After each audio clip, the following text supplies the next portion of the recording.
Hello everyone, this is Fafnir Escala, the Dragon Upgrade. Tonight, hello everyone, this is Fafnir Escala, the Dragon Upgrade. Tonight, hello everyone, this is Fafnir Escala, the Dragon Upgrade. Oops, okay, sorry. I had my stream open, I forgot to mute and pause it. Alright, so where was I? Oh yeah, basically I'm coming back from my hiatus. Well, I know I've been doing a hiatus frequently, but the past few weeks have been a little draining, and I didn't have as much free time as I would have hoped for. And right now I'm a little stressed out because I might have to confront the company I work for potentially legally dubious practices, and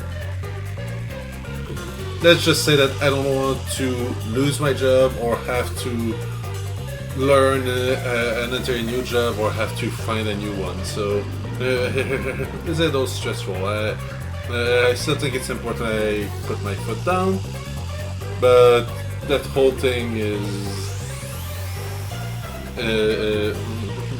making it a little difficult lately.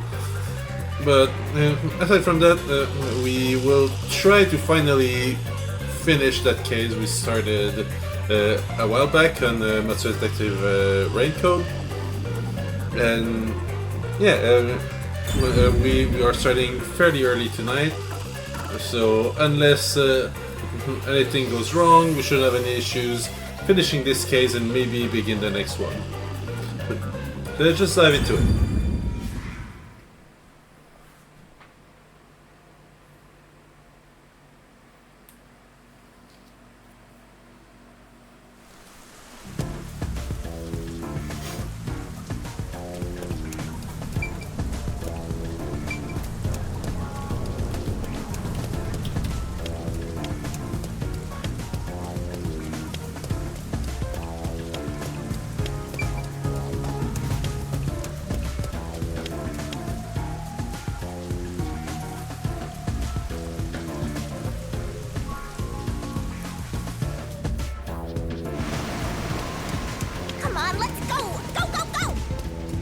I just want to double check. We don't have any pending requests.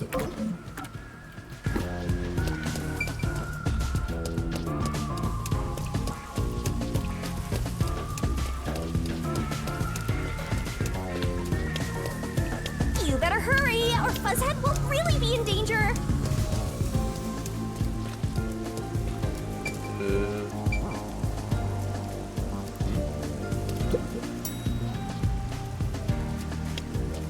Oh, it's this place.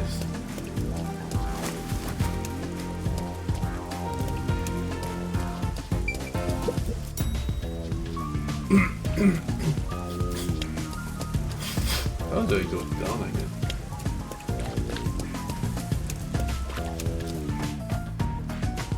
Is it here?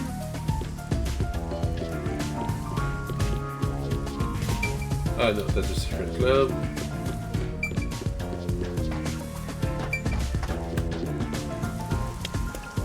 Up.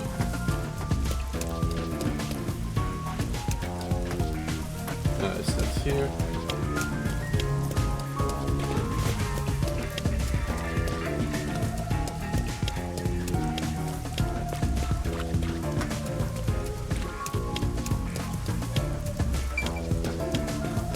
Well, there it is. Pollara seems to know who the real culprit is.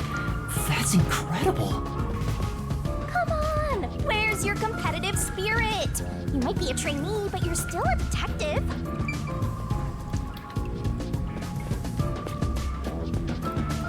Wait, can I check? Oh, you know I can.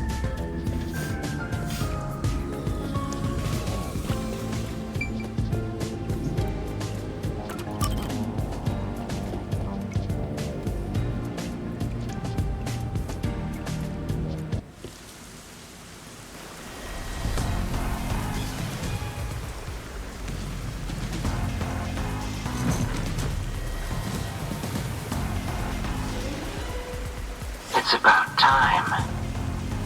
Hey, wait! You said I had 3 hours, huh? My watch says I still got 5 minutes! You need to get your watch repaired. Oh dear. The watchmaker is currently detained as a suspect. Just throw away that piece of trash then. Besides, you're out of time anyway. Take him away. Wait! Yuma! I knew you'd save me! And you are. I was the one investigating the Nailman murders. Oh, I see.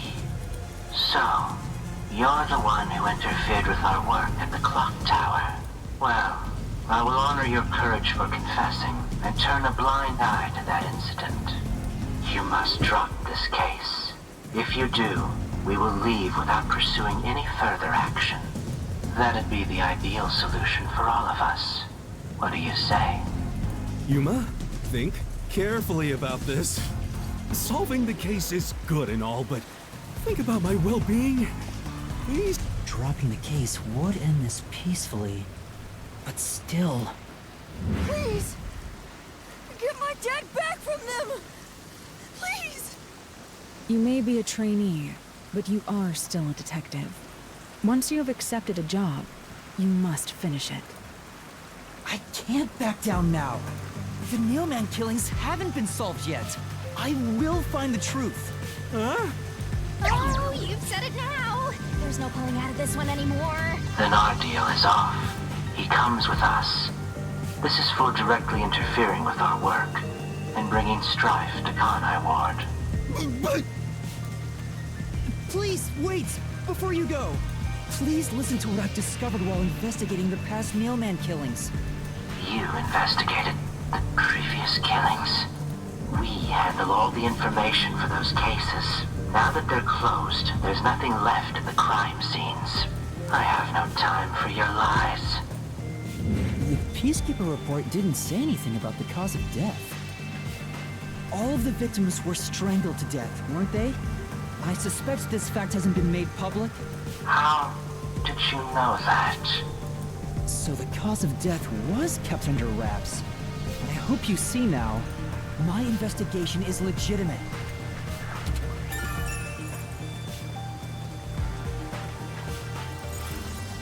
Please, let me continue.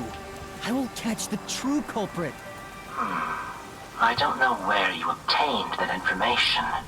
However, it appears that you must be arrested as well. Huh? You are suspected of espionage. I believe an interrogation is in order. Take him away. What? Wait, please listen to me! You almost had it, but got too carried away, rookie. Worry not. When you're in trouble, say my name. Halara Nightmare shall rush to your aid. That's right! Halara! Please help! Halara Nightmare! It appears you require the aid of a great detective.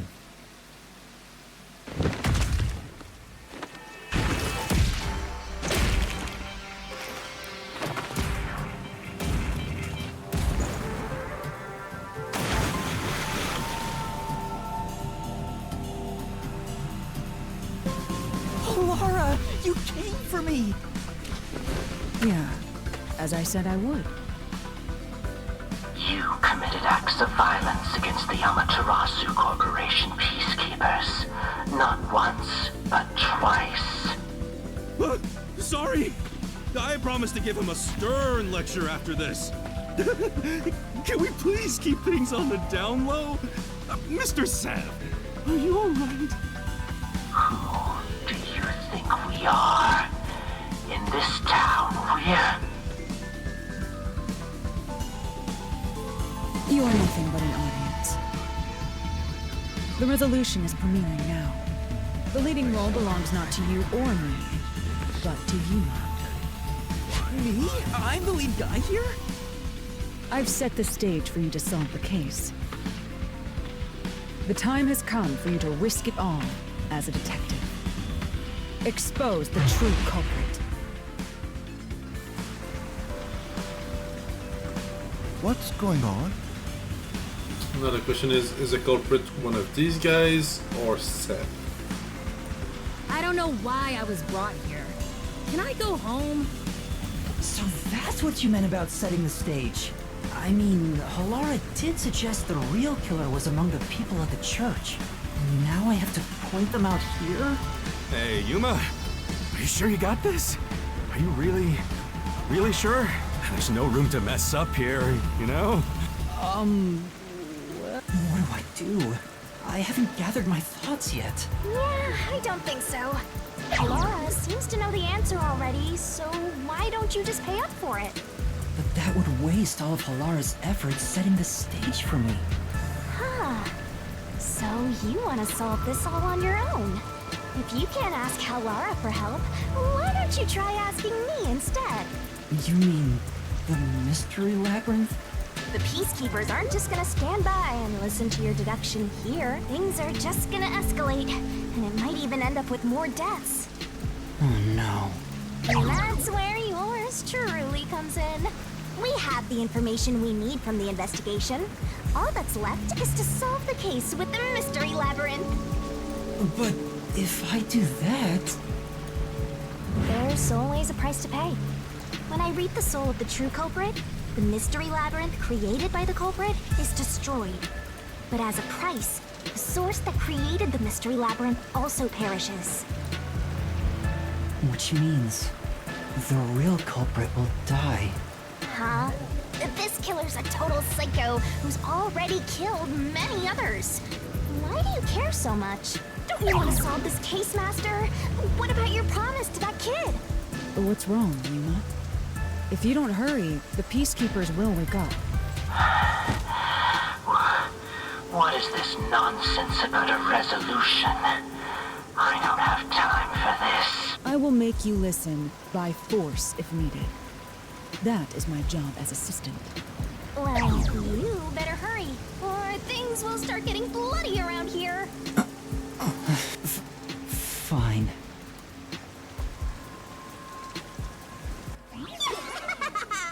That's the spirit! Well, Master, are you mentally and physically prepared?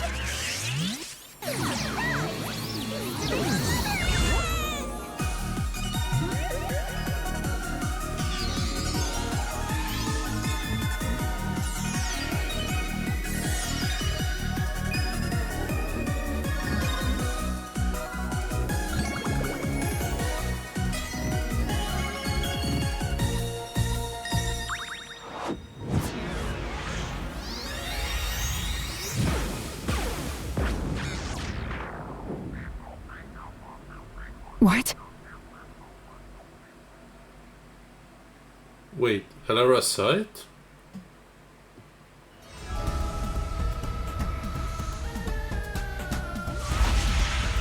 Wait, she's not frozen. What's this? Has time stopped? The Halara? How are you moving right now? Yuma, what happened?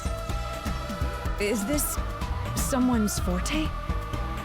Shinigami, Halara's in here too. Not so. You knew this would happen? Master, you used your coalescence, remember? Your ability isn't like some one-way street. You have the power to borrow someone's abilities, and you share yours as well. Halara here ended up wandering into the mystery labyrinth because of that effect, I think. You're not even sure? Who are you? This'll take too long to explain, plus I don't feel like it. So I'll kick that roll over to Master! The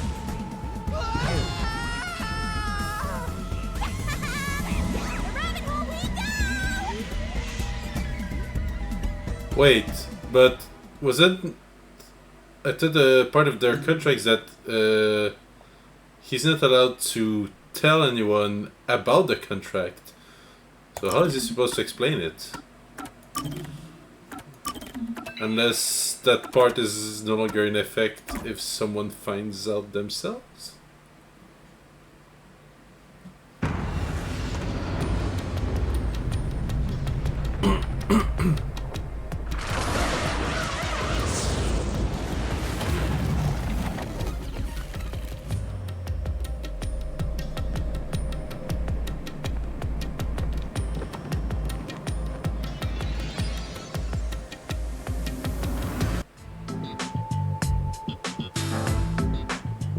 Where am I? What should I do? I'll need to explain everything, won't I? We don't have much of a choice now. No point in keeping secrets here. Halara? Let me explain.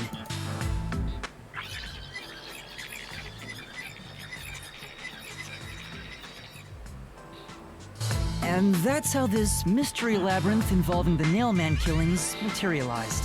I see. So mystery labyrinths are materialization of mysteries themselves, and the truth is encased deep within. I appear to have underestimated you. This is an amazing forte. I must admit, it's quite a superhuman power. As far as I know, no other ability comes close to this. Who are you? I refuse to think you're just a trainee detective. To be honest, this isn't my ability. Before you continue, tell me, who is that woman beside you? Her name is Shinigami. I think the simplest way to describe her is that she's a guide for the Mystery Labyrinth. That's me! I'm also Master Scary Cute Mentor. On to my next question. You're just gonna ignore me? You mentioned the Nailman case just now. I had heard the rumors about that around town. Why are you investigating that case? Huh? What are you talking about? We were just investigating the Nailman case together. The Nailman? We were pursuing that case... together? You don't remember? There was a young boy who wanted to hire a detective and you turned him down. I do remember you received a request from a child about some case, and you ended up seeking my help. The cost for hiring me was 5,500,800 yen. You remember the exact amount. But I can't remember what the case involved. I do vaguely recall investigating something. My mind is clouded. I don't remember exactly what was being investigated or what was discovered. Could that be... Yeah, it's because of the Mystery Labyrinth. The Mystery Labyrinth is a fortress protecting the truth, so outsiders usually can't reach it. If someone did happen to wander in, their memories of the case would be locked away. Though, if you have a pact with me, you wouldn't be affected. But I guess that part of the pact can't be shared. This is the Mystery Labyrinth's defense mechanism, then. It makes sense for a vault that protects its treasure, the truth, to have a significant level of security. Yep, totally not strange at all. Halara here sure is smart. Halara? Oh, don't mind her. She gives people random nicknames. Anyway, since my memories of the case have been taken away, I will provide a supporting role for your investigation. Supporting role?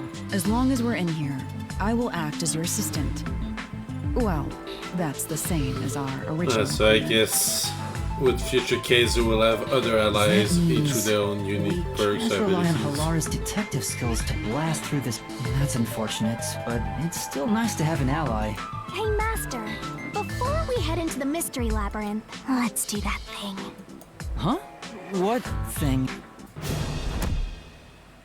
Master, are you ready to give your life for the truth? Yeah, I am. Time to pick up some keys.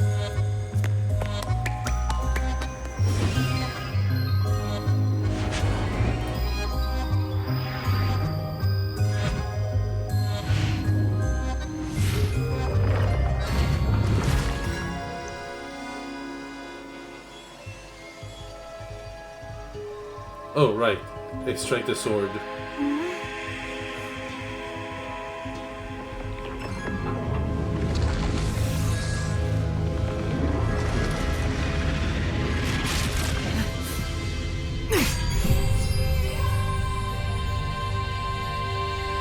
Well, this world is just full of surprises. I assume that sword is used to cut down enemies interfering with your progress through the Mystery Labyrinth? You're right. It's a special sword that can interact with things here. I better materialize the solution keys I got during the investigation, too.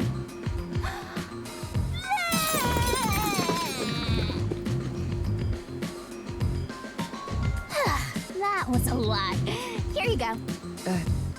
Do you have to vomit them out every time? What? Should I use a different hole instead? Sorry, please don't mind her. All right, we're all set. Now, let's unriddle this mystery labyrinth. Our target is the true culprit who preys on the truth.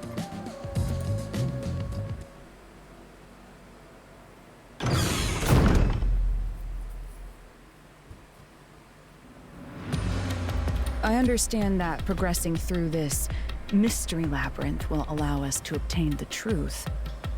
But what happens to us if we can't find it? We'd be lost, wandering around here forever. But as long as we reach the truth, it doesn't matter how much time we spend here. Oh, I forgot to mention this, but there's a time limit for solving the mystery labyrinth. Oh, what? There's a limit to how long you can stay in here. Stick around too long and your soul will leave your body behind. Your soul will wander until it's eventually absorbed by the mystery labyrinth. And you vanish entirely. In other words, you die. Why are you laughing? You should have told me this a long time ago! Oh, relax. Quit whining. A detective is bound to die anyway. Isn't that right, Hellara? It's no different from our usual line of work. A detective's life is always on the line. Wait, is that like foreshadowing that Hellara is the culprit here? And a detective is bound to die? See? Listen up, Master. You might learn something. You're taking this awfully well, Hellara.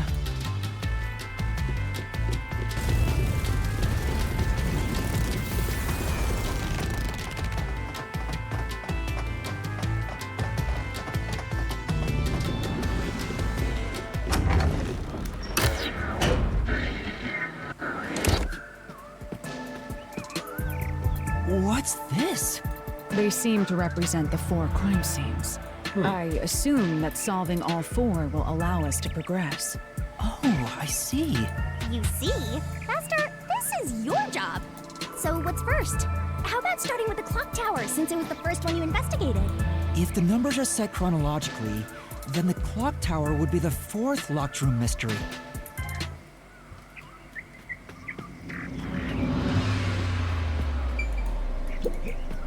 Are you going to the 4th locked room?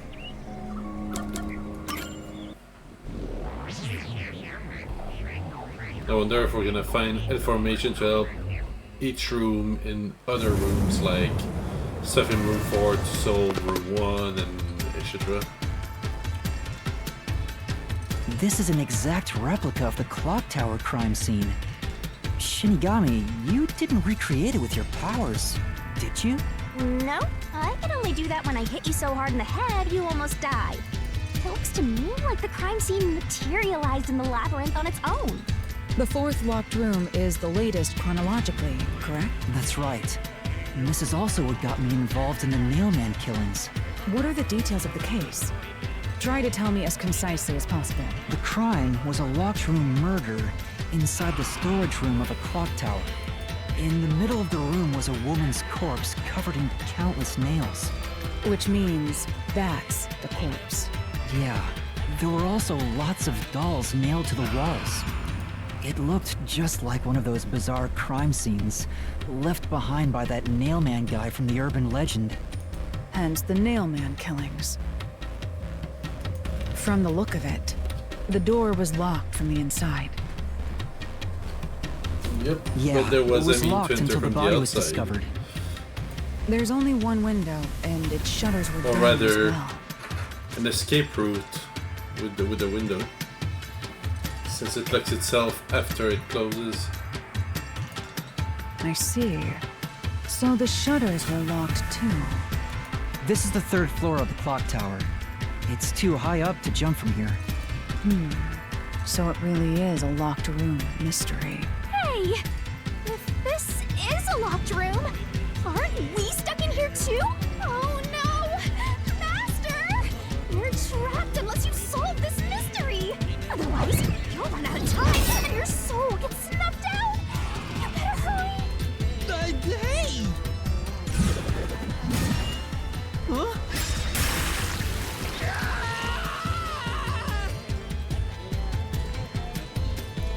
I see.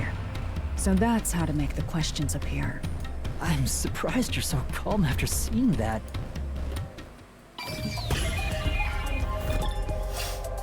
No. It's pretty obvious to me that it's the window. It has to be here! The culprits must have escaped through the window. And your reasoning? When I arrived at the scene, the window shutters were closed. It was wet underneath the window, but I could tell it was already starting to dry. Which means the window was open not too long ago. It's likely the culprit escaped through the window and closed the shutters on the way out. Is it possible to close the shutters from the outside? Yes, this style of shutter automatically locks, so if you let go of the shutters at the right height, its momentum pulls it down. And once down, it locks all on its own. In other words, the culprit held up the shutters while moving outside. Once they let go, it automatically locked. In that case, let's try leaving this locked room in the same way! Right, let's try it.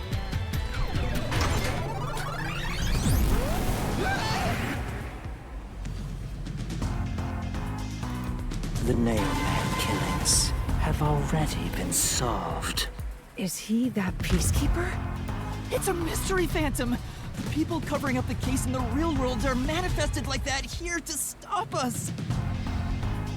You think the culprit really escaped from here? This high up? If you fall, you die. Why don't you give it a try? Help!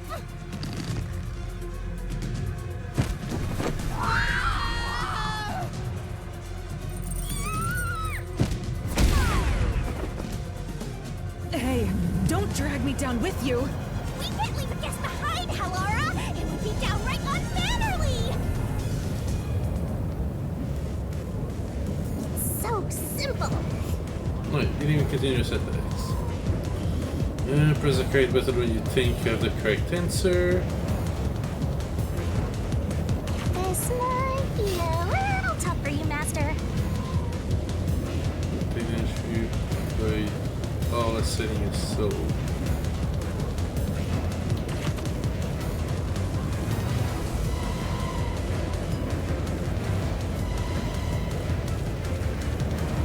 I guess you have to try to fully understand. Yuma, the Mystery Labyrinth is a manifestation of a mystery. So solving it will get us out of this, right? I think so! The culprit wouldn't have fallen out of the window like we did. They would need a tool to get up and down. A tool?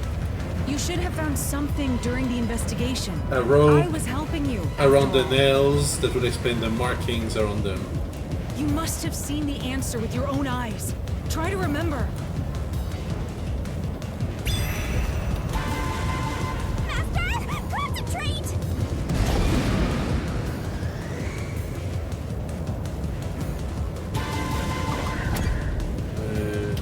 Whoops. There, I my can't bad. dodge it! Let's do that again. Master! Concentrate!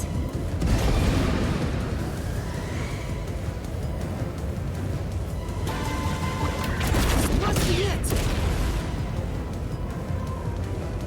That's it! We found the burnt remains of that rope in the incinerator at the church. The culprit had used that rope to escape through the window. The princess is using the rope leave behind. Marks and nails. Nope. This is it! The nail that was stuck in the doll under the window had some rub marks on it. The culprit must have tied the rope there. That's why those nails had been hammered in below the window. It wouldn't be possible to climb down a rope simply hooked onto a window, unless you've had special training for it. There's no way an amateur could manage it. That can't be how things went down. In that case, it couldn't have been an ordinary rope. It must have been... What's that? I can't hear you! Rope's burnt remains originally. Safety line, I'm right rope here with you. ladder, In spirit, belt. anyway. There's no way I can dodge it! I guessed wrong. It wouldn't be possible to climb down a rope simply hooked onto a window, unless you've had special training for it. There's no way an amateur could So, manage it. I'm on the That right can't be how things went line of down. thought, but I might be In that case, it couldn't have been an ordinary rope. visualizing It it must have been- improperly.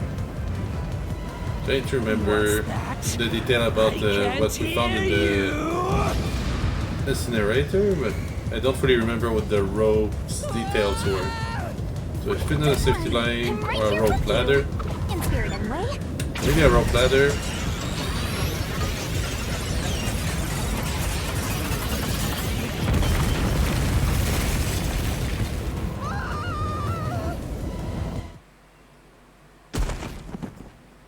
But it is lined up the way I thought it would be.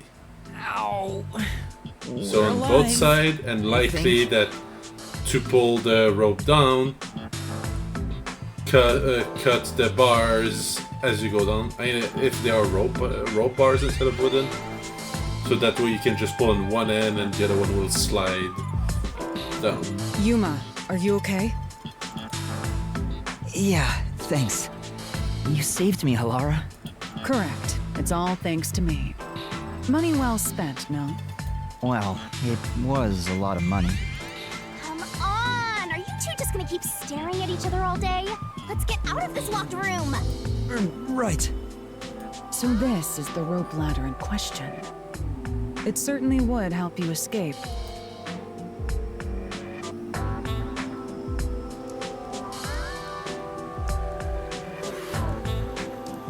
The details of the case are still unclear to me.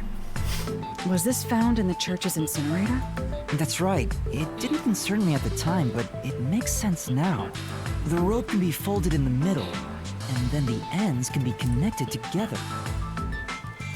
And that's how they made a rope ladder. What makes you so sure it was used here? The nail under the window showed signs of friction from a rope, and had some yellow fibers on it. A clergy member showed me the rope's burnt remains, and I noticed it was the same yellow color. And there were footprints on the ground below the window of the clock tower, facing the wall. Thinking about it now, these were clearly signs that someone climbed down the rope ladder and landed there. Wait, wasn't the rope ladder hitched on that nail?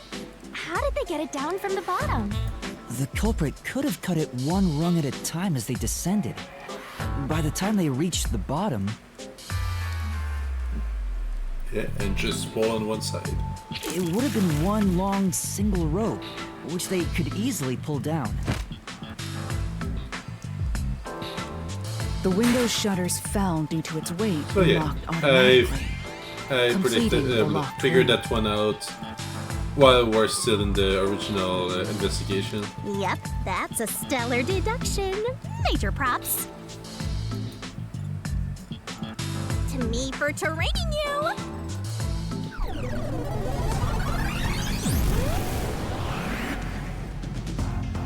The culprit used that rope ladder to escape the clock tower.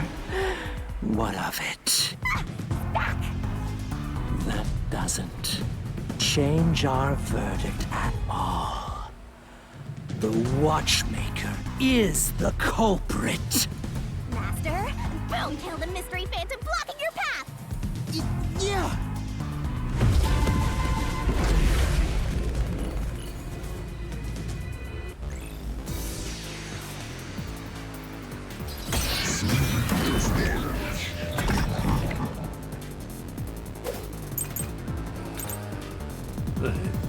Yeah, fear of These heights. deductions of yours are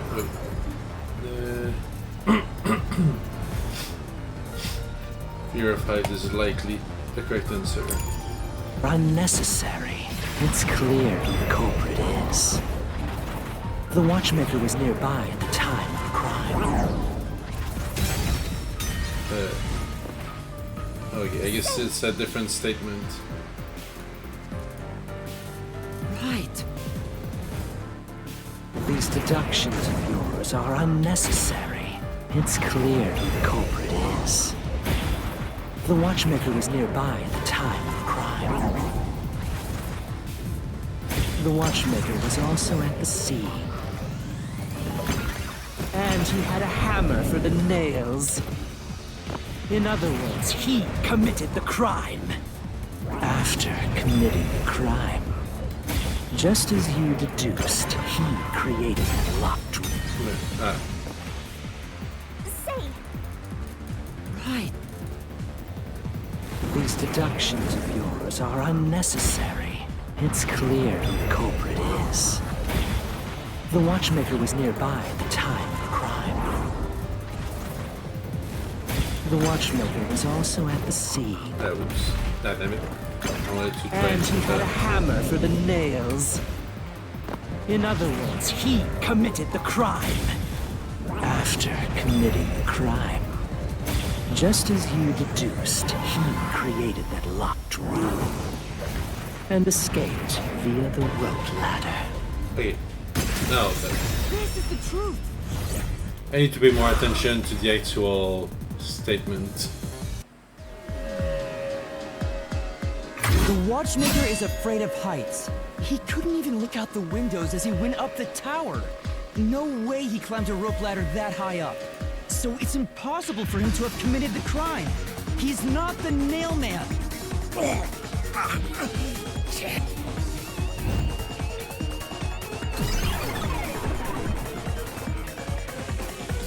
Oh, that's it? You said these mystery phantoms try to cover up the case, right? Which means the Peacekeeper Seth is trying to do just that. I don't know why, but it's clear the Peacekeepers are involved with this case.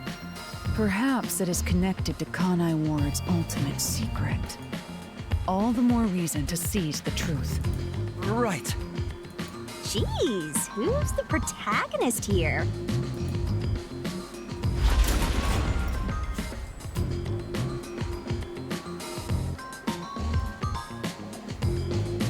By the way, Yuma, about your sword. Does it only work on cues and mystery phantoms? The solution blade works against anything in the mystery labyrinth. So don't cut your allies by mistake, Master. You could have told me that sooner. Can I use that sword? Ooh, so sorry. Only Master is able to use it because he made a pact with yours truly. You may be under the effects of coalescence, but you're just an extra here, Helara. So no, you can't use the solution blade. I was merely curious. Regardless, it's best I act as support, since I don't have any memories of what happened. Let's return to the case. Assuming the Watchmaker isn't the culprit, do you have any notion of who is? I do. Halara, during the investigation, you claimed one of the people at the church is the culprit. I think I understand the reason why now. That rope was found inside the incinerator, which only clergy members could access. In other words, whoever tried to destroy the evidence is a member of the church. Prompt and logical. I am quite impressive. Wait, you're tooting your own horn? Oh, so we're not doing the other... You know, Well,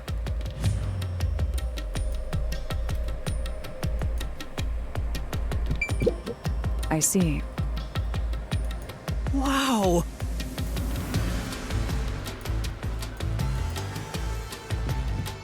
Right, what's in there? hey!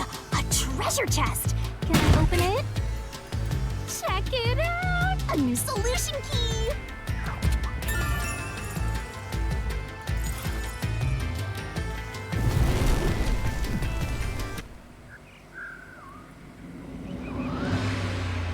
We're back to the original spot. So, we cleared the first route.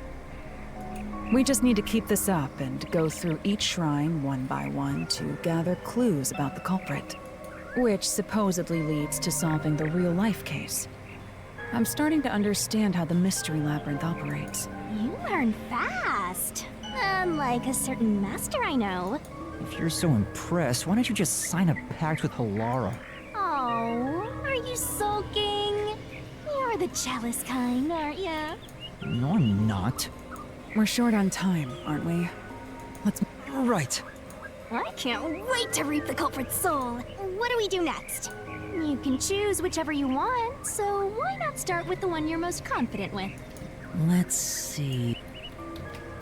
Right. I don't fully remember all the details, so it doesn't really matter which order we do. The first locked room happened 6 months ago in a secret. An old geezer was nailed to the wall in an underground casino. If you think you're up for it, then let's solve this thing. Are you going to the first locked room?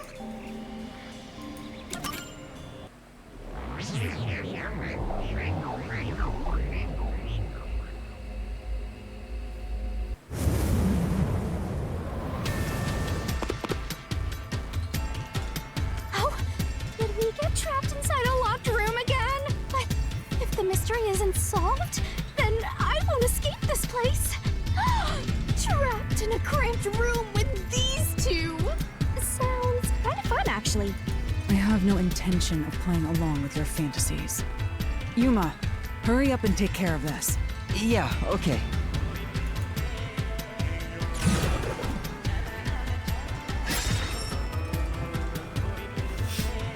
This is where I used Halara's forte with my coalescence for the first time. Post-cognition allowed us to see the crime scene as it was in the past. Some things were obviously different. Those are most suspicious.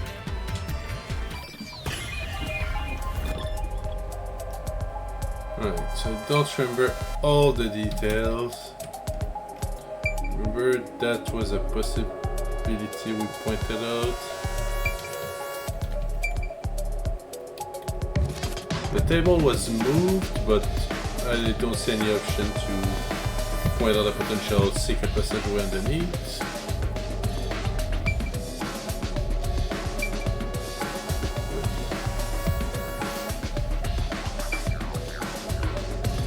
What is pinging? Oh, okay, it's just the door, but not the whole door. Okay.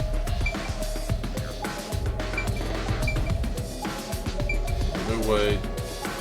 To the counters and next to the escape route, so the only place I can see is this, but it looks a little small.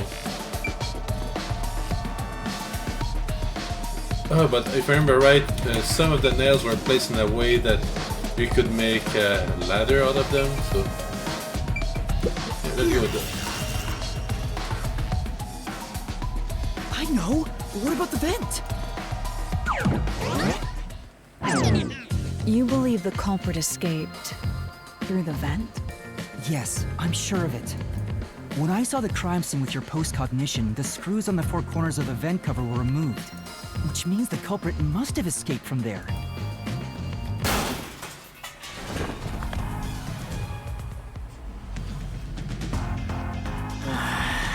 How ludicrous. You're saying the culprit escaped from the vent?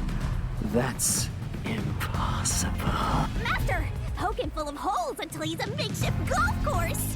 What does that mean?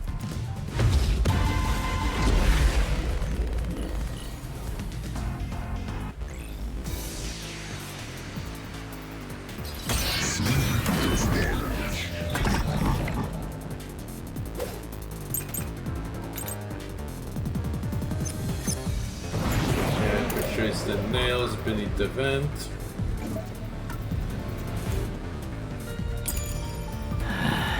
How ludicrous.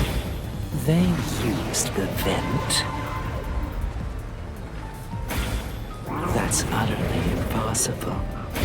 I'm not sure if that was the right Where statement. that vent is. Isn't it pretty high up? There's no way you could get there. Actually, Even there is. if the cover was removed. Okay, that's the statement I have to. Then How ludicrous. There's gonna be a statement like it's impossible to reach, or That's utterly impossible. I would have used it here, but Think of where that vent is. Isn't it pretty high up? or here. There's no way you could get there. Even if the cover was removed. There's no foothold to use to reach it. But I'll slash through this mystery.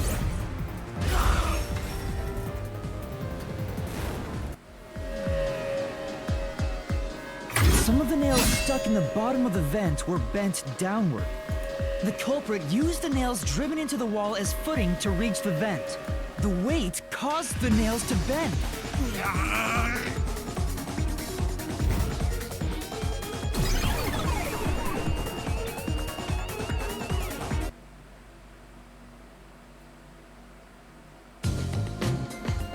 So you're forced to fight this way every time. Quite the test of endurance.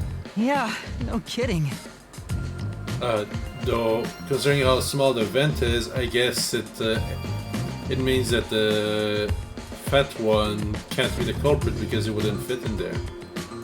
However, So solving the mystery it helps itself was eliminating simple. some of the The nails were used as footing to escape through the vent. suspects.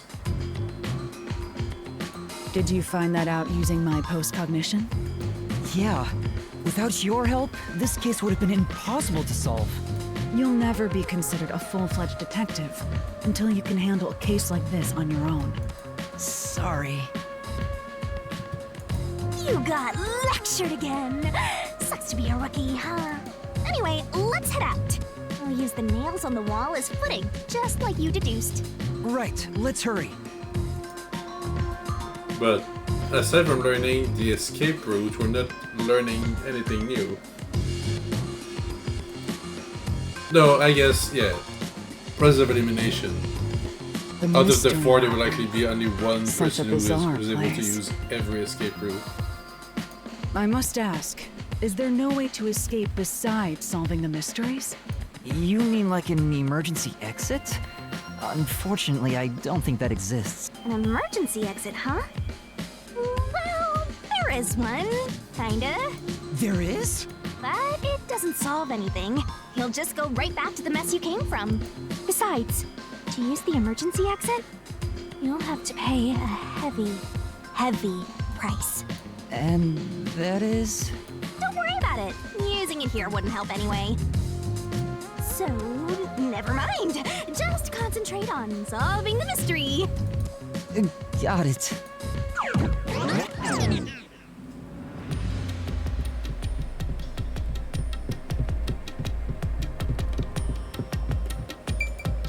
There it is! Another treasure! So, who's gonna open the treasure chest this time? How about, whoever looks like they'd win a character popularity poll? Oh, that's me! Alright, another solution key.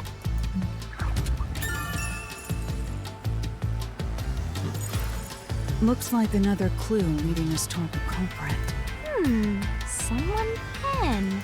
Considering the culprit used those nails as footing, they would have to be nimble. And given the size of the vent, only someone thin could fit through it. So the culprit must be thin. We're narrowing down the possibilities quite nicely. Keep it up, Master. This is all thanks to my training.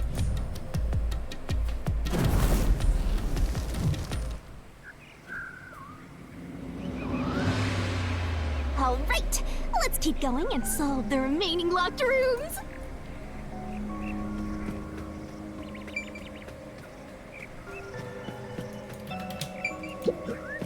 The second locked room mystery occurred 3 months ago in that mansion. The corpse was inside the study, and the room's key was found underneath the corpse. If you think you're up for it, then let's solve this thing. Are you going to the second lock? I remember that one had a lot of interesting details, but I don't know all that the details that would be relevant.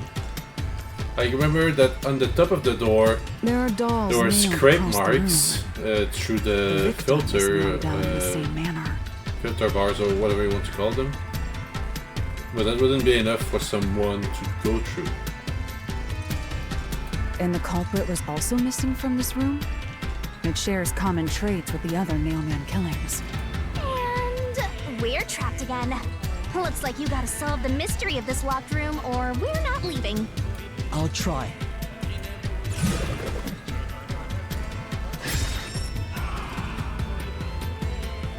The door was locked when the corpse was found, and the only key was underneath the body.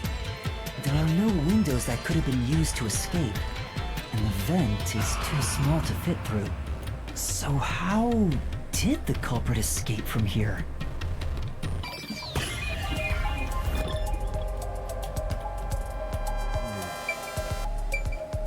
Also the fact that the fish tank has fish, live fish in them. Right. Well, there's no... Like, this is a possibility, but then how did they put it back in place? That's the question.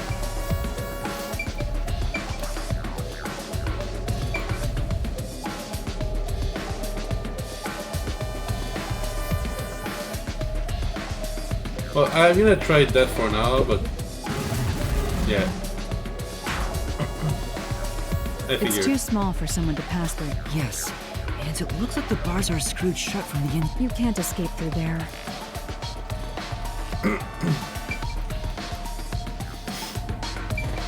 Or it could have been the door and the scrape marks were used when trying to close the door from the outside. Here! It seems like it, that's it. This has to be the spot. To leave the room, the culprit had to have taken this door to the hallway. Huh? There's nothing special about that. But there's no other possibility. There isn't another entrance or exit. But the door itself was locked and the key was found under the corpse, right? After locking it from outside in the hallway, how did the culprit enter the room and put the key under the corpse? Try it. Everything must be verified. I mean, most doors can be locked before you close it, unless it's a deadbolt. Sure.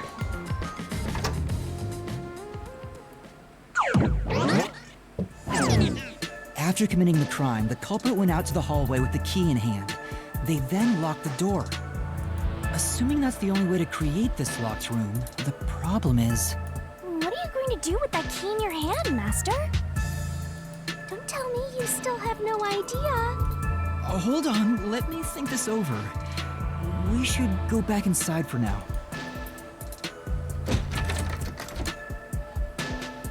What? Huh? Oh, so it's a self-locking door. Looks like we're locked out.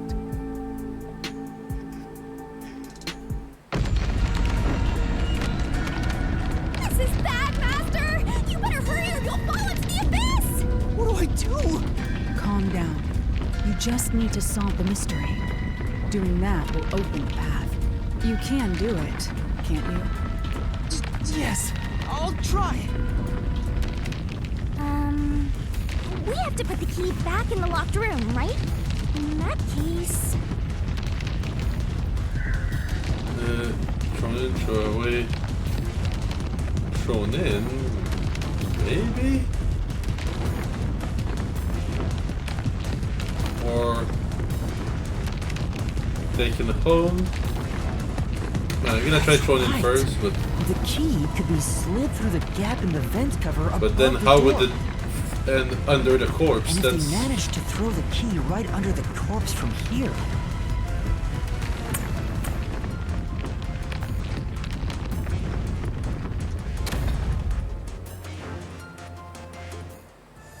it Like- stopped. not only is it a very unlikely throw, but how would it get under the corpse? But nothing happened. The door is still closed. Oh wait! I remember how the blood on the wounds on the torso were dripping down instead of spreading. The marks between the vent thingy. What if there was a rope attached to the corpse? You know, while the legs were nailed down, because if I remember right, they said that the nails in the torso didn't go all the way through. So, what if there was a rope that kept the corpse sitting upright through the key, and once the key is approximately where the corpse should be, release the rope, and voila, the corpse would just fall back in its bag on top of the key. If it was wrong, a trap would have activated. And then pull the so rope we're through on the the right vent. track about the key being thrown in. But there's more to it than that. If you simply threw it in, it'd be impossible to position it under the corpse. I see. So this is the vital clue for this locked room. I'm beginning to understand what happened here. Alara, have you already solved the trick to this locked room? You haven't? Hey, quit playing hard to get and tell us. Or just me. You can whisper it in my ear. If you want information from me, you'll have to pay a fitting price in Xi'an. Of course, I don't work for cheap. You really are a devil. Trying to take money from a death god, huh? The key was definitely tossed inside. But that doesn't explain how it got under the corpse. So, how did the culprit pull off that trick after tossing the key in? Maybe the corpse was moved? That would explain how it was on top of the key. In close. How do but you not move exactly a that. body from outside a locked room? Aww, the way's completely blocked off. But the only things here that can block our progress are mysteries, right? That's true. So, we just need to solve the mystery. At least give me a heads up first. It says, how was the corpse moved? I've been trying to figure it out for a while, but... Evidence was left at the scene. Huh? If you look at the evidence, you'll understand what tool the culprit used to pull this off. Tool? That's all the advice I'll provide. You must figure out the rest yourself if you wish to be a true detective. Got it. Got it? You just want the mystery solved for you, huh? I can tell, because I'm your mentor. So, I'll help you out. Are you ready? You better be. Huh? Ready for what? Lay it all out, Master!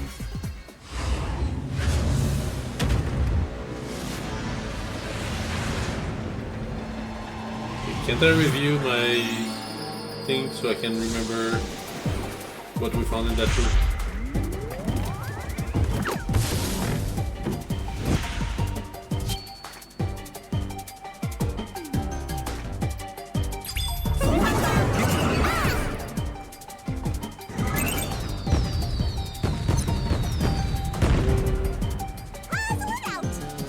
The crit used a blank to the body.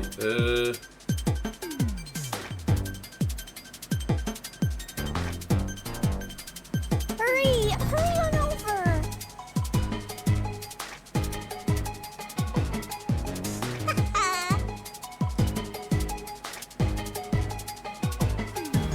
I don't remember what was found in that room. I might have...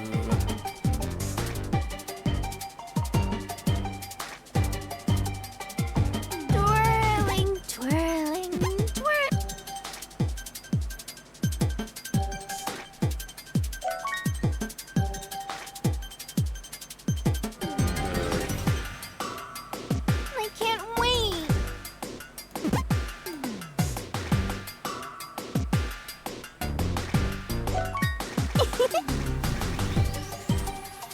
I actually...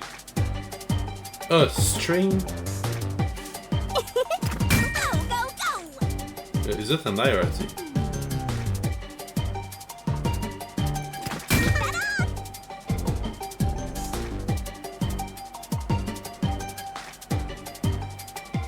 Made it in the nick of time. Very faster.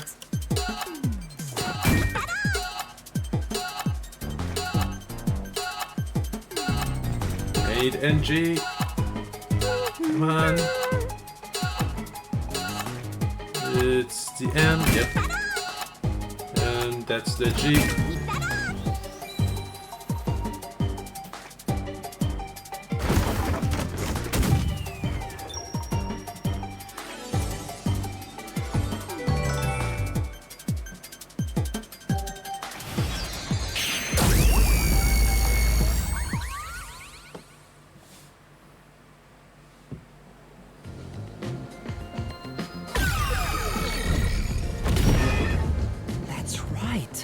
There was evidence of a thin string being used at the scene of the crime. A sturdy and thin string like a fishing line must have been used to move the body. You really think a tiny string could move a whole corpse? There he is again! That rude and gloomy guy! That deduction is wrong. You're wrong. What could be wrong about it? Master sounded really confident just now. Listen. The nails in that corpse's leg pierced through his body and into the floor, which means the corpse was fixed in place. So how could the corpse be moved? Oh, true. If the corpse was stuck in place, it'd be impossible to move it. Except the body nails were not all the way through. Indeed. It would be impossible. Laura, you think so too? So I was wrong the whole time?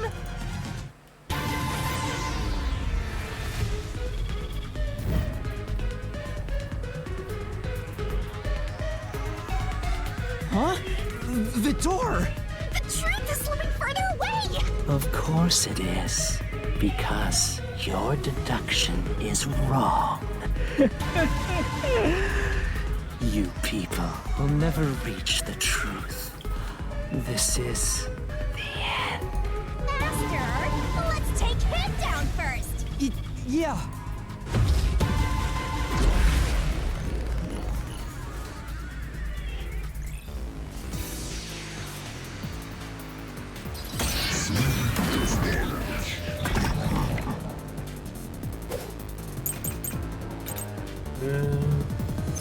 What do we have here? Door with eyes gouge out. Yeah, bloodstain and corpse will definitely be Your deduction is wrong. what we need. Do you have any proof that the corpse was moved? The corpse was fixed in place.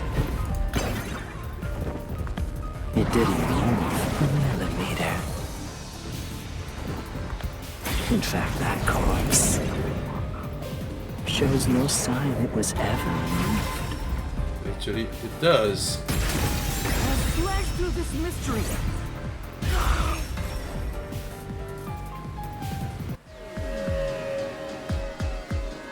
No, there was evidence the body had been moved. The upper and lower parts of the body bled out differently.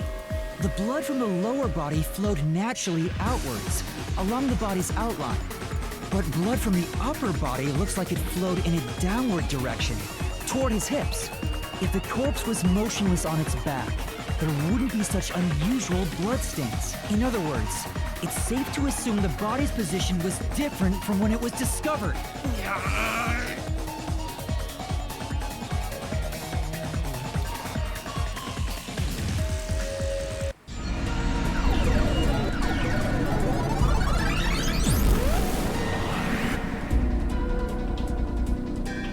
What? What's this? Ah, gross! We gotta hurry and get through that door. Unusual circumstances. It doesn't matter.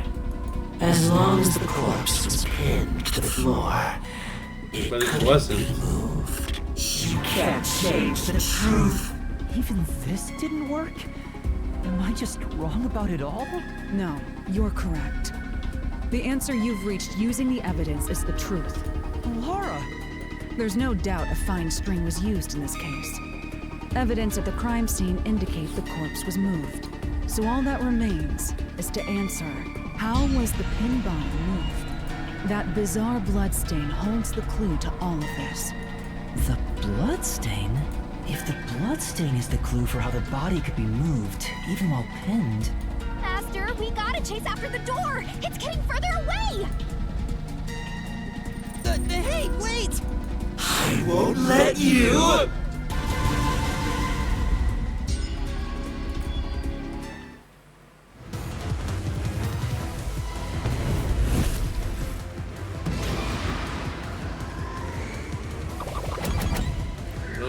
Everybody's sitting up.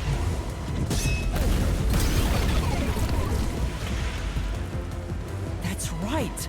The corpse was sitting up at first. That's why only the wounds in the upper half of the body bled straight down.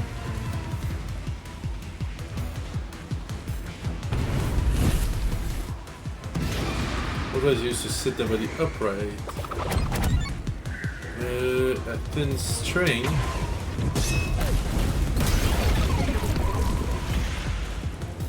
The string I mentioned before was thin but sturdy. It was all over the room, holding the body's upper half in place. That's the reason only the corpse's neck had marks on it.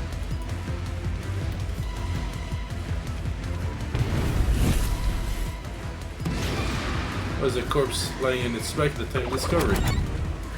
The string was cut.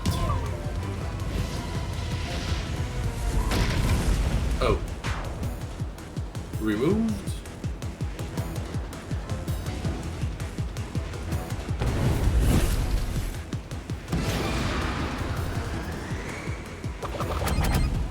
Was retrieved, just move when discard retrieved.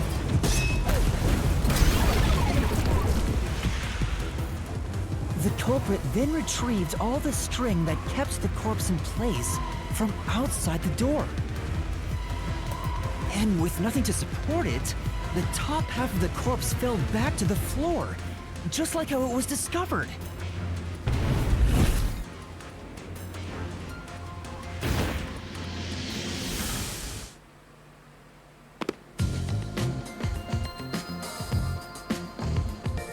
It appears this locked room mystery will finally be solved.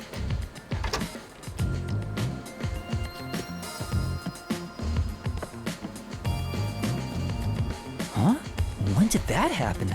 Maybe you're supposed to recreate the locked room in the same way the culprit did. Master, you know the answer, right? Let's finish this. Right.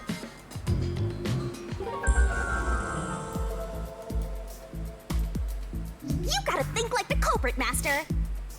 Alright, so created the locked room, follow same steps to complete the room. That place is suspicious. They get employing the sequence of events, so the item won't choose the crime, so be careful. You have to recreate the culprit's locked room mystery. I don't know if it includes the door or the vent. First, a knot was tied through a slit in the vent. After that, the fishing line was drawn away to another location. In terms of sequence, it'd probably be easier to start with things that are fixed in place. Okay, so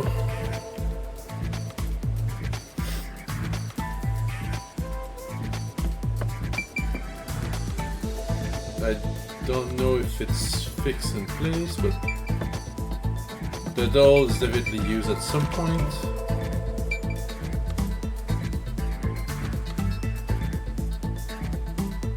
But to lift the body, we need to be tied to this something in the ceiling.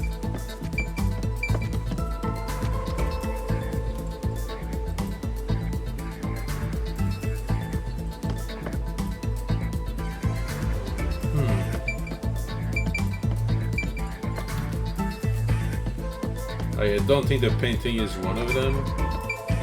But let's go with the doll. That's it! passed through a doll's eye. And then the fishing line passed through the eye to somewhere else.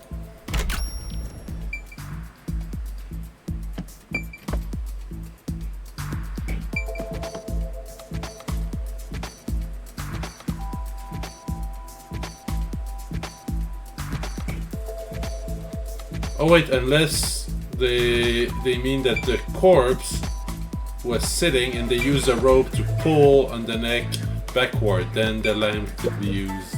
No, there's no need for the line to go there. You proved that yourself already. The line is what propped the upper part of the body up. But it couldn't be the painting that would just fall, would it?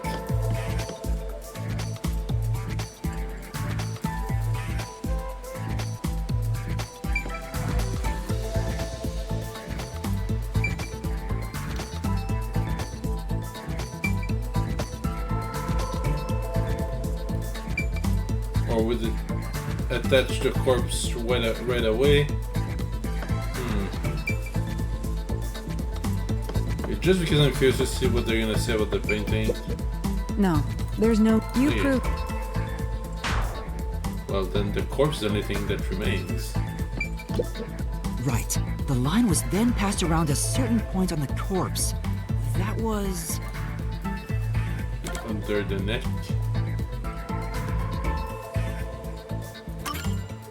here, behind the neck. The line... Now, Okay, it's but clear that the there's line nothing passed on through the the other vent, side the that I doll's could interact eye, with. and ended beneath the neck. Hang on. Why pull the line through the doll first? Can't you just start by pulling it from under the body? To support the body's weight, the line needs to pass through the doll first, as it was fixed in place.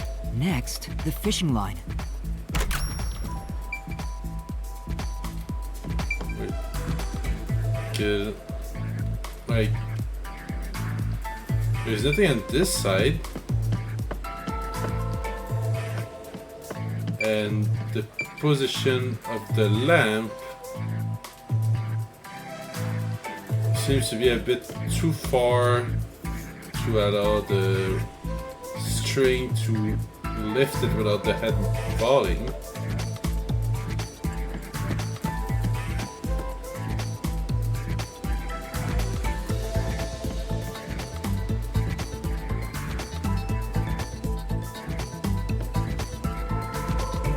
I'm like 3 out of 5, so it can't already be back into through the vent to pull. Unless, can I go outside? No.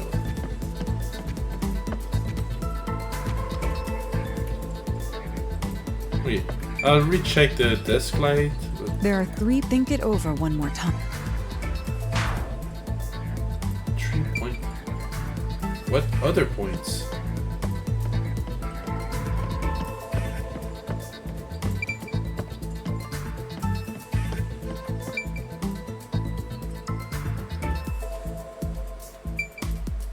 Wait, does the painting now There are work? 3 points with signs of wear from the line.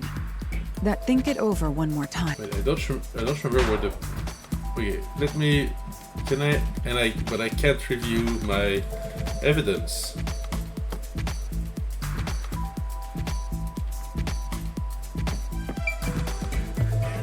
Okay, let's go with the... Back to the vent. Now, to return the line to the vent.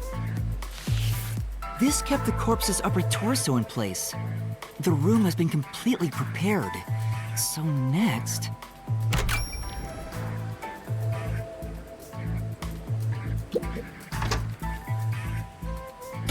The culprit exited through the door and locked it with the key. And then... Where was the key thrown from? The gap? The key was thrown through the gap in the vent.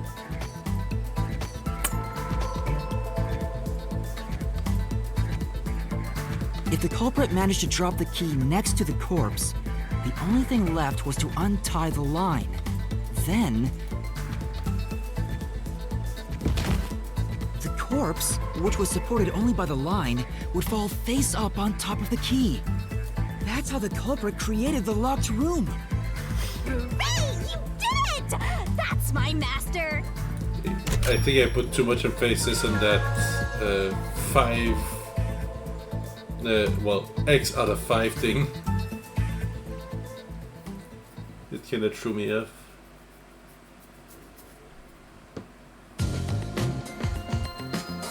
The bloodstains were strange. The length of the nails driven into the upper and lower body were different. The nails on the upper half didn't penetrate all the way through the body, but the nails on the lower half went all the way through and into the floor. That was how the lower half could be secured, while the upper half could still be moved around. That sure was tricky, but you managed to solve the mystery behind it.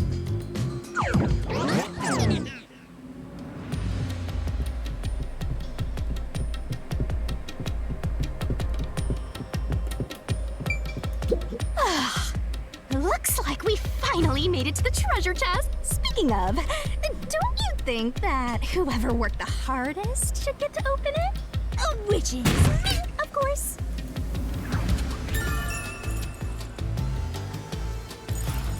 This is probably another clue leading to the culprit. I'm not sure how we use it. Still, it must be used for something. Hold on to it for now.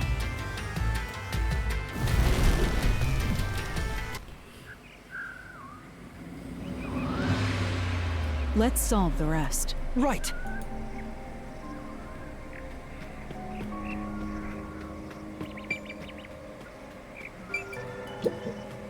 The third locked room was a murder that happened 1 month ago in the art gallery storage in Ginma district. Pictures and paint were scattered all around the spot where a woman was boom killed. If you think you're up for it, then let's solve this thing. Are you going to the third locked room?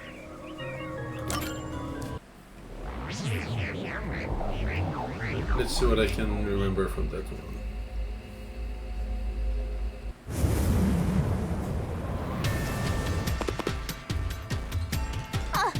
Did we get stuck inside a locked room again? This was the corpse that was discovered by that worshipper and the art gallery employee. At the time of discovery, the door was locked and the key was nailed to a doll inside the room.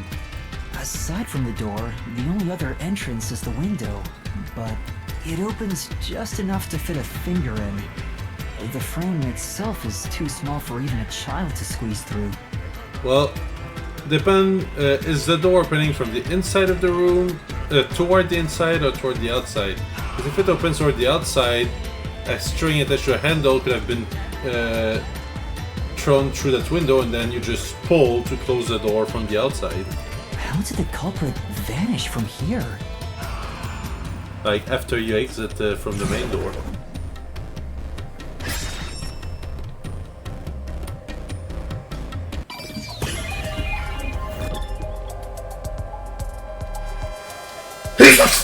Sorry about that. So yeah, my guess is simple as the door. I think the culprit could have only escaped from here, but...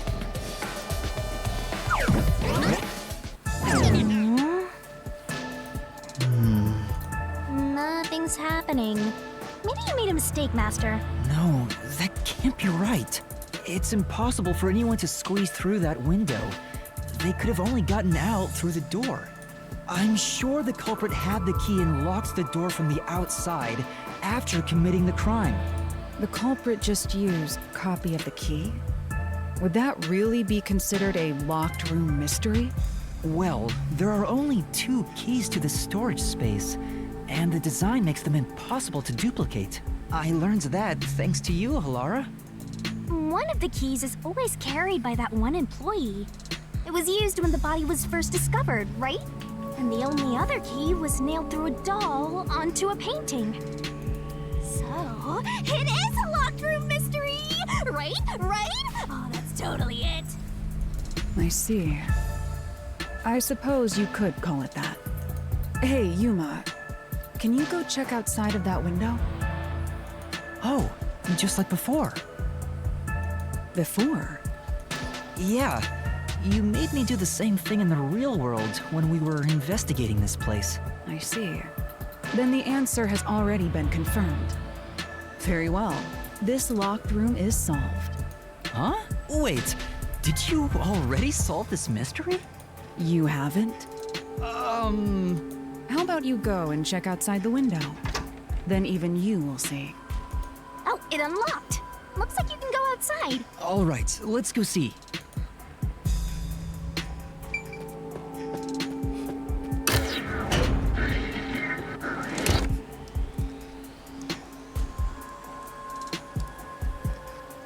Hey, didn't you already check this in the real world? Halara told me to check it twice. There must be an important clue outside that window. Hey! Maybe the culprit threw the key in through the window. Well, how about that theory?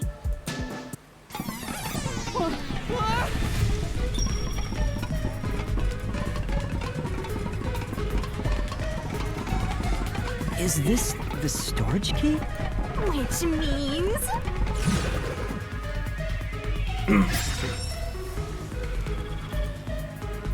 This one's a freebie! I was right! Just toss it in there, Master! Though to be fair, if an arm can go through and the nail is just underneath the window, I guess they could have just put their arm in and hung the key to the nail. The culprit threw the key inside? Is that really the right answer? Did the culprit... Master! Hurry up and throw the key! No, I don't think it was thrown. Your footing's crumbling away! You're gonna fall!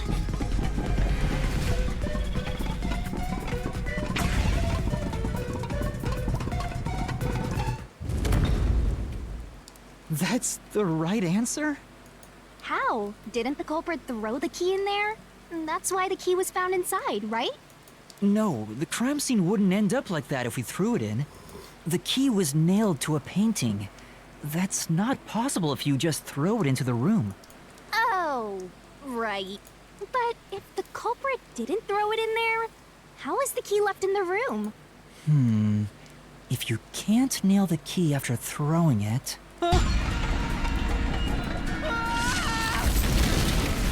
I mean, there's always a possibility it was nailed ahead of time, and the culprit had both kids just gave back the original to the employee or something. You're back. The key vanished. The key is in my hand. Master! You got the doll and nail! I see. So you're supposed to recreate the locked room in the same way the culprit did. Try it out. Doing so will create a new path. Yeah, I'm gonna solve this. Good luck, Master!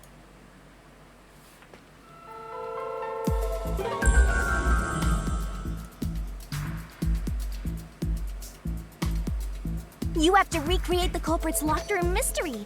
First,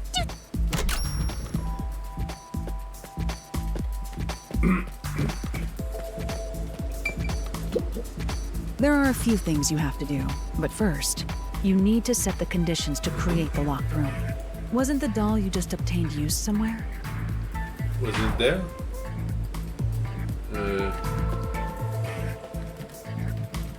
I don't get why they don't allow me to review my evidence in this room.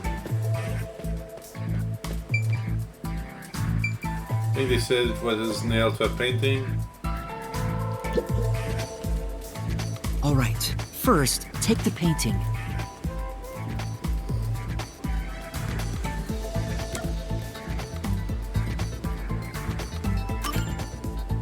Wait, it's too early for that step. The key will be nailed to the painting at the end, but you must nail something else on before that. Wait, the doll and the painting first? The culprit nailed the doll onto the painting. Next, both were stood up at a certain location.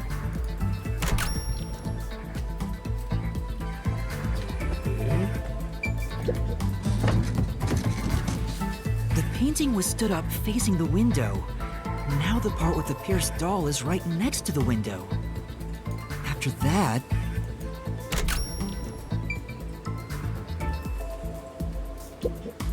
Hey, there's more stuff to do in the...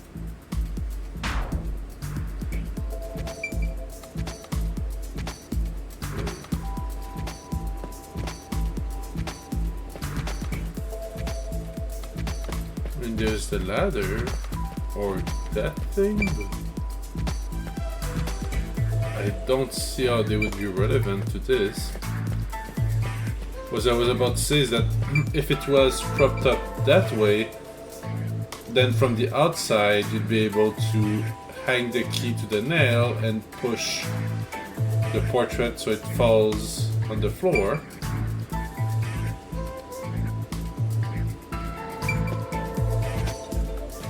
Can I exit the room? Then the culprit went outside. Okay. The door was So locked. I guess I had and they to went include the other door side of as part of the storage room. steps.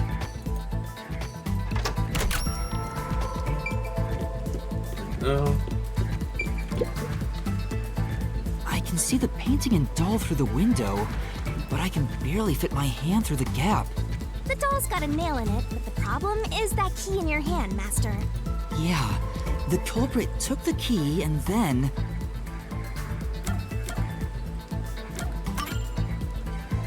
No. Think about the state the corpse was in at the time of discovery. The key wasn't just hanging on it. What's the next step? I mean, I can't really nail it, the painting would just fall.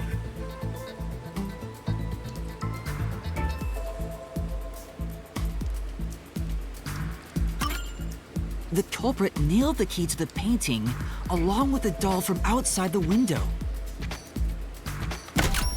Finally...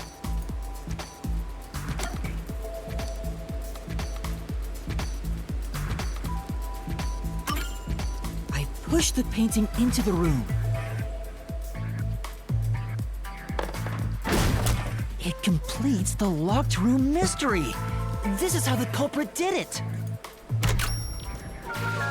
I'm not sure they managed to hammer a nail through the doll, nail to the painting without it falling right away, but...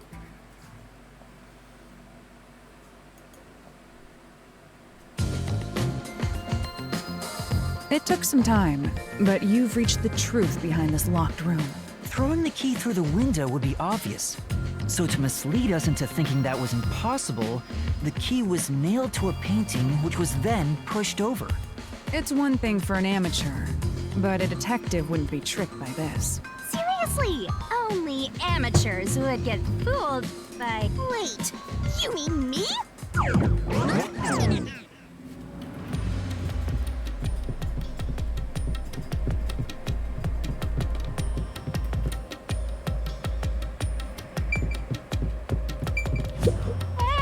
a treasure chest! Oh, who's gonna open this one? We should let the meanest one of us open it. How would you decide that? Like this. I'm the meanest. Let's check out this treasure. Huh? What's wrong? It's empty. Huh? Why? After all we went through to solve this locked room. This must mean solving the third locked room mystery doesn't necessarily bring us any closer to the ultimate truth. That's terrible. I suddenly feel so tired. We can't call it quits. We gotta keep going. So does it mean that everything we learned from that room is completely irrelevant? That's it for all the locked rooms. We make a pretty good team. Don't you think so? Well, what do we do from here?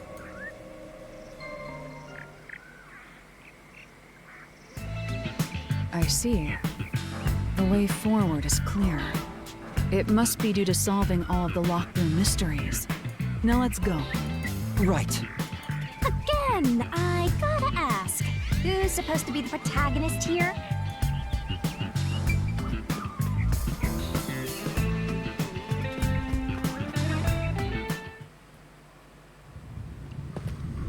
This place is creepy. Don't be afraid to roll the dice. you must keep pursuing the truth. Emotions must be discarded to reach a perfect solution through a perfect deduction. Isn't that right? Yes.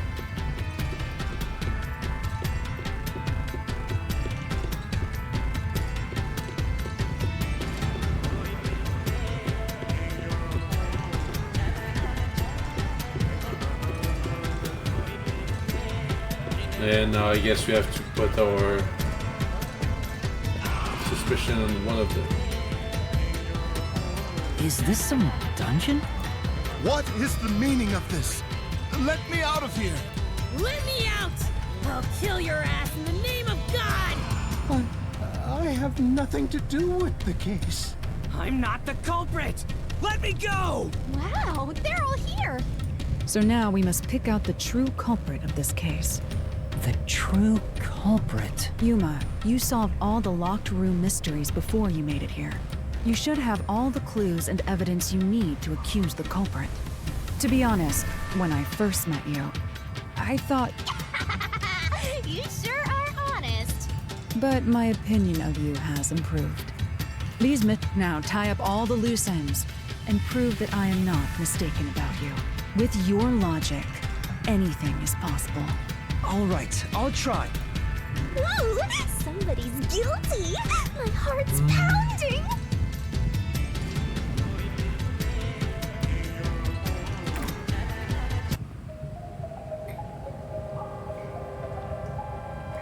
Like, aside from the fat one, they all have The fairly mailman?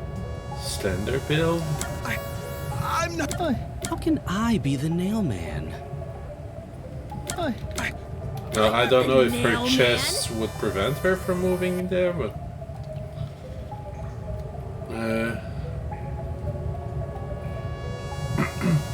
Though she did sustain an injury. And, could have been... I'm not the culprit! during one of the Ks. How can I be the nailman?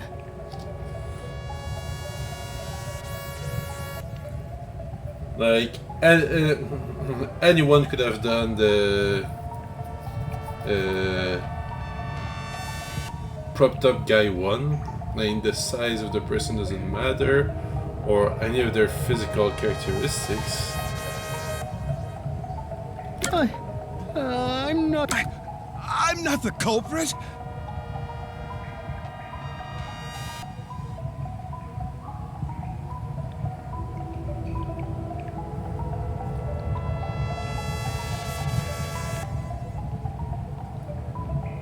I'm not the nailman!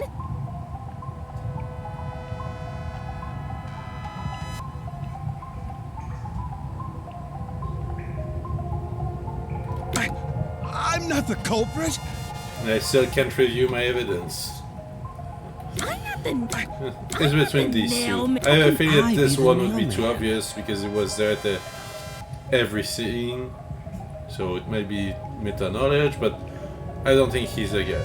I'm not the nailman! So it has to be one of these I'm two. not the culprit! I'm not the nailman! I'm gonna assume that that injury was sustained I'm not the culprit! during the clock tower event, maybe. But because I don't remember how she got injured in the first place. I'm not the nailman! Right, let's do that. No. Wait, was it the priest? Don't make me kill your ass!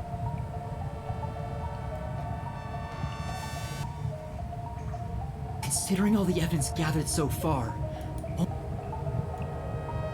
I'm not the nailman! How can I be the nailman? Like, I don't know. I'm sorry, it could be him.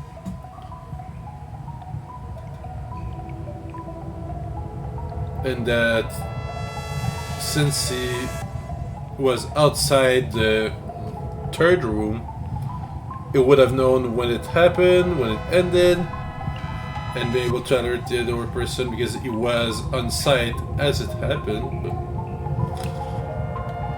I know. I feel that the game tried to point too hard at that one. I feel like I'm not the culprit. it's quote unquote too obvious. How can I be the nail man? I'm gonna give it a go and see what happens. Okay, so it can only be the lead priest then.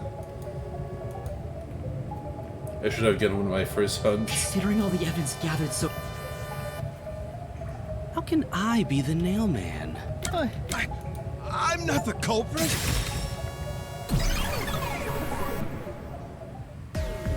The culprit But is you, Father. and I don't have a bad memory because I haven't played in like over 2 weeks, but aside from the standard build, what incriminates this What? guy? That's an absolutely...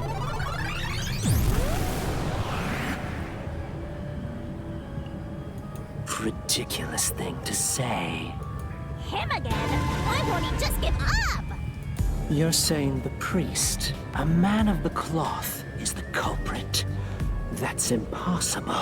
How dare you spew such nonsense? Right! Do not make baseless accusations. The culprit has to be someone else. Yuma, can I leave this to you? It's not a baseless accusation. You're the only one who could possibly be the culprit. Master, you're acting like a real detective. Go on and boom kill him.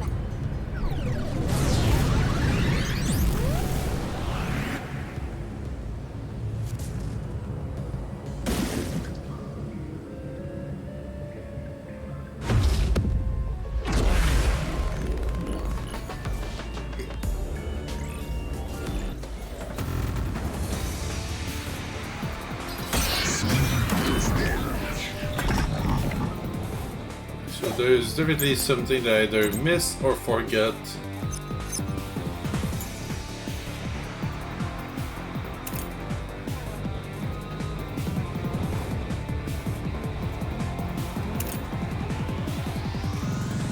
I'm guessing this one will be the I'm a relevant man one. of the cloth.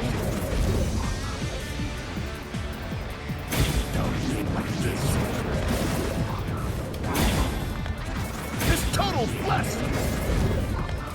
I am not the nail man. That's it! The first one to discover the body. The mailman is the worshipper!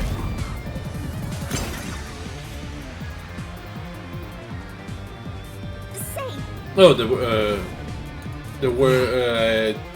I didn't realize what they mean by the worshiper. It means the guy, the fanboy.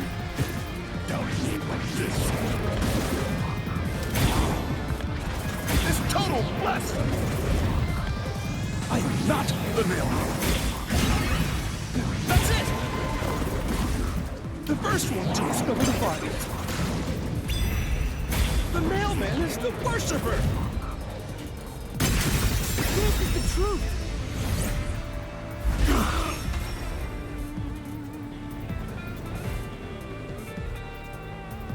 The rope ladder used in the clock tower's locked room was found in the incinerator, which only clergy can access. The worshipper may be a regular churchgoer, but he's no clergy member, so he's no longer a suspect. Shut up! Shut up! Ridiculous!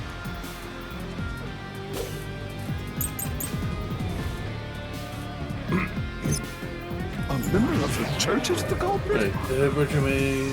Okay, that's what we just discovered. Sign of strangulation. Vertical scratch mark at the victim's neck. Okay, 10% is gonna be to prove that the fat guy couldn't be. Even so, I am not the culprit! There are Oh, I guess I just. I think I understand how it couldn't be the girl. Because of her injury, she wouldn't have been able to use the ladder. The servant was able to commit the crimes! I'll slash through this mystery.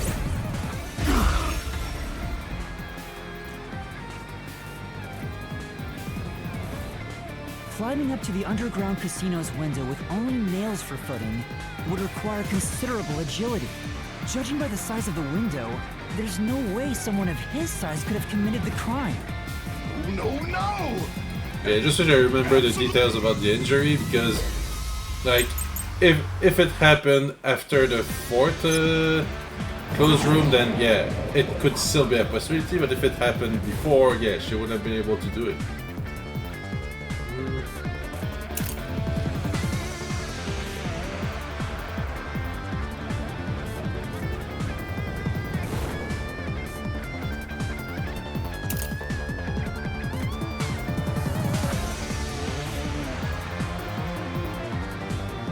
Yeah, full use of their arms, so that's how we're The gonna... nun must be the culprit.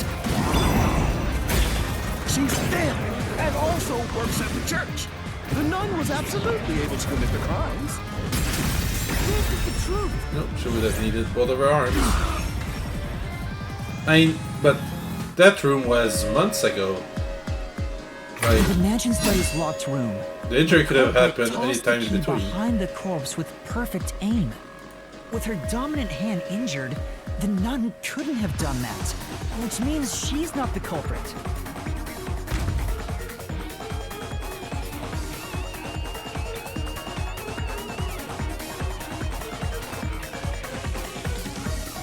It's not the churchgoer, the servant, or the nun.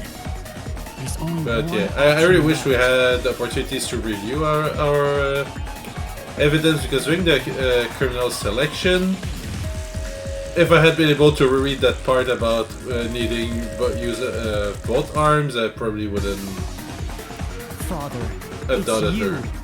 You are the nail man. Hey, say something quick. Otherwise, they'll pin me as the culprit. Well...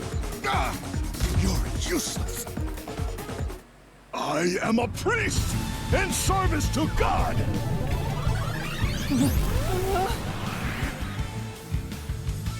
I am not the nail man.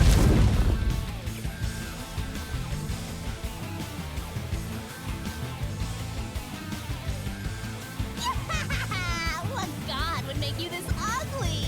All your proof is nothing but fantasy. You don't have a single piece of hard evidence. Hard evidence? But Master, you do! It's easy. Based on the facts, the priest must be the culprit. The decisive evidence that proves it is... I don't know. What do I do? What do I do? A detective must always prioritize solving a case. Listen, a detective isn't an arbiter of justice. Unraveling a case is top priority, even with questionable methods. What do you mean? In short, you must get them to confess. Use everything in your arsenal, even if it requires bluffing. Use everything? Don't hesitate to use anything that might give you an advantage. Emotions must be discarded to reach a perfect solution through a perfect deduction. Always remember that. A bluff? In other words, I should just claim I have solid evidence. But what could I use as a bluff?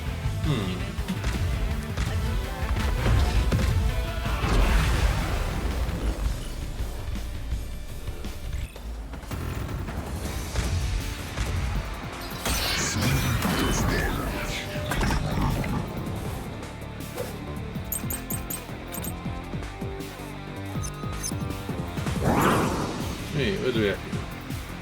Report concerning the clock tower murder case. Vicious footprint.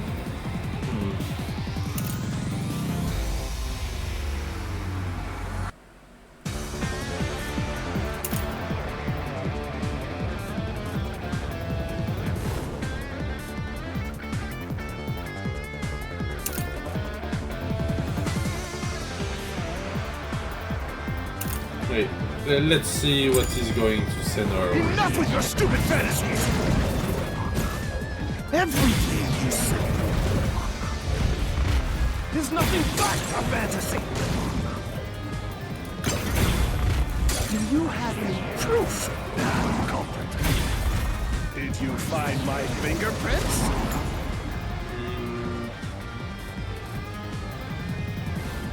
No, but the footprints could be used to match with his shoes. I'm gonna Did you find wait. my blood?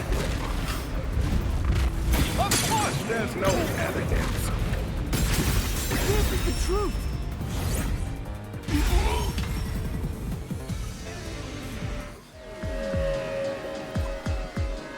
You left clear evidence at the clock tower's crimes. There were footprints left under the window in the mud.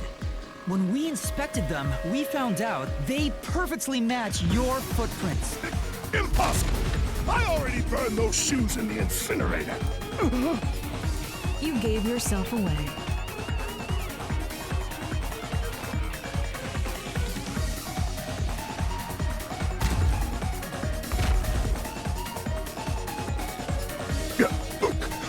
I swear, I only enacted justice in the name of God. Looks like it worked. Good job, Yuma. Thanks. Kanai Ward is rotten to the core. To save it, someone had to get their hands dirty. Those slain with the evil incarnate that harm others. That's why the people asked the nailmen to kill them. Evil must be punished. And so, I strangled them, made them suffer. All I did was slay evil.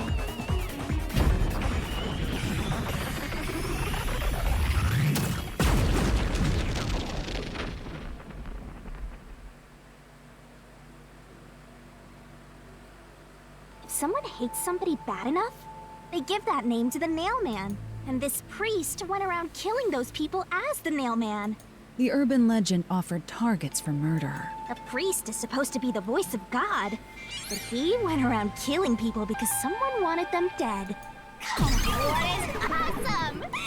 It's terrible. It's insane to think that he'd kill people for a reason like that. That could be said about all murders.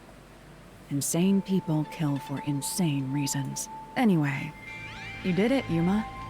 My expectations of you weren't wrong after all. Is it finally over? Huh, nothing's happening. But last time...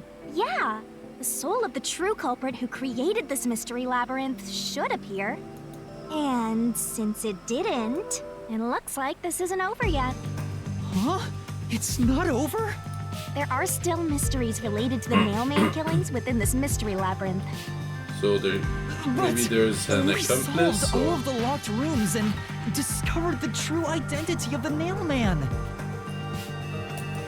Was I wrong? But the priest even confessed to it. Calm down, Yuma. There's no need to panic. If the Nailman's identity is exposed and all mysteries are yet to be solved, then most likely someone else's agenda is involved in this string of killings. Someone else's agenda? Maybe a specific person was planting the targets. Meaning the Nailman didn't work alone. You mean there's another culprit? But... Yuma, if you consider yourself to be a detective, you must see the truth through to the very end. No mystery concludes with a dead end. There is nothing we detectives cannot solve. Oh, all right. We have to review these killings from a different perspective.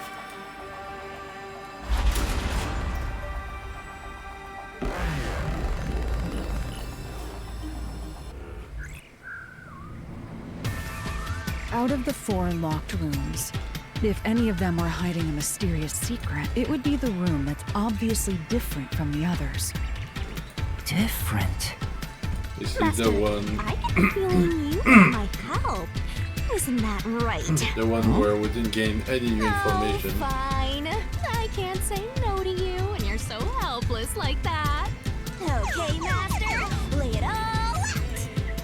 So maybe the fanatic was the accomplice.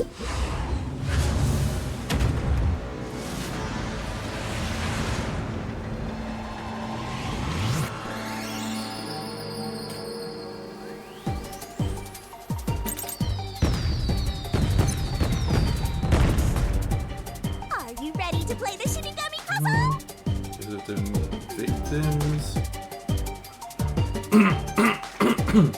Wait, the victims what?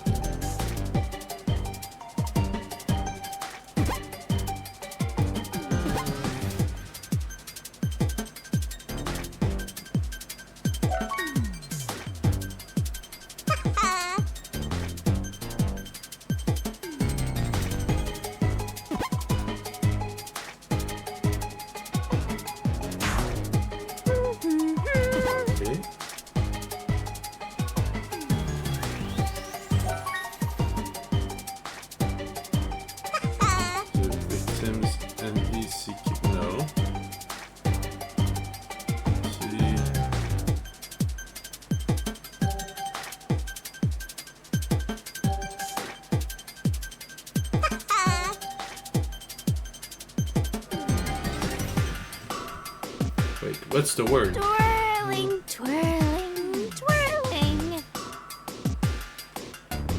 You only have 30 seconds left. Victims. Throat? No.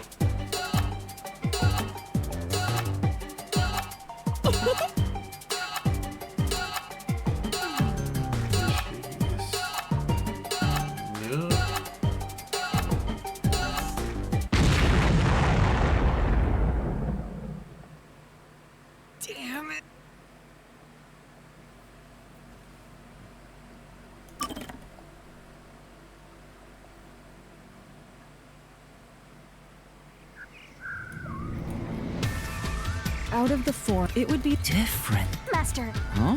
Oh, fuck. Okay, Master.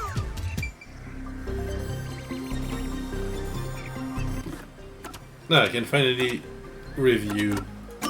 You definitely want to remember this. Okay.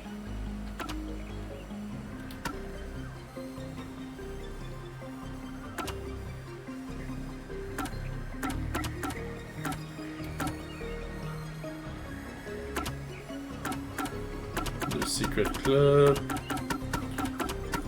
Art gallery. Back in the course of art gallery search room. I did everything. Have strangulation, no wounds from resisting. So no sign.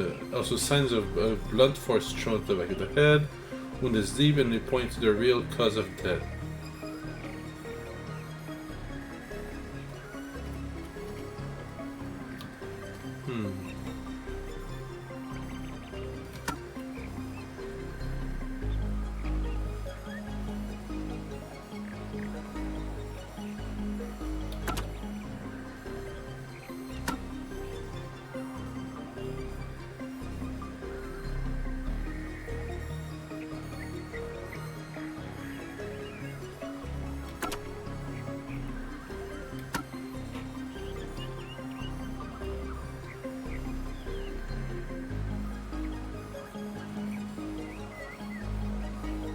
Okay, so everything it has to do with the how she died, but I couldn't figure out the word with the letter I was seeing.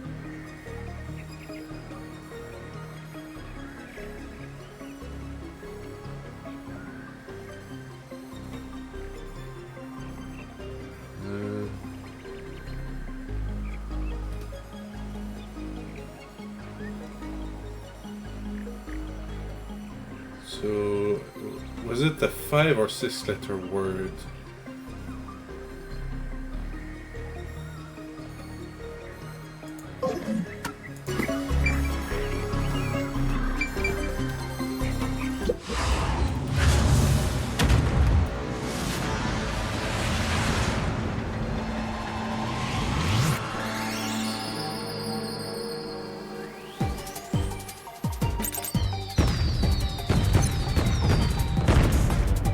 Try to solve it, lickety split. The victim. Can I do the word wound or skull? Nope. You can do it, Master. HDAD, no.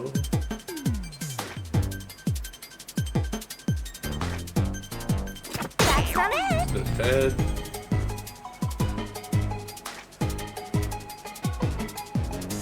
Can I make the word trauma?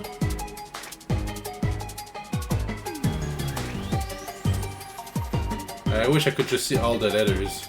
Tick tock, tick tock. T4, nope, not T4 trauma. Only 30 seconds left, Master!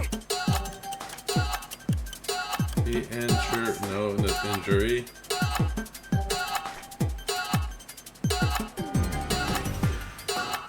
You can do it, Master!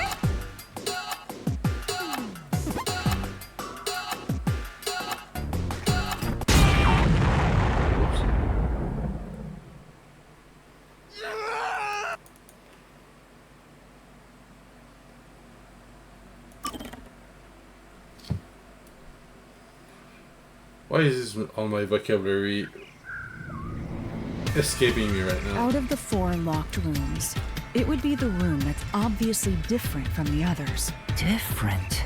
Master, I get the feeling you want my help. Isn't that right? Huh? Oh, fine. I can't say no to you when you're so helpless like that. Okay, Master.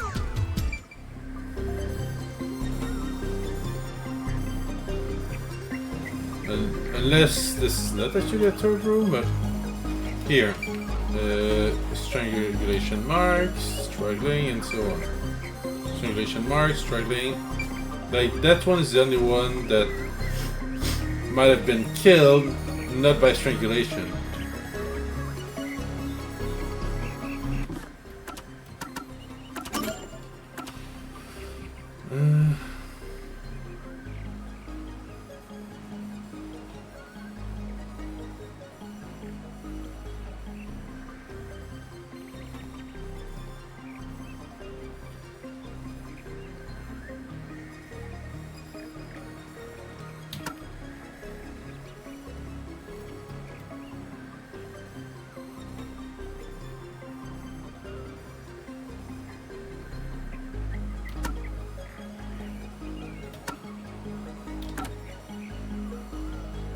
Strangulation confirmed.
Okay, so I think I have the right room. I just need to figure out what the word is.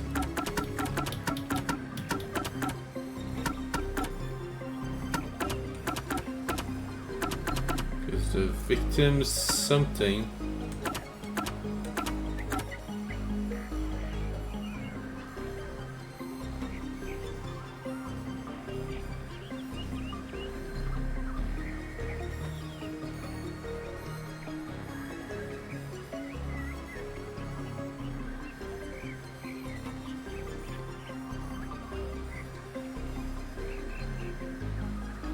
Because that's the thing. She probably died before being strangled. But like, head is not the word, skull is not the word. I don't think I saw a beast, I don't think brain is the word. So it's the victim's what?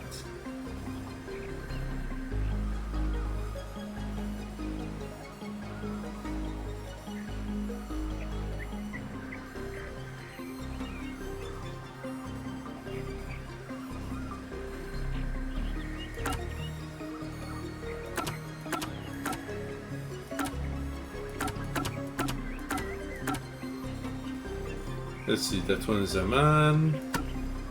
That one's also a man. And the victim here is a woman. So yeah, the sex doesn't matter.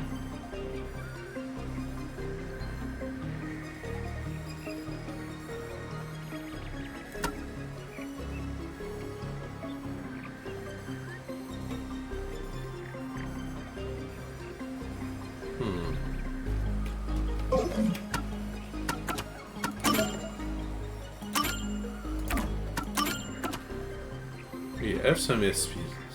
Is there anything I can do that can help me with the barrel thing?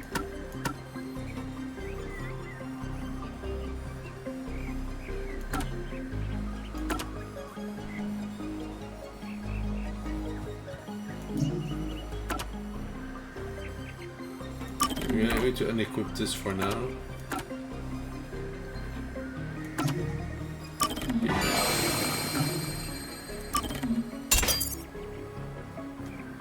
Because I need to remove some letters because I'm obviously missing something.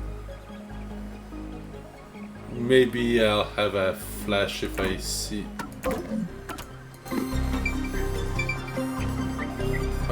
nearly only correct letters.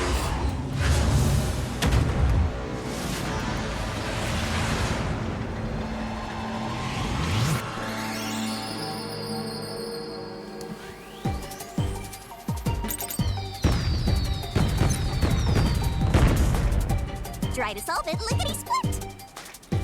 This room is different from the other because the victims TH. Oh, there's a D. Oh, oops. Death. Oh, death. Death is a word.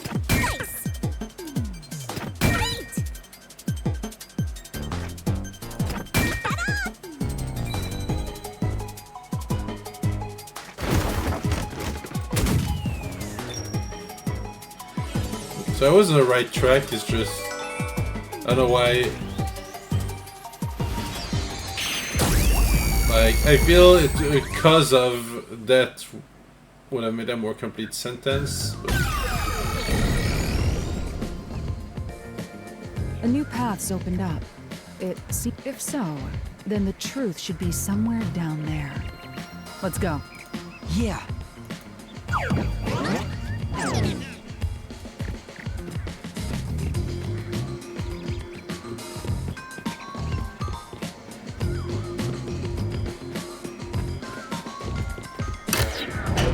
Go for the barrel thing. I wonder how they did in the Japanese version of the game.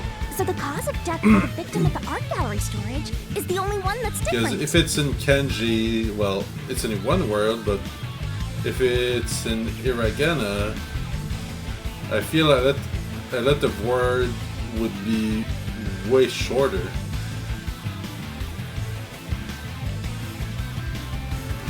Right. The victims in the other locked rooms were all strangled to death. All had strangulation marks and scratches, defensive wounds. The victim in the third locked room had strangulation marks, but no signs of resistance. So my guess is that the third room was not committed by the actual nailman, but a copycat trying to use a nailman to cover up their own murder. There's also evidence of blunt trauma to the head, which can be considered the fatal blow. The marks could have been made after the victim died, so as to appear as if strangulation was the cause of death. The real cause of death is blunt force trauma.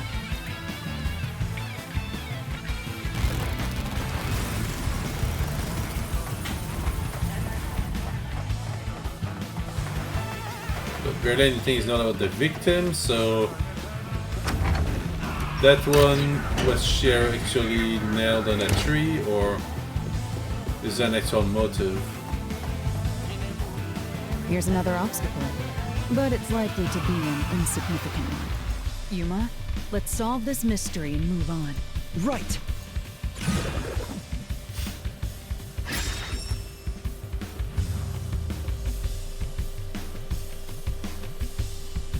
work of a copycat.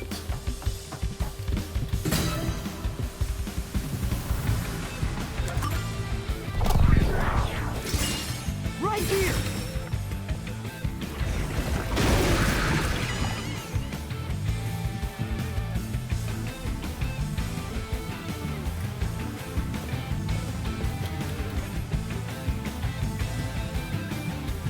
The strangulation was faked to imply this crime had the same perpetrator as the other 3 incidents. By making the crime scene as similar as possible, it appeared like the mailman was responsible for an unrelated murder. And considering the death causes were not copycat crime. given to the public, it has to be someone within the original investigation force. So I have a feeling that our set guy might be. Among the string of mailman killings, there could be some that were done by copycat criminals. That has to be why the mystery labyrinth still remains, even after discovering the mailman's identity. So who is the copycat criminal? Indeed, we need to uncover this imposter's identity. All right.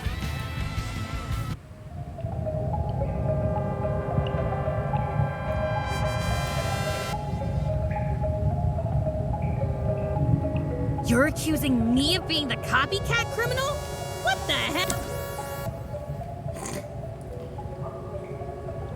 Part of me wants to just for the lols, but. No. Oh, hi, Groovy, how are you doing? That's the thing. I know that the designer of this game would be twisted enough to make it that this kid could have killed someone, and we just need to figure it out. No, it's not me. I told you already. I have nothing to do with this. That's my main suspect.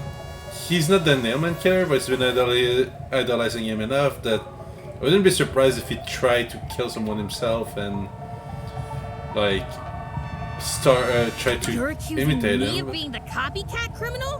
What the hell? I'll kill your ass!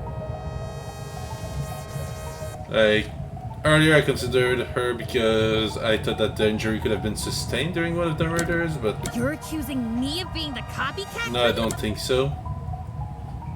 So yeah, it's told you it's already. between this one and the kid. I told you already. I have nothing to do with this. Yeah. Very good. Been hunting on wells while listening. Alright. He's gonna judge me accordingly. Have you been fighting Omega Planetus, or whatever it's supposed to be pronounced?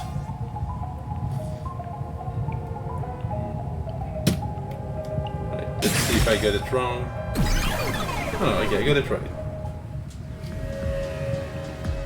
You are the copycat criminal. Huh? Me? What are you talking about? I told you all about the Nailman, and even cooperated with your investigation. But that might have And now been you throw think me off the I'm trail. murderer? Are you fucking kidding me? This is crazy. Your investigation isn't worth shit. I'll crush you to dust, you filth!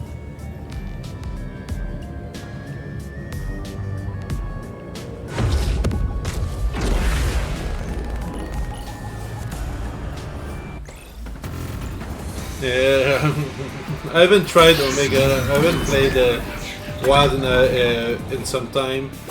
It's just that I've been so disheartened with how every patch seems to destroy performance more and more. Like at launch, I was able to run MH Wild at 120 FPS stable without any issues. After each content update, it was getting worse. Now it runs between 20 and 30. I didn't change my rig since the launch of the base game.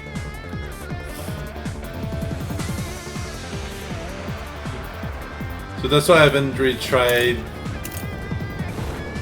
playing any content update past like Icarus. Hey, one score.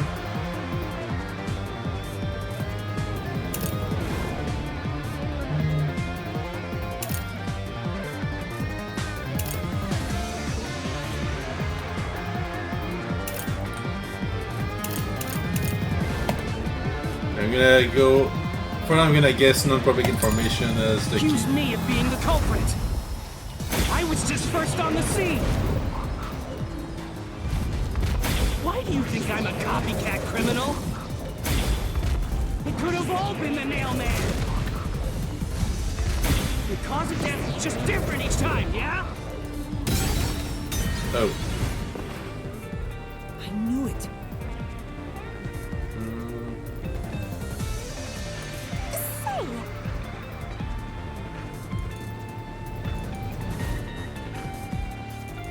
In that case,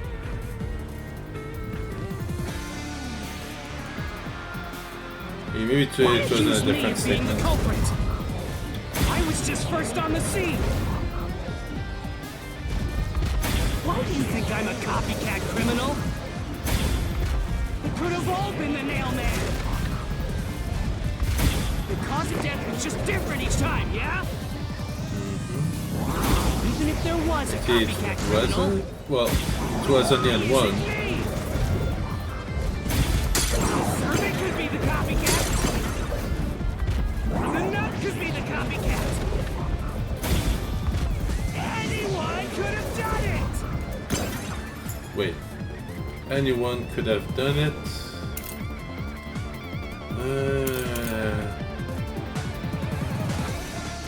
I don't know if I should present a woman's corpse to show that this one wasn't done by just strangulation, or...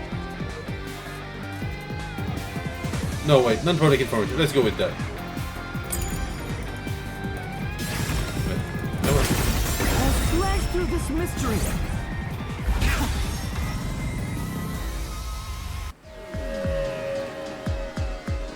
The cause of death in the art gallery was blunt force trauma, faked as a strangling to resemble the Nailman's MO.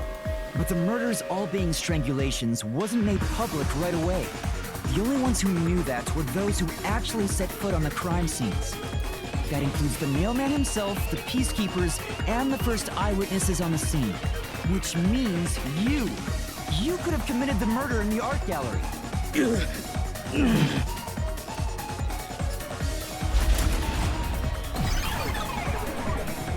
Master, after him!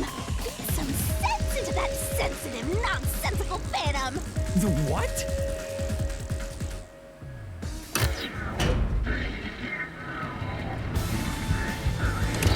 For the first on the scene to also be the culprit is rather cliche. He was always suspicious, but because the real Nailman was someone else, I didn't connect the dots.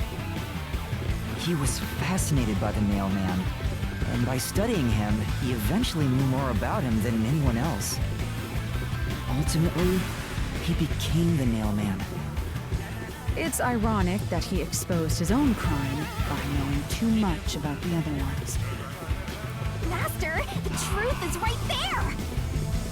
My radar is So bang will like both of them crazy. die this time, or only Bang? one of them?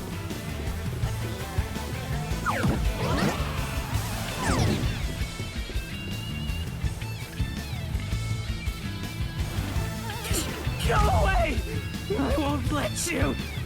You have the truth! Looks like we've arrived at the final stage. If we make him submit, we'll completely solve the mystery labyrinth. Master, don't let your guard down. Yeah.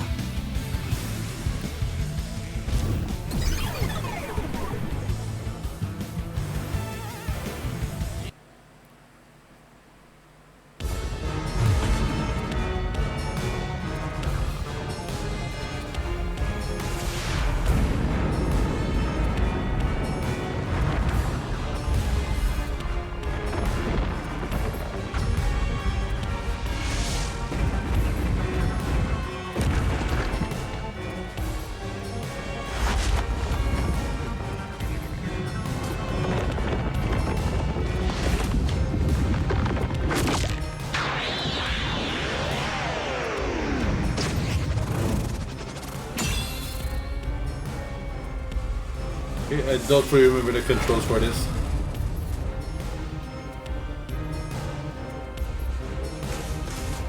Let's do this, Master.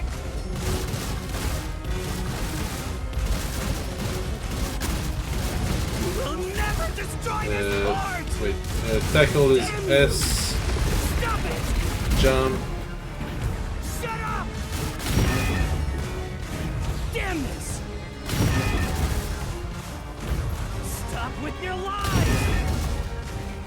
Everything was done by the Nailman! I'm not the culprit! How dare you accuse me when you have no proof? You didn't even check the crime scenes back then!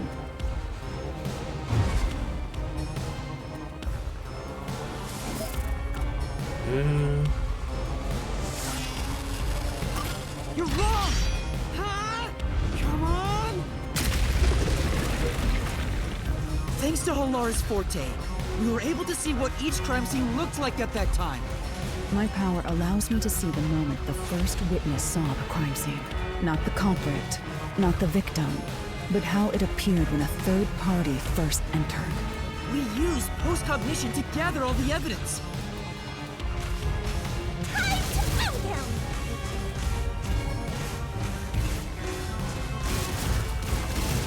Wrong! Shut up! Stop it! Get away from me, damn it! Why you? Get away from me! Get away! Get away! Get away! Who cares if you use post-cognition? You only saw what I saw as the first person on scene! No clue will help lead you to the culprit!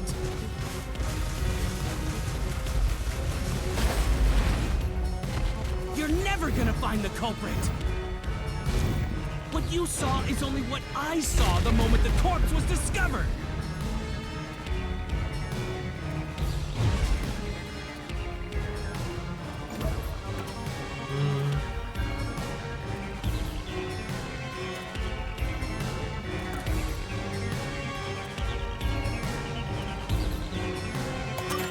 Hallar's post-cognition showed us that the paint can at the gallery storage entrance had been knocked over.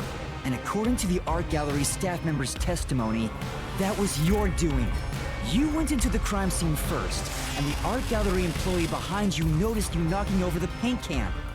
But Hallar's post-cognition only shows the scene when the corpse is first discovered. So if you were the first person to find the body, the scene before the paint can fell over would have been recreated. But it wasn't. The paint can had already been knocked over when the corpse was discovered. That means the first person to find the corpse was the art gallery staff member, not you. The reason you didn't count as the first person to find it is because you're the culprit. This is the truth of the case.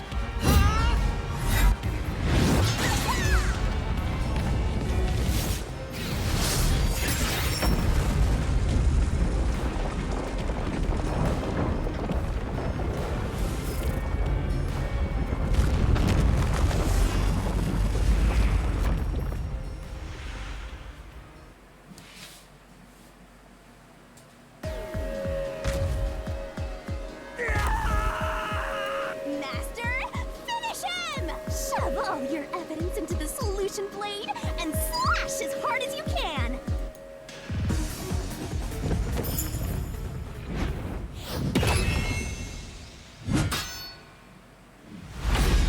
Wait, would it only slay the copycat or the real Nailman as well?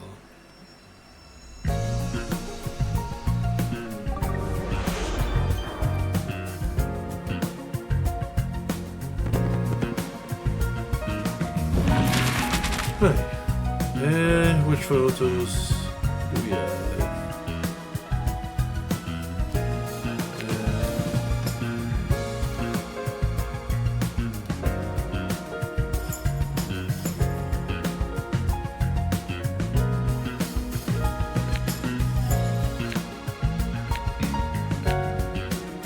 I think the vent goes here.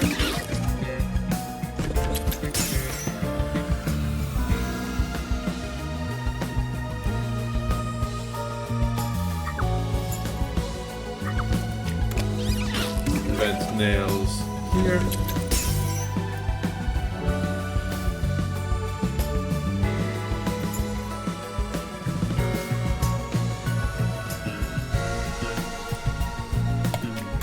dolls. Wait, what?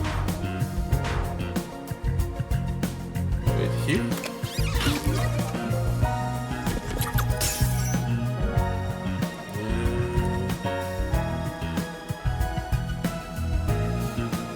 Oh, yeah. I wasn't sure what this was representing. It makes more sense.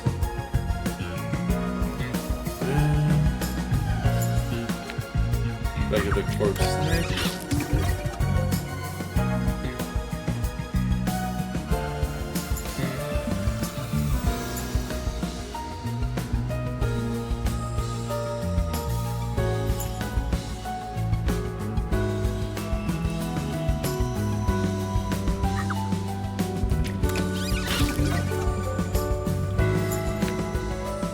I just noticed if you mouse over the thing, it has a question that relates to the picture. To make it easier to identify which picture to insert. Yeah, the rope ladder.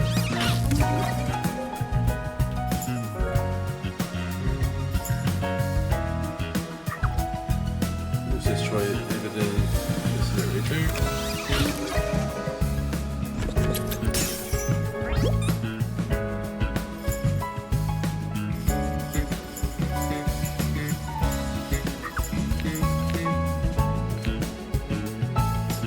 Oh yeah, that wasn't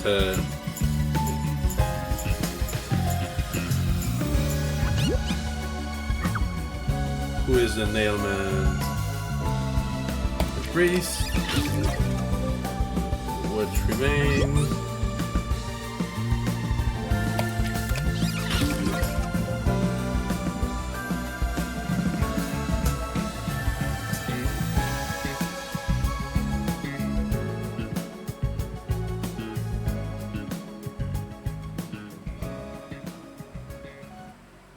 Right up, step right up! A series of locked room murders based on an urban legend. Will we discover the true identity of the Nailman? Truth bombs are about to be dropped. Time for the deduction denouement. To solve the mystery of this string of events, we have to know who the Nailman is first. The Nailman is an urban legend of Kanaiwar. You write down the name of someone you want dead, and drive a nail through it and a doll to a tree behind the church. And the Nailman will kill that person for you with a countless number of nails. A string of murders exactly like that urban legend began half a year ago. All of the crime scenes featured a corpse and dolls nailed down within a locked room. The first murder happened 6 months ago at a secret club in Kamasaki District. The victim was none other than the geezer who owned the place, and the cause of death was strangulation. I heard the buy-in to place a bet was pretty steep, and cheating was rampant, so it was obviously a scummy place. The key to the door was inside of a glass. And the vent that connects outside looked too high for escape to be possible. The culprit used the nails driven into the wall as footholds to climb. The proof? Why, the nails that were bent downward. The vent was not screwed down at the time of the murder, so it could easily be removed and used as an escape route. The second murder happened 3 months ago. It was at a mansion near Ginma District. The victim was some real estate agent who lived there, and the cause of death was again strangulation. He made a lot of money through shady real estate deals, so of course someone would be out to get him. The door to the crime scene was the only possible entrance. But the key to that door was underneath the nailed-down victim. After the culprit escaped, some sort of trick was used to get the key back into the room. A fishing line passed from the vent through the eye socket of the doll and propped up the upper body of the corpse. All that was left was to exit the room, lock it, throw the key in from the vent, and boom! You've got yourself a locked room mystery! The key was tossed under the victim from the vent, and once the fishing line was retrieved. The corpse's upper body fell over, completing the crime scene. The nails in the upper body didn't pierce through completely, so it wasn't nailed down at all. The third murder happened 1 month ago in an art gallery storage room in Ginma District. The skank's cause of death was blunt force trauma. She was a pretty lady who let her looks get to her head, and she got boom killed. The key to the storage room was nailed to a painting through a doll. Another trick was used to get the key back inside the room here. The painting with the doll nailed to it was propped up against the window, and then the culprit left the room. They nailed the key to the painting through the window, knocked it over, and bam! All done! Those are the truths behind the past 3 cases. And now, there's been another murder at the clock tower in Kanai Ward. The woman's cause of death was strangulation. Since you told that kid you'd take care of it, we gotta solve this case. The clock tower crime scene is rather high up on the 3rd floor. The door was locked from the inside, and the window shutters were also locked. But there was rainwater under the window, and the nails in 2 of the dolls had rub marks. In other words, the culprit must have hung a rope ladder from the dolls to escape out the window. With my logic, anything is possible. Why are you imitating Halara? Anyway. The killer cut their footing on the way down from the window. That way, they could just pull on one side of the rope to retrieve the whole thing. The shutters come down under their own weight, so they locked once the rope was collected. I'm surprised you noticed the auto-locking feature. You sure love your shutters, Master. The rope ladder was collected, then burned in the church incinerator, which only clergy have access to. That's how we know the mailman must be someone from the clergy. But one question arose from this. The mailman killings share one more characteristic. All the victims were murdered by strangulation. This piece of information wasn't publicized.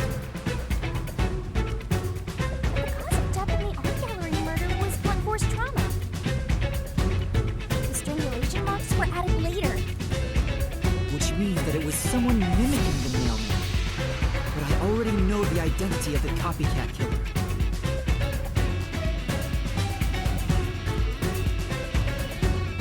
First, the mailman must be someone thin enough to pass through the vent. Someone with the skills to throw the key with precision. And a clergy member with access to the incinerator. The priest! You're the mailman!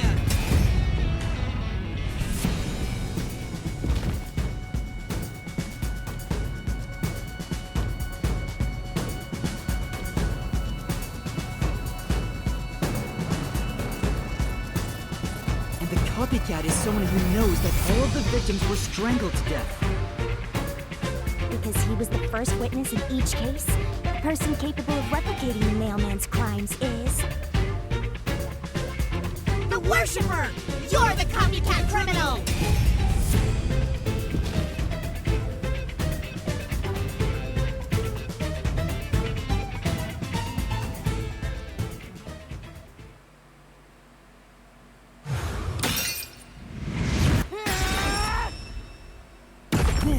Is the truth of the case!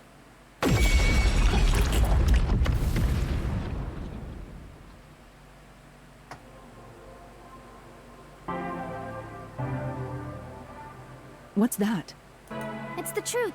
The soul of the true culprit who built this mystery labyrinth. I see. It looks otherworldly, but there's an ominous air around it. Thank you, Halara. I was only able to make it this far thanks to you. I only kept my part of the deal. You made the right choice hiring me. But I will say one thing. You've taken another step toward being a detective. That much is certain. I, Halara Nightmare, acknowledge you. Really, Halara? You do?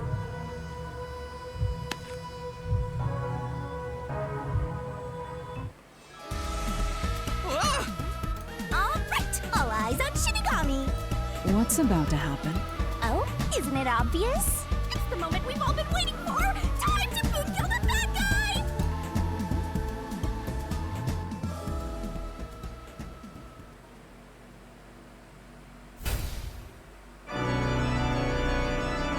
Surging bloodlust. Overflowing despair. The brilliant soul of Shinigami shall expunge this cursed case! Death to all deplorables! Through into the vile mystery labyrinth!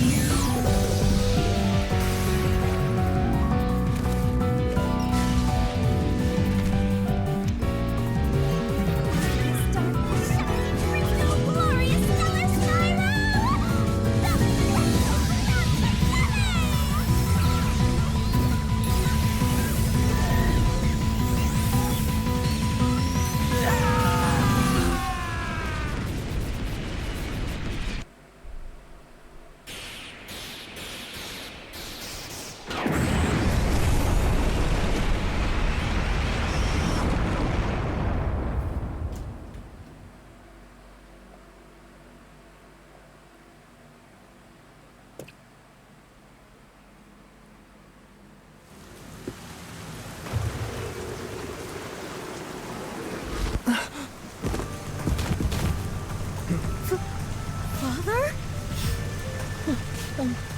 Are you alright? What's going on? What happened to those two? There's no pulse. They're dead.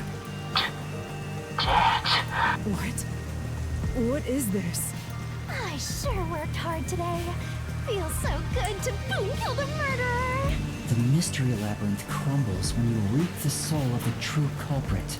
Then, the cause of the mystery labyrinth's creation pays the price by vanishing with it. I knew this would happen, but it still hurts to see someone die before my eyes. It's like I killed them myself. No, I did kill them. I killed them with the ruthless blade of the truth. There.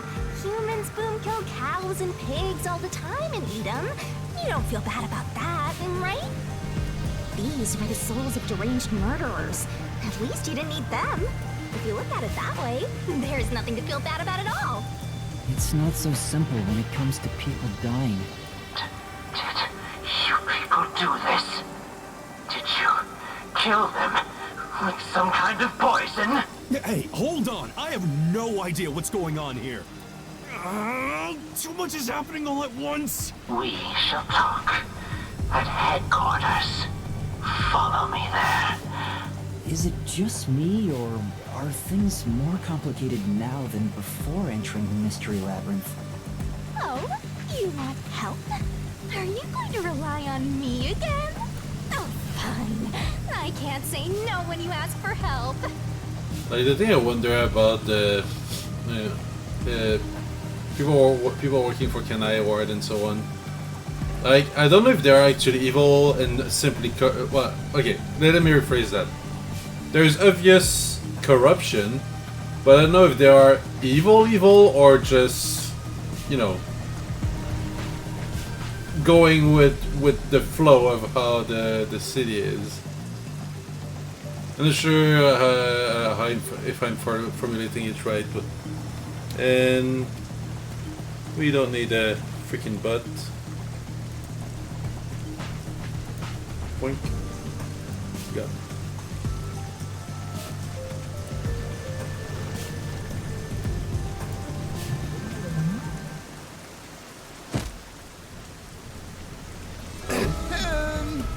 Everyone!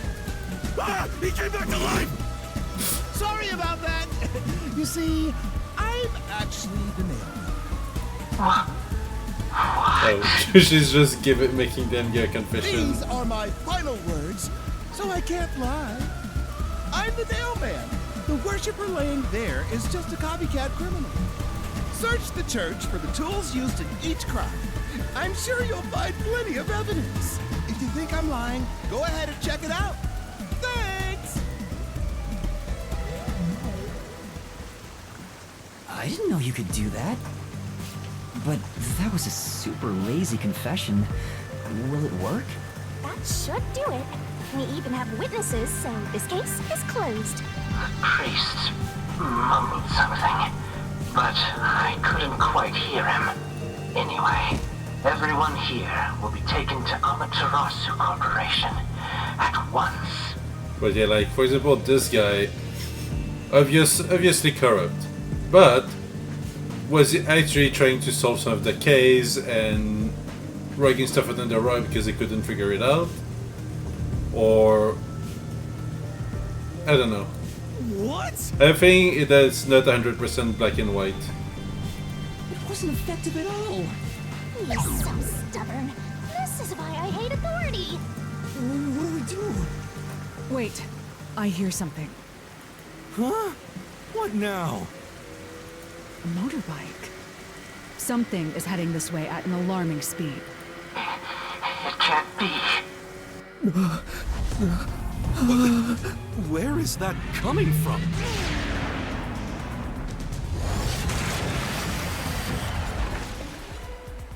No. What are you doing here?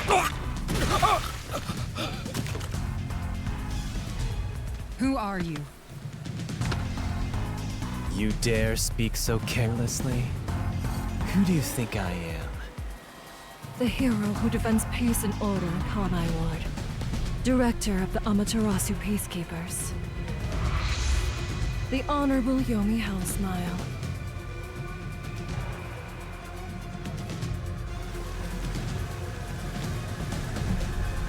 The Peacekeepers director? So he is the head of the Peacekeepers. Now you know, small fry. Bow down.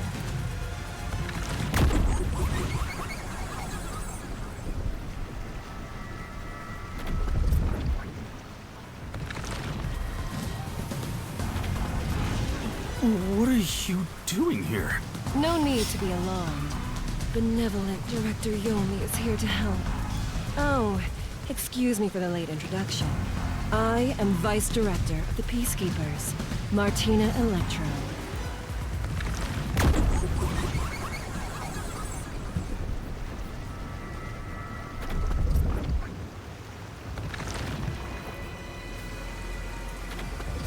She's my beloved right hand.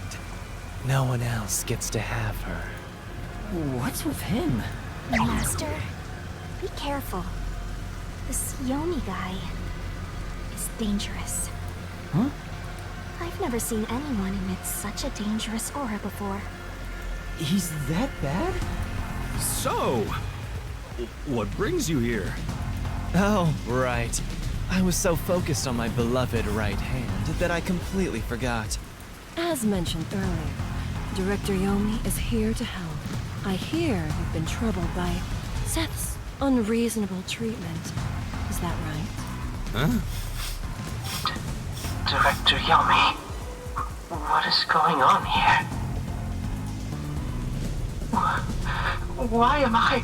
We have discovered you've been receiving sizable kickbacks for facilitating donations meant for the church. We now know why you were so desperate to clean up all the Nailman killers. Oh yeah, so maybe he's an actual bad guy, not simply a little corrupt.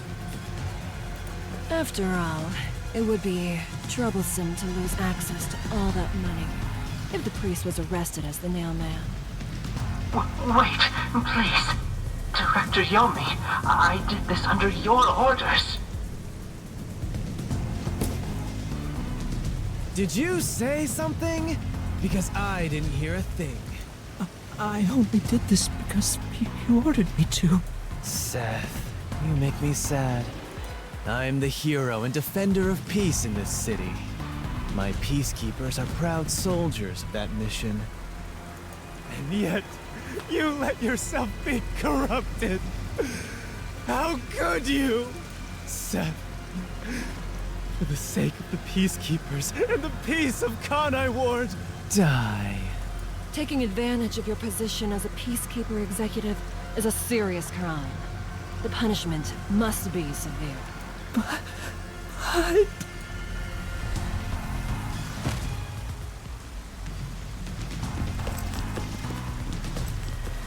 Yeah, I'm annoyed my own underling would betray me like this. I'm so annoyed, I'd go insane if I didn't toy around with my beloved right hand. It's an honor. He's terrible. Like a lizard cutting off its own tail to survive. Someone like him is in charge of the Peacekeepers? Don't look him in the eyes. Don't talk to him either. If possible, don't even breathe the same air as him. Though it's probably too late for that. Well then, to our shit-for-brains friends playing detective. Looks like I have to give you a warning. Know your place in my city and stay there. Follow the rules and don't disturb our peace. Or I'll need you to die! In this city, Director Yomi is both the law and the Peacekeepers itself. Defying us means you defy law and order. You will receive fitting treatment for such behavior. Before, you were insignificant specks of dust. But now that you've banded together, you've become an eyesore. Detectives, my ass. Shit. Wow. That's not very nice. Let's go, my beloved right hand. Yes, Director Yomi.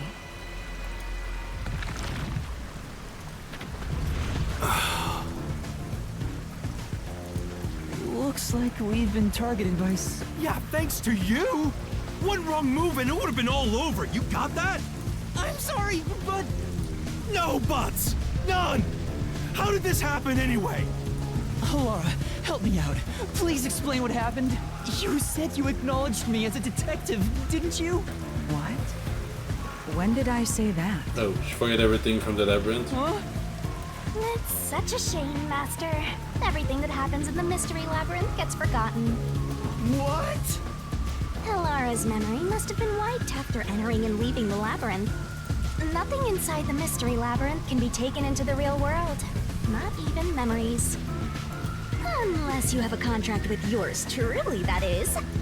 But I thought Halara and I had finally reached an understanding. Memories from up until you enter the Mystery Labyrinth are retained, like the debt you owe for your assignment. That's awful! Hey, Yuma? Are you listening? You better make sure this doesn't happen again. By the way, Chief, our submarine office is tipping over. Are you sure the Peacekeepers didn't mess with it? What? Seriously? I have to go back and repair it. Yuma, help me out. Follow me. Yuma, it was supposed to be time for your solution, but we've ended up in a mess. Huh? Yeah. Before they could be accused, the true culprit suddenly died. It's my first time dealing with such a thing. Still, I do remember this. You did your absolute best to try and solve the case. Huh? You should be proud. Oh, Laura. Look, the Chief is calling for you. You should go. Right. Thank you.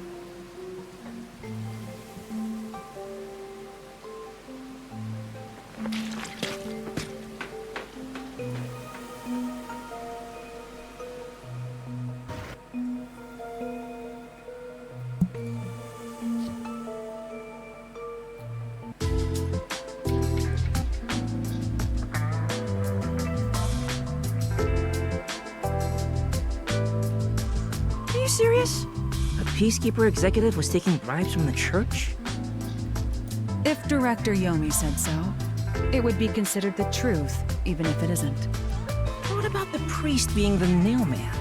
It's going to be publicly announced as the truth. It appears the priest's strong desire to save others turned him into the nailman. He saw people wishing for revenge as they hammered those nails in the forest, and decided he needed to save them. That was the motive, though it could all be a story made up by the Peacekeepers. So what about the kitty cat criminal? You mean the copycat? That one was already publicized as well. They say the copycat did it out of admiration for the real nailman. And in the end, he felt so much guilt that he poisoned himself? None of this really makes any sense. That sure didn't look like death by poison to me. It's me! I did it along with that detective kneeling in penitence over there. It would make more sense to assume Yomi killed them somehow. Especially when you consider the timing. He'd do it without batting an eye. Yomi Hellsmile, the director of the Peacekeepers, the leader of our enemy. I heard he rode in on a dragon. No, it was a motorcycle. From what I've investigated, the Peacekeepers' influence is gaining ground at Amaterasu Corporation. There's some sort of power struggle going on. Seems like they're getting their way internally. I hear that their boss, Yomi, is extraordinarily dangerous. Extraordinary. So he is very normal? It's only a matter of time until the Peacekeepers gain complete control of the corporation. When that happens, they might outright attack the World Detective Organization. Perhaps the WDO made its move because they saw the warning signs. If that's the case, it could have something to do with Kanai Ward's ultimate secret. Oh yeah, what's the deal with Kanai Ward's ultimate secret? We still know nothing about it, huh? It doesn't seem to have anything to do with the Nailman incident. I wonder what it could be. Sheesh, so much to deal with. This sounds exhausting. Didn't I tell you that from the start? We have to obey directives from number one, no matter how difficult they are. Well, we got some very talented master detectives gathered here. I'm sure it'll be fine. So much. No, everything changes from now on. Yuma, you can take a seat now. My legs feel numb. Don't stick your neck out recklessly from now on, for everyone's sake. Got it? Got it. Hey, we worked super hard. I'm so stressed I could die. Oh wait, but I can't die.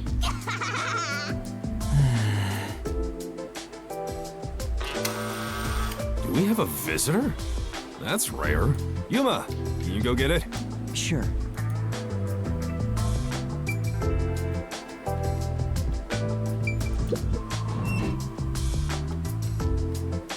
Oh, it's you. My dad is back safe at home. It's all thanks to you. Thank you for helping us. No, I just... Well, I'm happy for you. Aw, look at you getting thanked. You were on your knees just a moment ago. Be quiet. Oh, there's one more thing I want to ask you. What is it? Did someone else die or something? Will you play catch with me? Huh? Catch? But it's raining. Actually, sure. Let's play.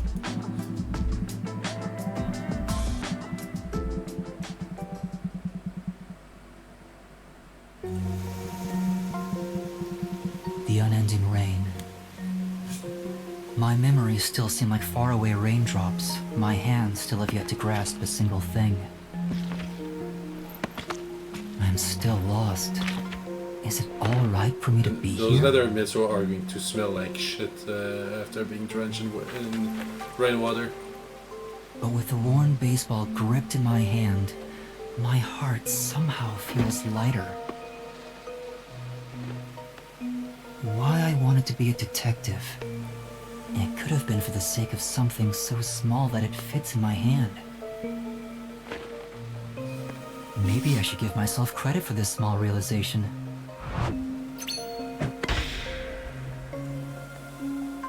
So, for just a bit longer,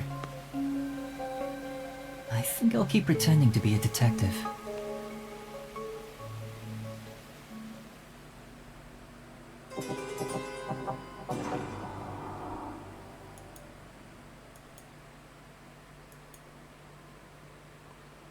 And end of the first chapter.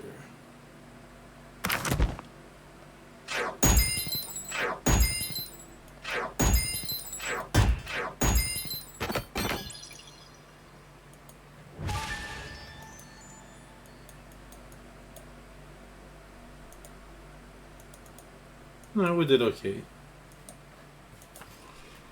Though, yeah, lost a lot of stamina because misunderstanding the assignment at some point.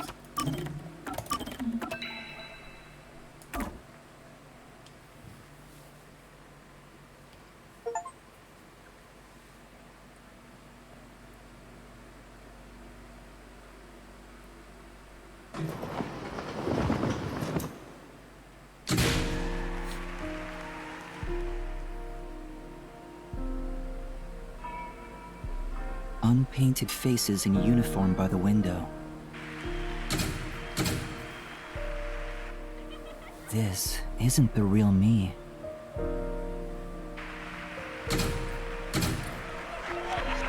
Some kind of talent show. With that, a hand reaches out and misses the stars grazing off dusk.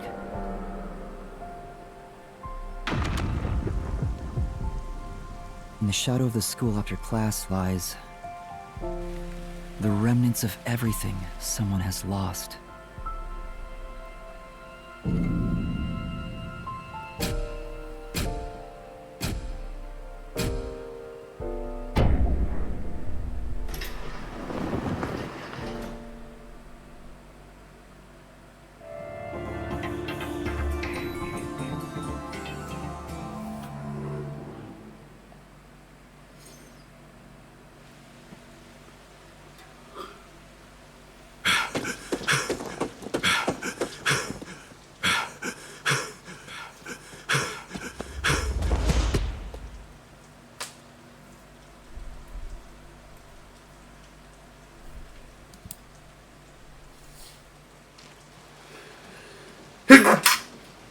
Sorry about that. Good morning, everyone. Oh? Chief, you look so clean cut today. You look just like Halara. That is Halara. How could you mistake the two of them? Oh, you're right. What a wonderful surprise. The chief was gone by the time I got here. It's way past our meeting time. What is that old man doing? He always nags others and they're late. The chief suddenly went missing. According to my deduction, his chopped up corpse will be shipped here in a cardboard box. That's horrible. I wonder what happened to Chief Yako.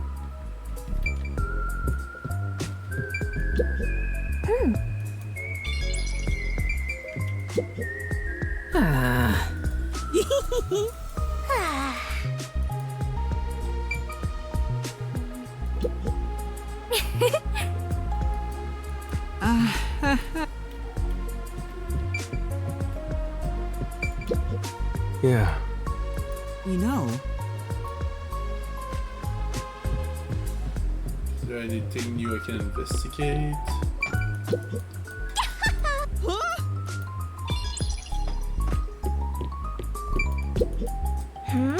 no.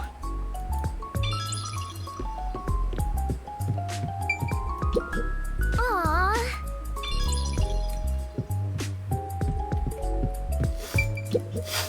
This... Huh?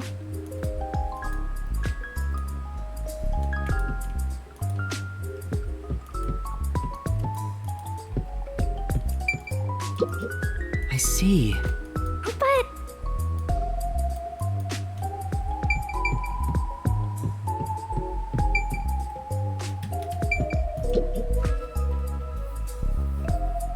Seeing that the chief's raincoat isn't here, he must have gone out. The desk drawer is slightly open, and the loose change inside is gone. It wasn't a significant amount of money, just enough to do some shopping. Considering that the refrigerator is empty, he most likely went out to get breakfast. That's correct, Halara. Chief Yako said he's grabbing breakfast before everyone got together. He asked me to tell everyone, which is why I just did. Why didn't you tell us earlier? Oh, so no chopped up corpse then. You're so perceptive, Halara. With my logic, anything is possible. Whoa! You are like a real detective. Everyone here is a real detective. Well, there is one trainee who wandered in here. Starting to wonder if that girl was dropped on the head as a baby. Jerk! I'm the only one who's allowed to pick on Master. One of these days, I'll get back at that shorty detective. I'll turn him into a wax doll or something. Even if he's a trainee, he's still a detective. We don't discriminate here. What, you're on the rookie side? He's a trainee who doesn't even have a detective deed. No way am I gonna recognize him as a real detective. Right, Vivia? Huh? Oh, there's no need to worry. I ate breakfast before coming over here. You're not even listening. I wonder why the chief is taking so long. Maybe he's in line at a stall for some meat buns. He's always eating that stuff. It is Kanai Ward's specialty. Adults and children alike seem to love it in this. I have witnessed people line up at the meat bun stalls in both the Kamasaki and Gima districts. Everyone looks so gloomy around here because they eat that crap like a bunch of country bumpkins. Hey, Rookie, go make something for the chief. You're good at cooking, aren't you? Actually, due to my amnesia, I can't make anything tasty. What? Oh, you're useless, Rookie. I'm the only one who gets to call Master useless. Jeez, everything about this town is so dark and gloomy. It's making me go insane. I step outside and I get rained on. All I hear are raindrops. There's no good music anywhere. Oh, I know. What this town needs isn't truth or justice. It's high-quality entertainment. That's where I come in. It's time for me to blow some minds with my debut. Debut? I'm a singing, dancing superstar detective. My beautiful voice will echo throughout this town. I'll show him what true entertainment looks like. I'm just doing this to breathe some life into this gloomy city. Not because I want to pick up chicks or anything. No one asked, and he's already making excuses. Such typical behavior for a liar. Oh, that reminds me. I just wrote a new song. I'll grace you all with it right now as a special treat. Oh, come on! You always have the worst timing! These morning chases are killing me. Looks like there's something... What happened, Chief? It's the Peacekeepers. They've been trailing me ever since I left. I was running to get them off my tail, but they refused to let up. Oh, that's the most running I've done in a while. And my back is killing me. So they just trailed you? Why not let them do it? Like I want to go on an early morning date with some Peacekeepers? Not interested. Besides, it'd be one thing if they just want to follow me, but there's a chance they'll make an attempt on my life. Just for walking around? There's no way. I don't know about that. It looks like they've gotten serious ever since the Nail Man case. Sorry. We have more stuff to worry about than just Kanai Ward's ultimate secret. I think we should lay low for a while. Well, the WDO never said we had to discover it by a certain date. Let's lurk in the bottom of the river until things settle down. Hey, yeah, that's for the best. Let's go with that. So passive, as usual. While we're hiding, we could lose what we've built here. No, it's not my style to just wait for the opponent to make their move. I'm taking the initiative. Hey, hold on, Halara. Where do you think you're going? There's something I want to look into. There's no matter how many Peacekeepers come after me, I'll be fine. I guess that's that. Halara will be fine. I just don't want to get dragged into any trouble. Jeez. Master detectives are all so selfish. We can hear you. Well, good. I hope you all learn some self-restraint. Should I go keep an eye on Halara? Just to make sure no fights break out. You, Fubuki? That'd actually make me more worried. That's a great idea. Yes, Fubuki, please go team up with Halara. Roger that. Off I go. The exit is over here. Are you sure sending Fubuki is a good idea? Despite how she acts, Fubuki has one of the strongest powers of all master detectives. She'll be great help in times of trouble. The strongest? sheltered skank really that amazing? She sure doesn't look it. Time for us to go to. We need to find some girls that, clues. I just asked you to show some self-restraint. Oh, don't worry. I'm the ultimate master detective. I won't cause any trouble for you. Are you sure? What? I'm not so weak that I need some rookie worrying about me. My powers make me the best there is in deceiving prying eyes. Not even the Peacekeepers stand a chance. Deceiving? Oh, fine.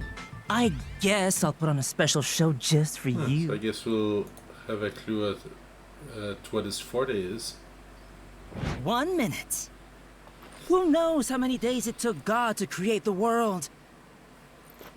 But I can change everything in just 1 minute. Check this out. You went in! What's going on in the bag? I'm hysterical.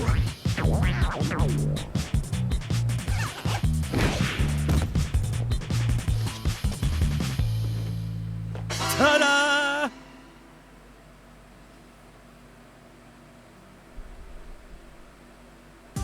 Huh? Replicates the voice too. Wow! You totally look like Chief Yako. What do you think? The perfect disguise, huh? Mastery of disguise is my forte. And your voice, too. I didn't think your disguise would be so good. Really? I think I'm far more handsome than that. My backpack has tons of different tools inside. Using them allows me to disguise as anyone pretty much perfectly.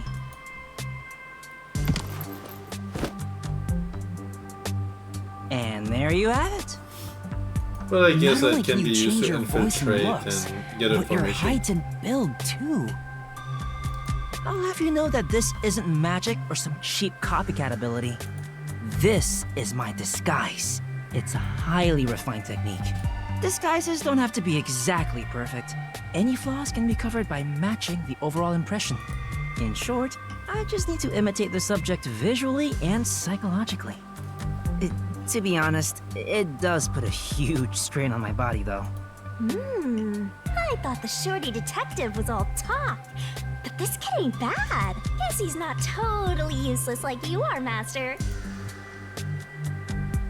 So you get it now? With my disguise ability, the Peacekeepers will never be on my tail. Anyway, I'm off to pick up some babes. Work the case.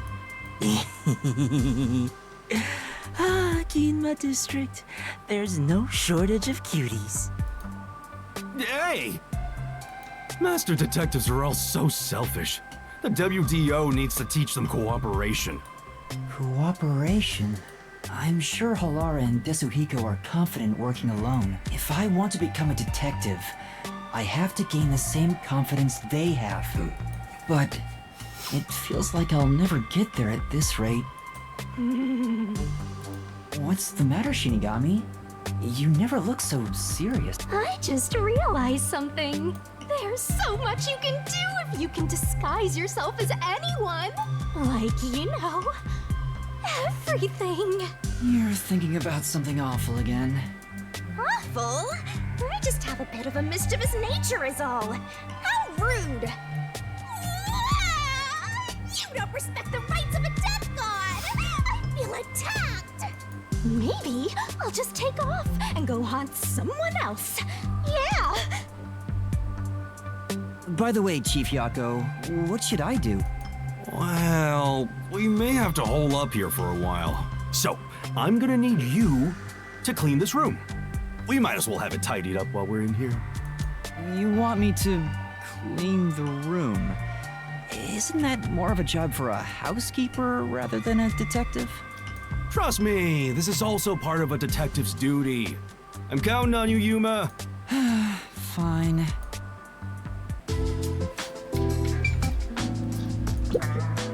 Anyway, I didn't expect the Peacekeepers to follow us around just for walking outside. Now it's dangerous to go out. Oh, why did I even come here?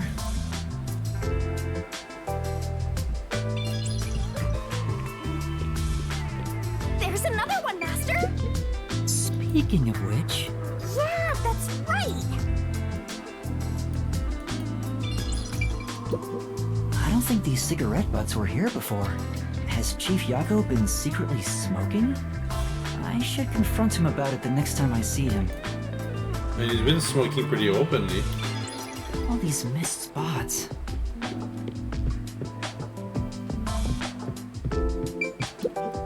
Oh, sorry. I'm in the way of your cleaning. I don't know about the others, but I agree with hunkering down at the office. Only truly cultured civilizations develop in a way that permits immobility. Hence the phrase, armchair detective. Physical distance traveled is irrelevant to arriving at the truth.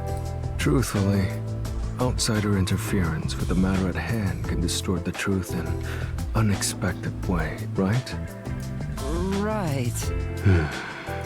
He's still not moving. Vivia must be really lazy. Don't slack off!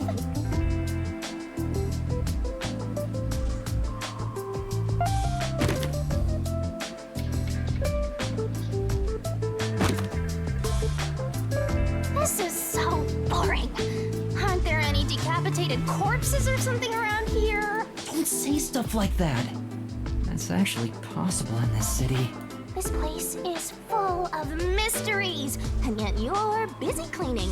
That's stupid. Oh, I should have stayed asleep in the book if it was all just gonna end up like this. In the book? The Book of Death. Oh, you probably don't remember that either. Hey, Master, what do you remember? I wish I knew the answer to that. What's the Book of Death? It's the book yours truly was sealed in. It was hidden away deep in the WDO's book vault when you found it. That doesn't ring a bell? Not at all. The World Detective Organization really kept such a dangerous book? Dangerous? Excuse you, but it's always detectives who want my power. It's the power to obtain the truth, after all. Although, you need to conquer the mystery labyrinth to get it. So, Shinigami, have you haunted other detectives before me? Oh, so you're the type who gets jealous of ex-boyfriends? I'm not jealous, just curious. Was it a coincidence I found the Book of Death? Or did I want to gain its power? If that was the reason, why didn't I leave some sort of note before losing my memories? Since you're dying to know, I'll tell you all about it, Master. It's a miracle of the universe that you and I met. A real miracle. You and I are bound by fate, so let's nurture our connection for all eternity. What? Oh no! What happened, Chief? I was so busy being chased around by the Peacekeepers that I forgot to buy food. We won't last half a day in the river like this. Plus, I can't think straight without some food in me. Relatable. Like what I mentioned earlier about me having to kind of fight my employer right now. I'm gonna pass is out. that my schedule will change to one where I don't have a lunch break. So I'm supposed to have a talk with him, and if it doesn't go my way, I'm gonna report my employer to the local labor office enforcement.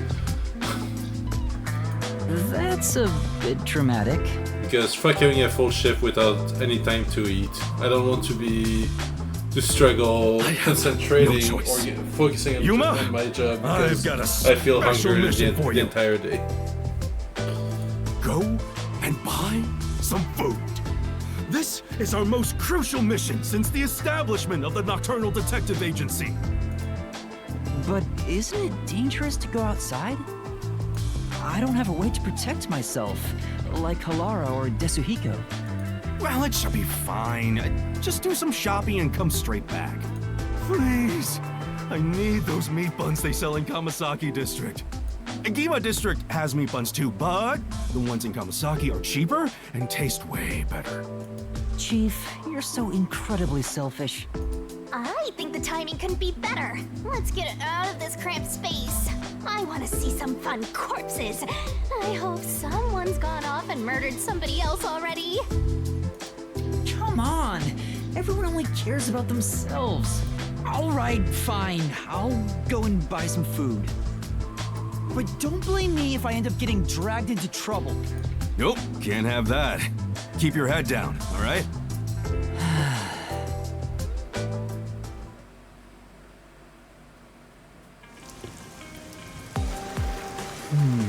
I have to get meat buns in Kamasaki District. I hope the peacekeepers don't find me. That fusshead is a real tyrant. Why don't we just pretend that trash over there is a meat bun?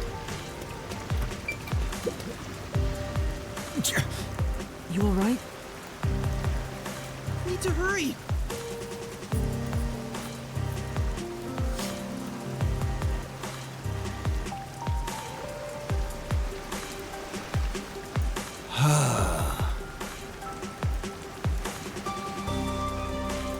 Oh no! This is...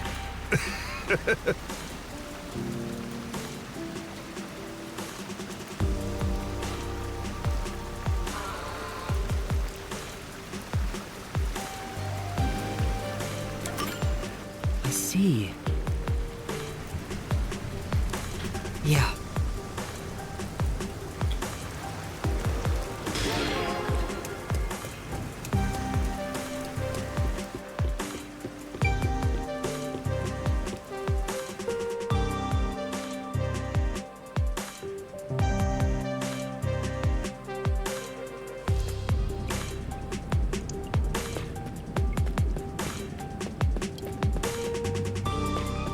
Let's go buy those meat buns, Master! Right, Wanna fight? before I do that, I'm gonna focus completing the side quest. I can smell so many aromas all around us. Didn't he say the Kamas... Actually, can't I warp?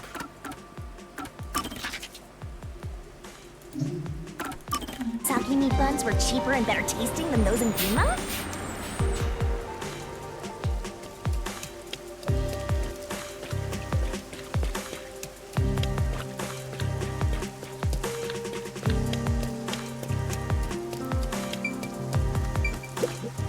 Excuse me? Yeah.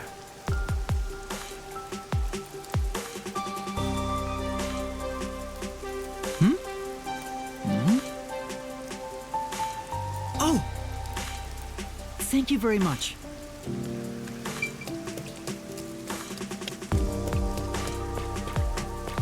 Right, back to Ginma.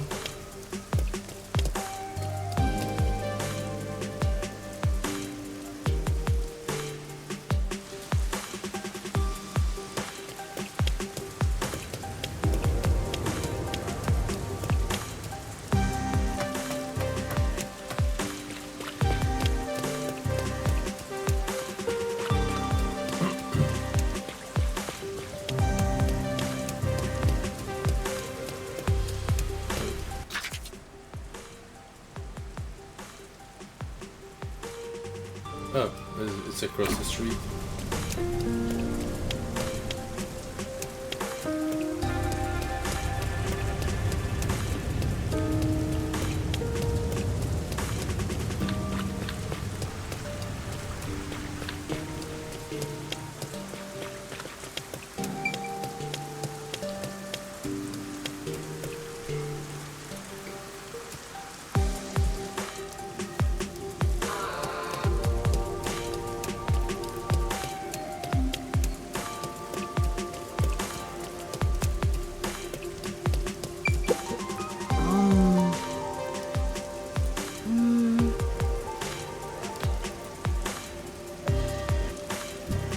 Thank you very much.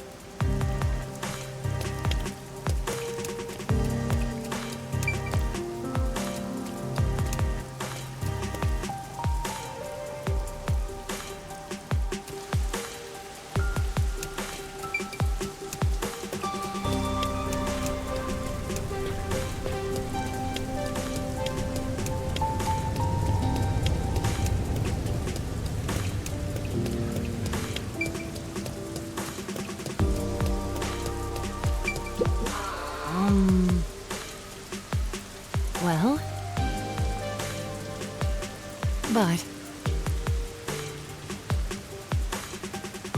Thank you very much.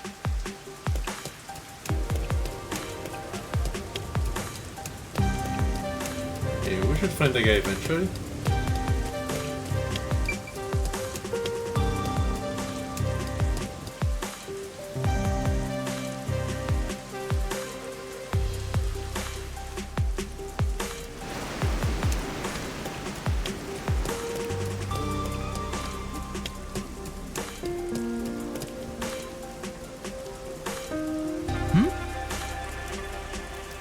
Yo!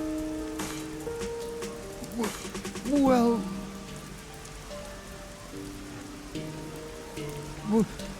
Well... Hey! No way! Hey! What do I do?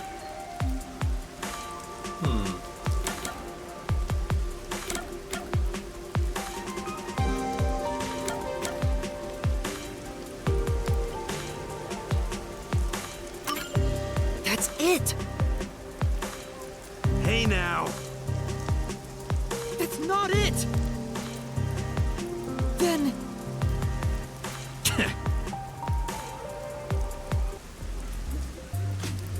You alright? Thanks. You saved me. No. Well...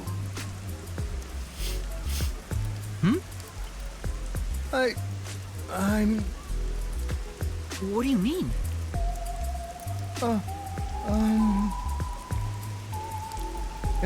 And...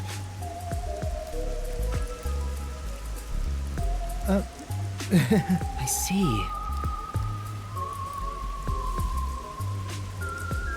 No way! Hey...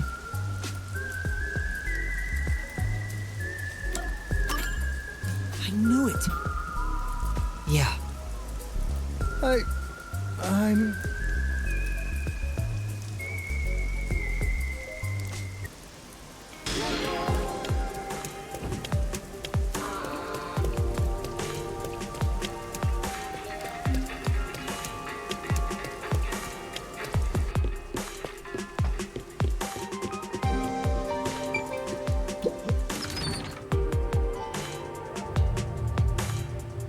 Excuse me.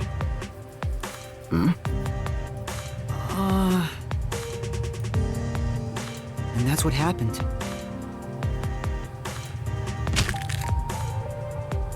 Huh? Now. Why?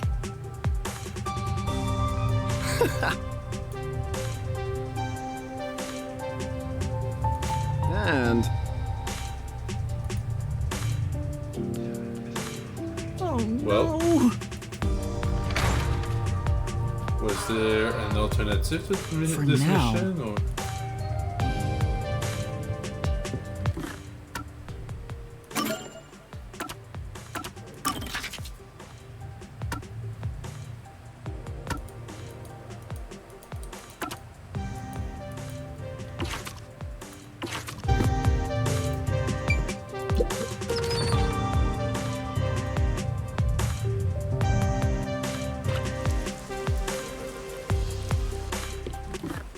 Can't I fast travel?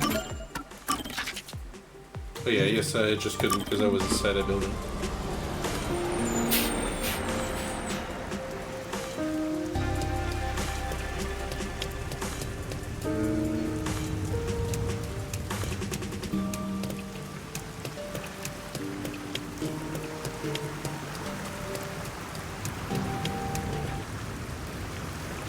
This is...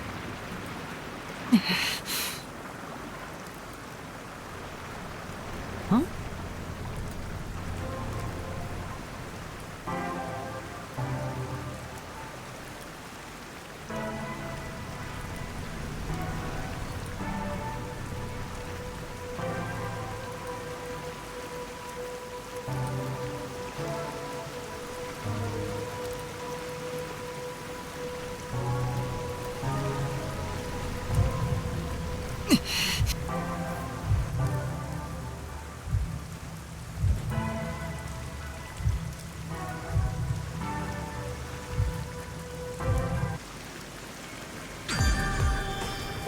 Yeah.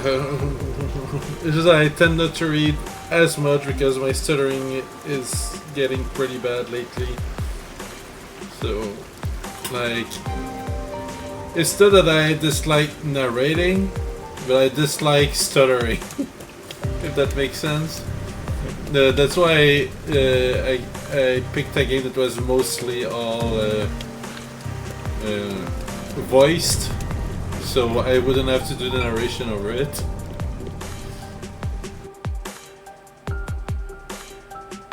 But I can try reading a little bit of the non-voice dialogues.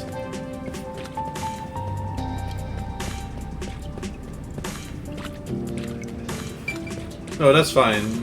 I'm just self-conscious about it because, right? If it annoys me, I have a feeling that it would also annoy anyone else listening, if that makes sense. Wait.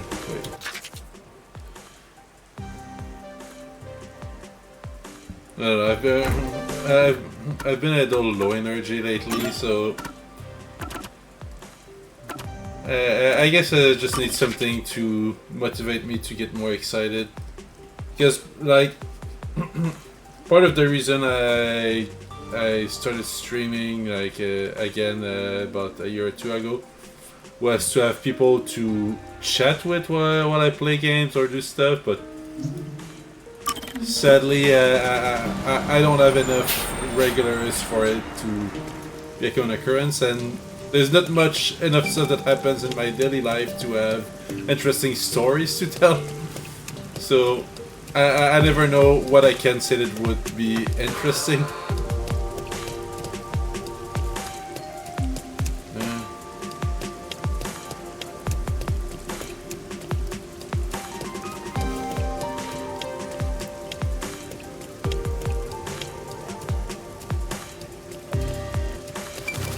That's what sucks from being in a job where everything's behind an NDA. Anything interesting that I could talk about is, well, I just can't.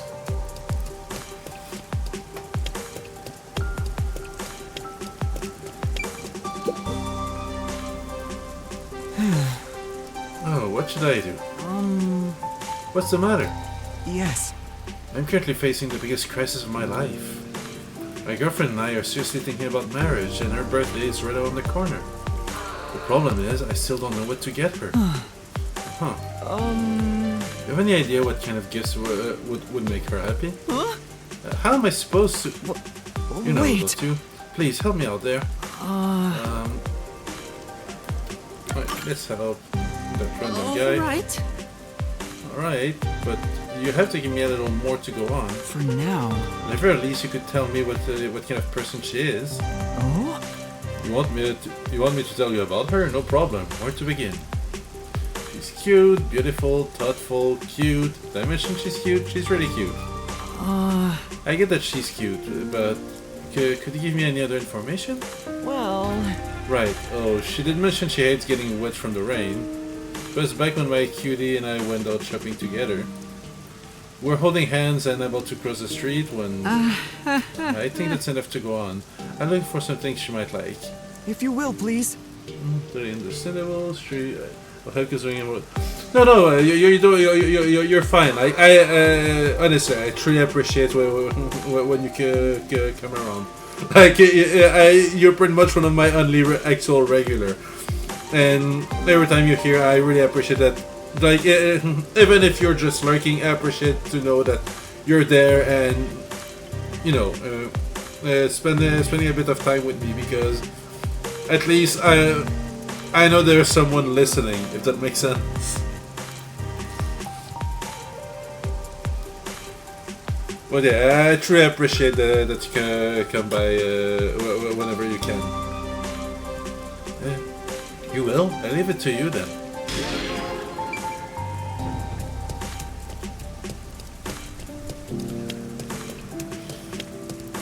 It's just weird because 2.5 years ago-ish, when I restarted under the current brand name, I didn't have that permanent stutter yet, and somehow it developed a few months in. Like, if it had started before I started streaming again, I don't think I would have actually returned to the hobby.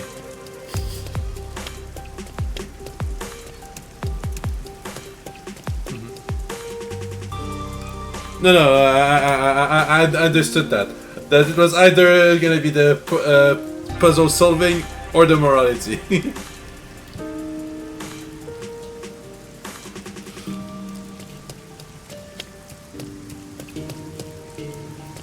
Okay, where to next?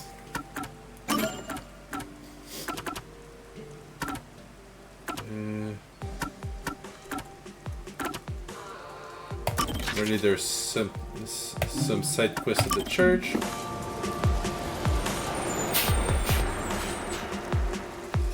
But yeah, so for this specific case, I admit that I made some mistakes when it came to the first accusation, like accusing the priest rather than the others. Because I looked at the fanatic and was like, it's just too obvious. They've been pushing it front and center the entire case, so it can't be him. Then, well, there was the larger guy doesn't fit through the thing. So the only two that remain were the nun and the priest, but I couldn't figure out what made the one more likely than the others. Like, they both have a somewhat slender frame. You could argue that this abundant chest would prevent her from going to the vents, but I don't know if it was a factor. And because it's been a while since I've played, I don't remember if her injured arm was actually addressed. And I was like, this is an injury that could have been sustained during the clock tower event. But I was a bit wrong, but like, apparently that's the clue that's supposed to let you know that she couldn't have done it because of the third case. Wait, no, the second case, sorry. That required 2 arms, but that case was 3 months prior, so she literally could have broken her arm at any point between that case and now. But that's the thing, I don't remember if the injury was addressed or not. And like if for example it happened 6 months ago and it's mentioned, yeah, I could see the reasoning for finding that out. But also what didn't help is that I noticed that there was some section during the labyrinth where you can't consult your evidence or collected the keywords. So I had to go mostly from memory and I had no way to review the information.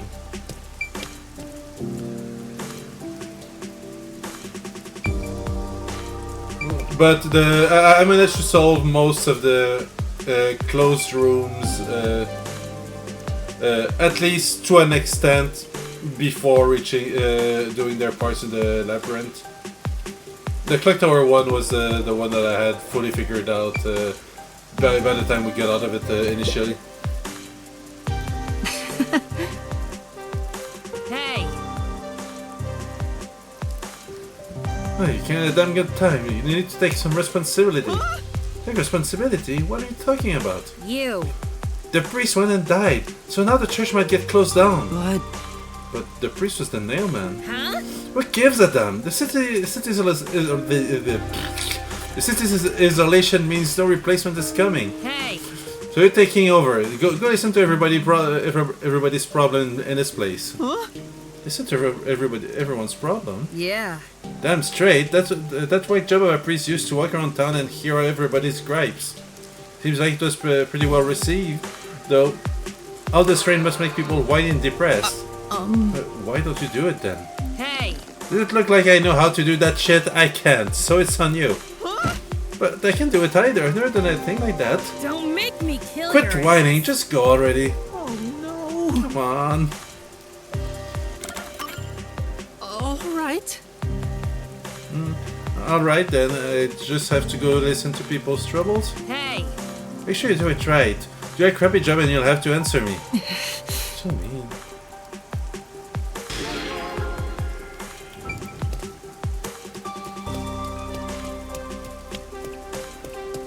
Oh, can observe this. Oh. This tree is big and majestic and all, but there's something unsettling about it. That's true. I think it's because of how twisted and distorted it is.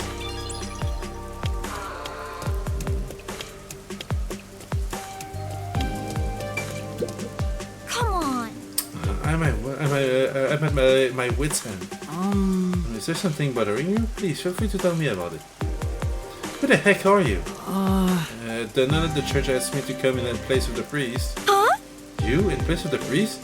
Well, whatever. In that case, I do have something to ask. I haven't been able to sleep at all lately. Do you have any idea what might be causing it? No. I can't really say. What do you think may be happening? Come on. How should I know? I'm so tired of it. This train is getting on my last nerve too. Maybe I should head to the cafe again. What advice should I give? Exercise to get more tired and sleep better. Well? Maybe I could try exercising a bit less? Wait, Come on. I thought exercising more. Exercise? I don't exactly exercise that much in the first place. Oh, I see. Wait, did I misunderstood what the question was about? No.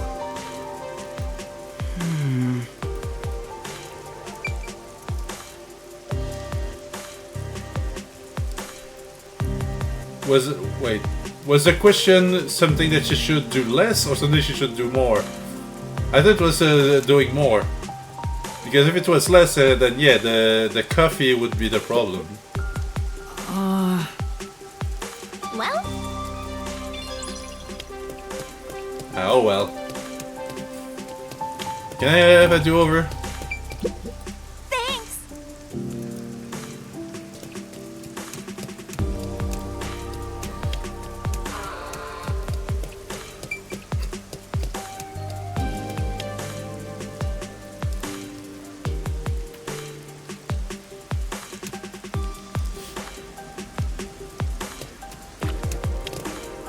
Okay, I think this is above.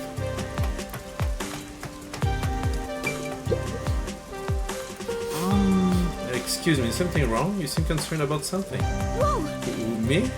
Of course not, I'm always happy and upbeat. Really? You looked really worried about something just a moment ago. What is it? Who are you anyway? I'm... The nun from the church asked me to go around and listen to people's troubles. Oh, just like the priest used to do. Yes! But you don't have to worry about me. I don't have any worries at all. What does that mean? She's putting on a brave front, but I think she's afraid of something. This recent issue seems related to...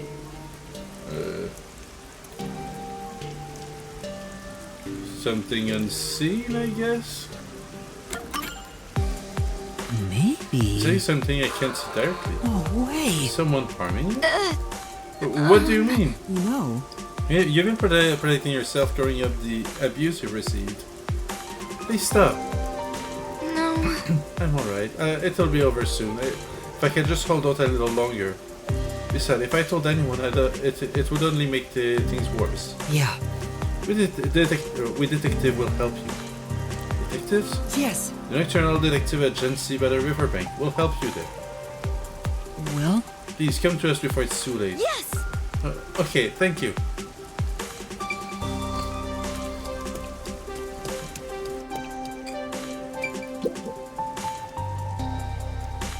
For now...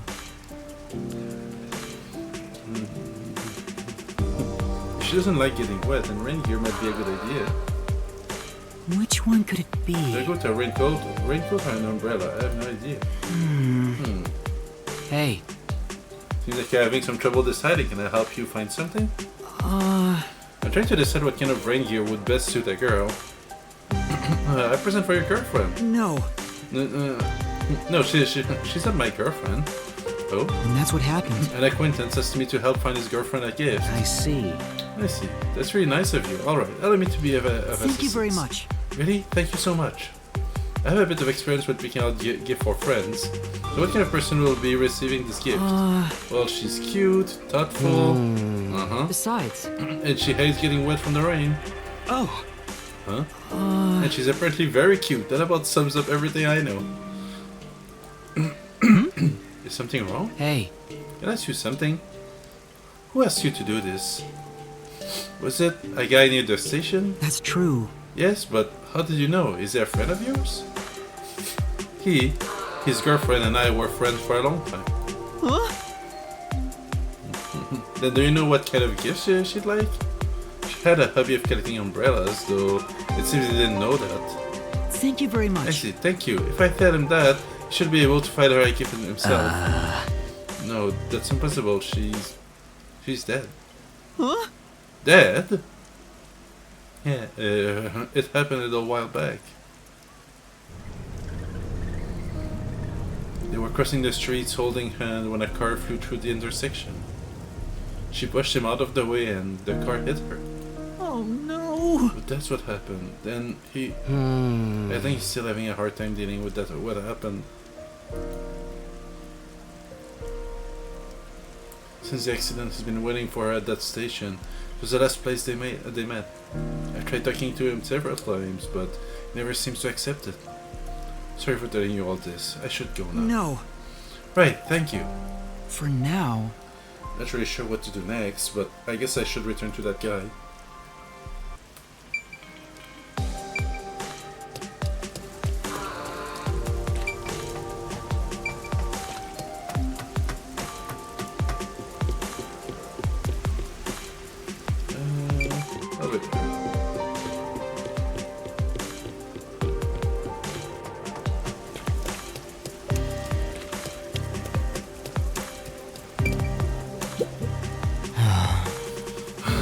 What should I do? Is something bothering you? If you'd like, you can tell me about it. Thanks, but who are you? The nun at the church asked me to go around and listen to people's troubles in place of the priest. Oh, you're doing that, what the priest did. In that case, I'd really appreciate having someone to talk to. No. I'm concerned about my future. I want to become a hero. Huh? A hero? Yes. Yes, ever since I was a kid, I've always looked at the heroes you see on TV and in comic books. I see. I want to become an ally of justice. What should I be doing to make that happen? What kind of work can help fill people with hope and inspire them to chase their dream? What processions would be best?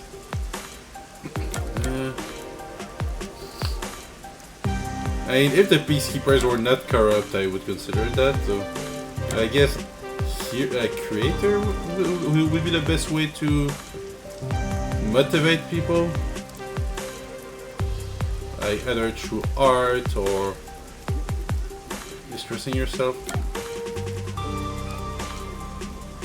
Though a detective could be about helping uncover the truth on crimes, and if the crime rate drops, then I guess you're a hero.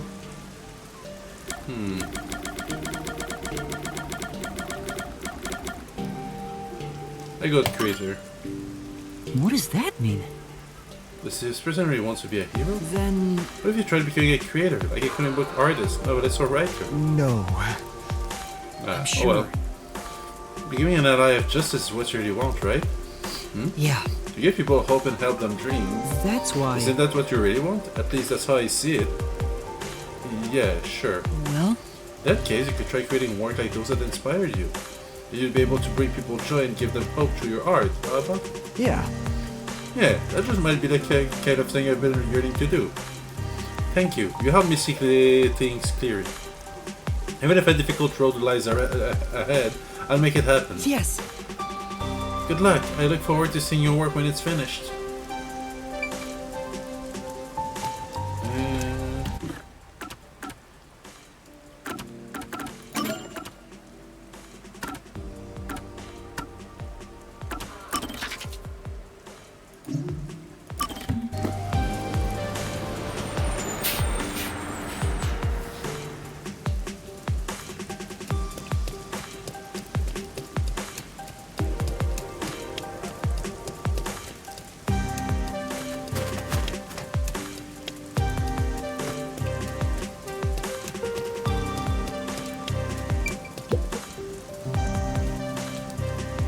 Alright, guy. Time to do like Elsa and let it go. Oh, so you're back. So do you find a present? Well, it seemed like she had a hobby of collecting umbrellas. Umbrellas? Of course, umbrellas. It never even occurred to me. That's nice. Yet another lovely side of her that I wasn't aware of. How lovely. What a lovely day this is. Umbrellas. Umbrellas, umbrellas, umbrellas. A cute hobby like that suits her perfectly. Thank you so much. Thanks to you, I believe I'll be able to find the perfect present. Sure. I wonder if I should tell him.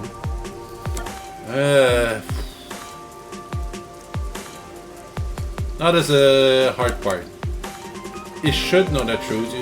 You don't want someone to live in the denial the entire life. But at the same time, do you really want to break him even further? Well, you know what they say. Before rebuilding, sometimes you have to take something down. Hasn't your girlfriend already passed away? Wait. Passed away? Who has? And that's what happened. I heard it from your friend. She died after being struck by a car. What a strange thing to say, but that's impossible. But she isn't dead. We'll be spending another lovely day together, in fact. That's nice. We'll be together forever. Wait! Maybe it would have been better for him if I had just kept quiet. Was that really the right thing to do? I don't know the answer to that question.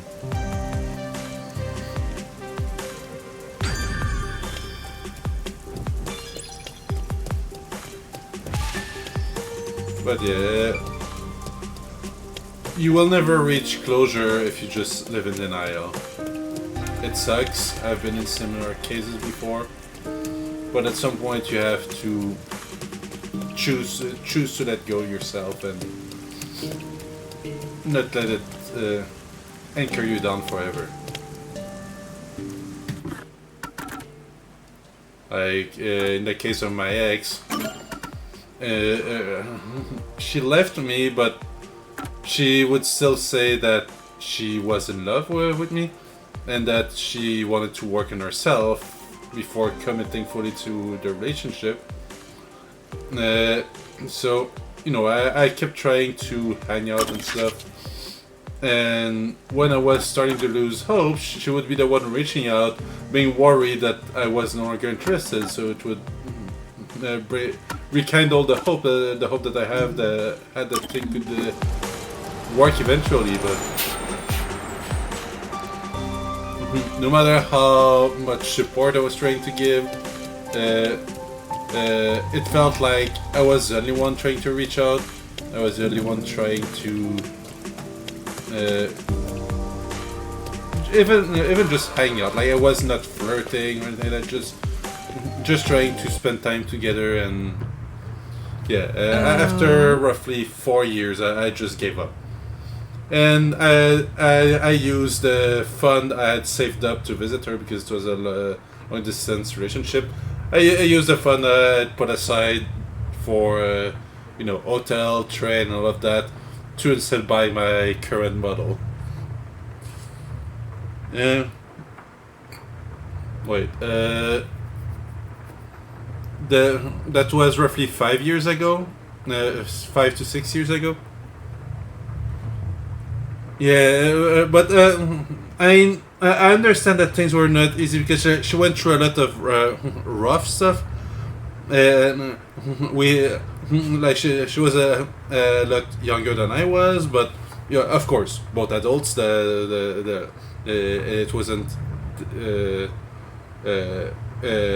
she wasn't that young, but you know there was still over a 10 years gap. At first, I didn't even intend to try and get with her, but she was the one that approached me first, and like over time it just clicked. But yeah, during the time we were starting to hang out together and so on, it was early in COVID, she had her own little business, but business that was about wedding catering and all of that. And with COVID closing everything down, she couldn't keep her stuff running because all the gatherings were banned everywhere. So no way to keep it running. So that probably didn't help. She was in the middle of studying with stuff, and at some point, like a year or two after that,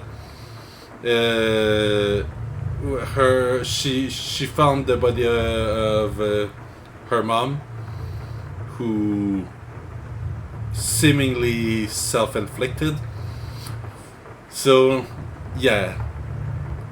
So I did try to give as much support as I could, and like, but that's the thing.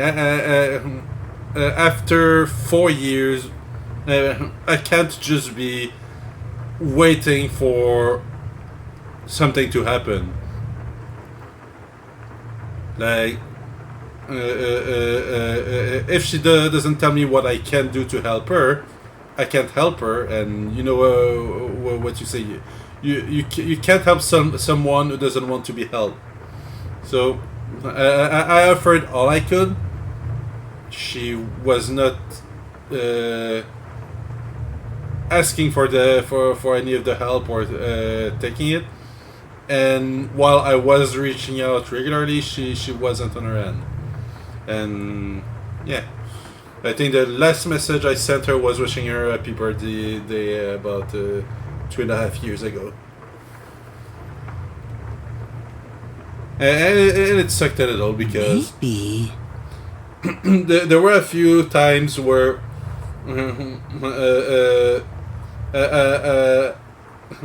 I would reach out, and there's one time I did reach out to, like, okay, so you know, what are we? Are we still friends? Are you still interested in coming back together at some point? What are we? And I don't remember everything that was discussed here, but that well, you know, she started crying while trying to talk about it, and you know, I was trying to did my best to tell her that I wasn't blaming her or anything like that. But you know, it made me feel like, okay, maybe she still cares enough. But at the same time, I kept trying, and yeah, it's that was roughly 2.5 years after our initial breakup that I had this discussion. So yeah, after 1.5 years more trying to reconnect and just get something out of it, like because that's the thing, even if we never came back together officially, at least staying friends I would have been fine with. But even that I was not able to get a thing going, like whether it's a hangout or just chatting for the sake of chatting and so on. So yeah, eventually I just gave up. And with the guy we saw here, in the case it's a literal death, so he has no other choice but to let go. But that's why it made me think about my ex, because she's literally the only girl that I ever officially was with, if that makes sense. Like, I never dated before that or anything like that, and it took me some time before I was able to let go initially with the original breakup. But you know, it had to happen. Anyway, that voice. Well... Yes, it's the wizard. Yeah. Verily, you stand before the wizard. The feeble shall find salvation within my work. So, what brings you before me this day? Please, make me the strongest. I see. You have suffered much, my friend. Seeking metamorphosis, you sought me out. Very well, allow me to bestow upon you that earnest desire. Hey! Wait a minute. Mr. Detective? And you are? I'm Yuma, a detective. I have something I want to ask you. Oh? I see. You've thought of my magic. Very well. I shall answer your questions to the best of my ability. Does magic really exist? I find it very hard to believe. I assure you it does. I imbue magic to medicine. This contains the power to make one stronger. Partake of it and you shall find yourself in a body without equal. But a simple swallow will not suffice. Suffice? Sure. What should I do? Well... You must form a contract with me. If not, magic within the medicine shall consume you. So what say you? Will you contract with me and transform to your strongest self? Or will you continue to wallow in endless oppression? I knew it. This is a bad idea. There's something off about this person. But I want to become strong. I'll make a contract. Please, make me the strongest. Yeah. Very well. Our deal is complete. Take this. Now I make my leave. I pray the weak find happiness. Wait a second. You shouldn't take it if you don't know what's inside. I want to become strong. I'll do whatever it takes. No. Can't you see this drug could be dangerous? You could die. You don't understand, Mr. Detective. I thought for sure you would be on my side. If I was strong, no one would bully me. I wouldn't have to put up with guys like that that one from earlier. Doesn't seem convinced, but I have to stop him somehow. Okay. He doesn't seem bothered by the fact that medicine could be dangerous. He strongly believes to the wizard. So, will you really become stronger? Basically telling him that if he doesn't get the strength himself, is he actually stronger? I'm hoping that's what that one means. This is truly... Do you really think that thinking that will make you stronger? The wizard said so, so it must be true. No. That's not what I mean. I'm talking about your heart. My heart? I'm sure. Even if our bodies get stronger, if our hearts don't change, then we'll always be weak. No way. But... Besides... Things might have been different if you'd stood up to that guy earlier. That's why... It's a weak heart that relies on magic or other people, so let's strengthen it. You mind? I'll do the same. You're right. I can't rely on magic to make myself stronger. Thanks. Thank you for your help, You Mr. saved Detective. You opened my eyes. Goodness. Unfortunately, it appears the contract could not be completed. Regrettable. And so I shall take my leave. I doubt we'll meet again. Wait. Hold on. What about the wizard? Looks like she vanished. I have no idea how she got away. Yeah. Let's head back. Okay. After this episode, the church servant began training his mind and body to become stronger. He entered a brutal regimen and became the strongest around. He turned himself to an ally of the weak and stood up for anyone being bullied.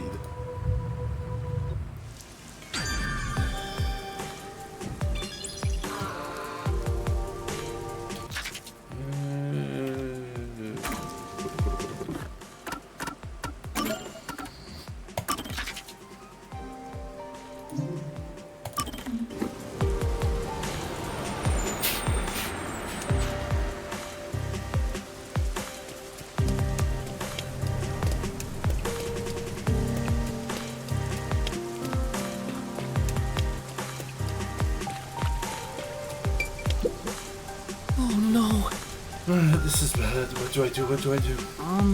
You seem really troubled. What's wrong? Who are you? The nun at the church asked me to listen to everyone's trouble and place of the priest. Please.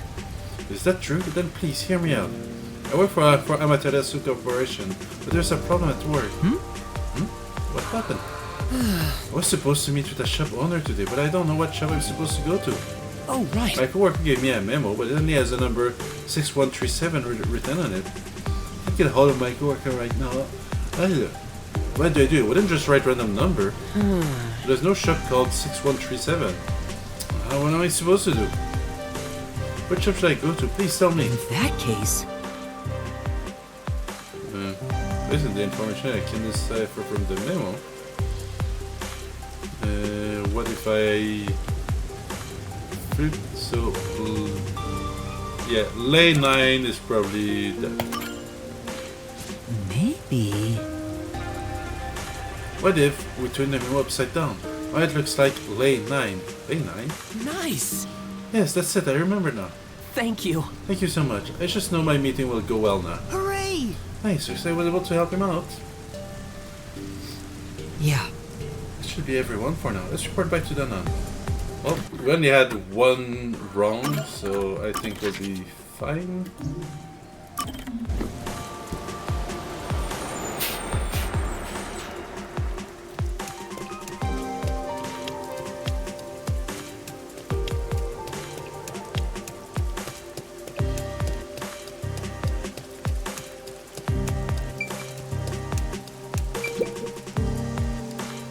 Yeah. You're back. Looks like there's no complaints this time. Oh, really? I'm glad this is finally over.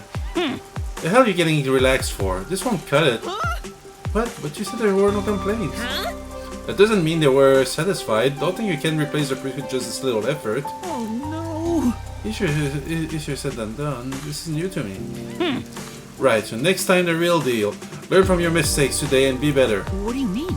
Next time? No, I've got other things to do. Hey! You're going to help, got it? Alright. Yes, I got it.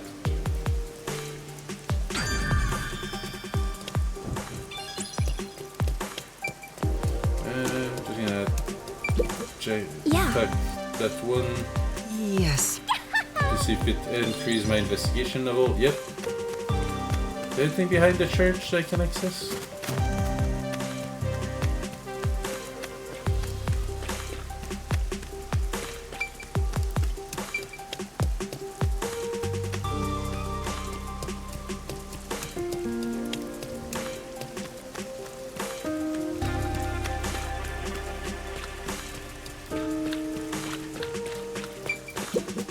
I'm sure. Come on.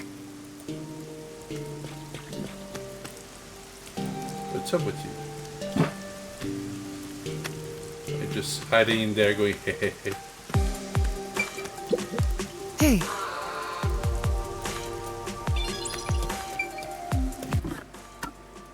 Alright, I think we've done all the side stuff. Now we can resume the main story.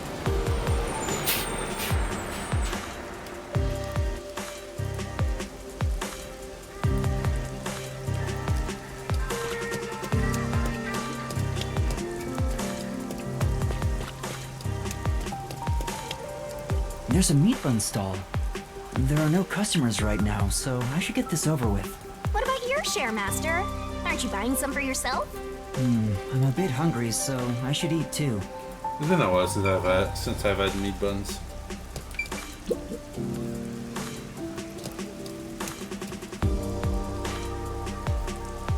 By the way, Master, I'm sure you know this since you're such a capable detective in training, but there's someone watching you from the shadows. Huh? Don't turn around, they'll see!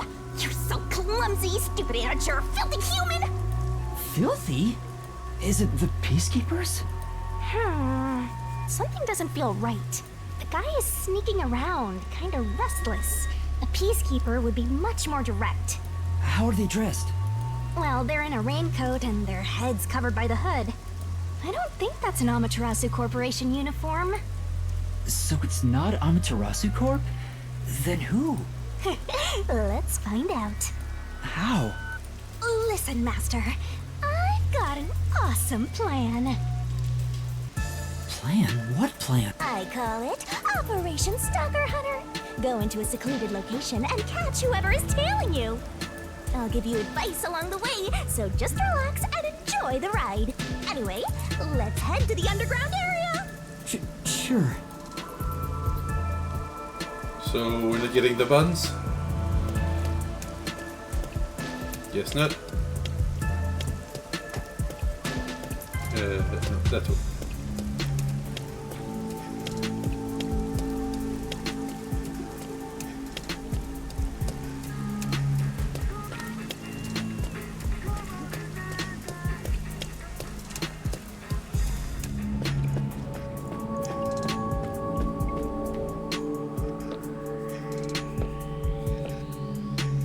yep.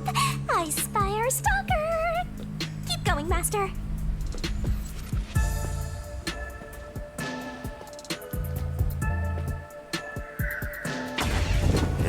Why you? Sorry about that. Okay, I wasn't prepared for that.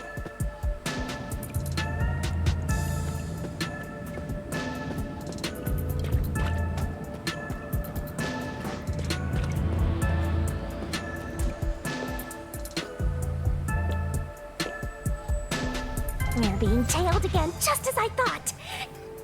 Keep moving, Master.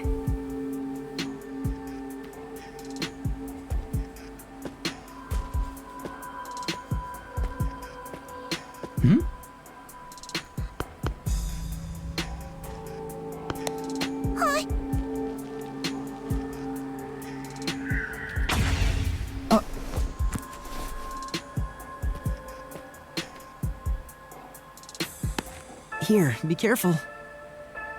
Yeah, thanks, mister.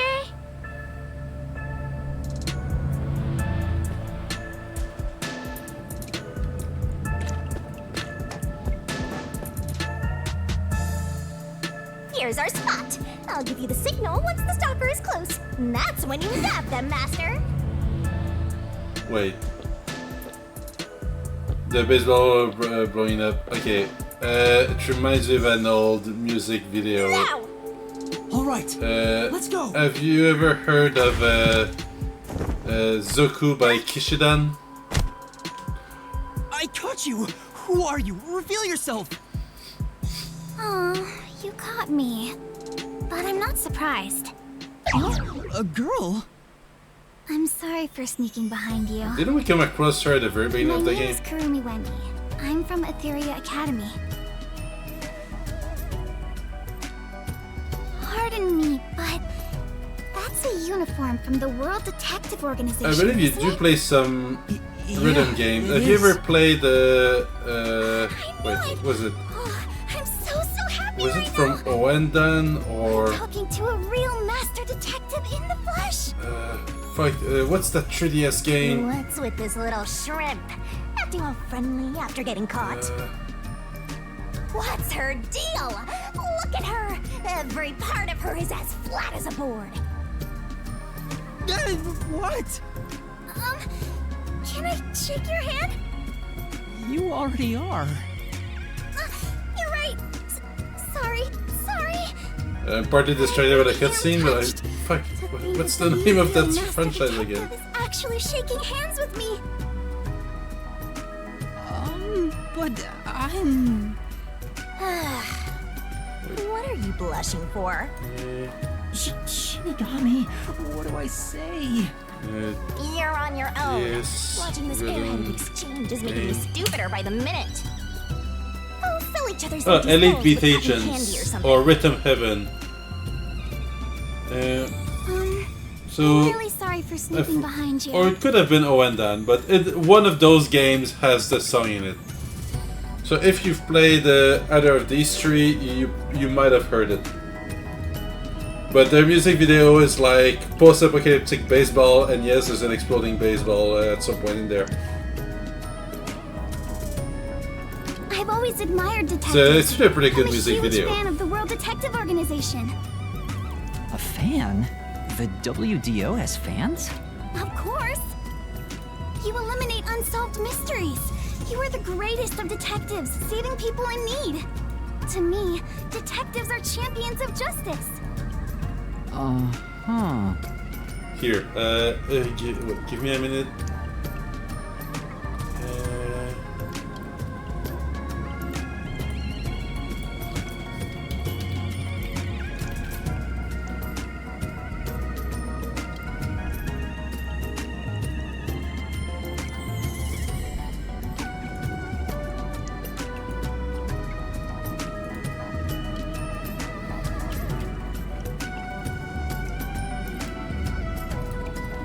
Here, if you feel like watching it.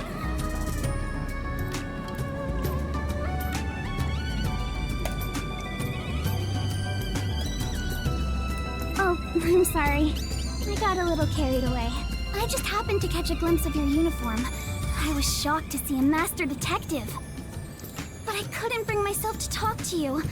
I got all nervous and unsure of myself. So instead, I started following you, but I ended up acting like a stalker. I'm so sorry.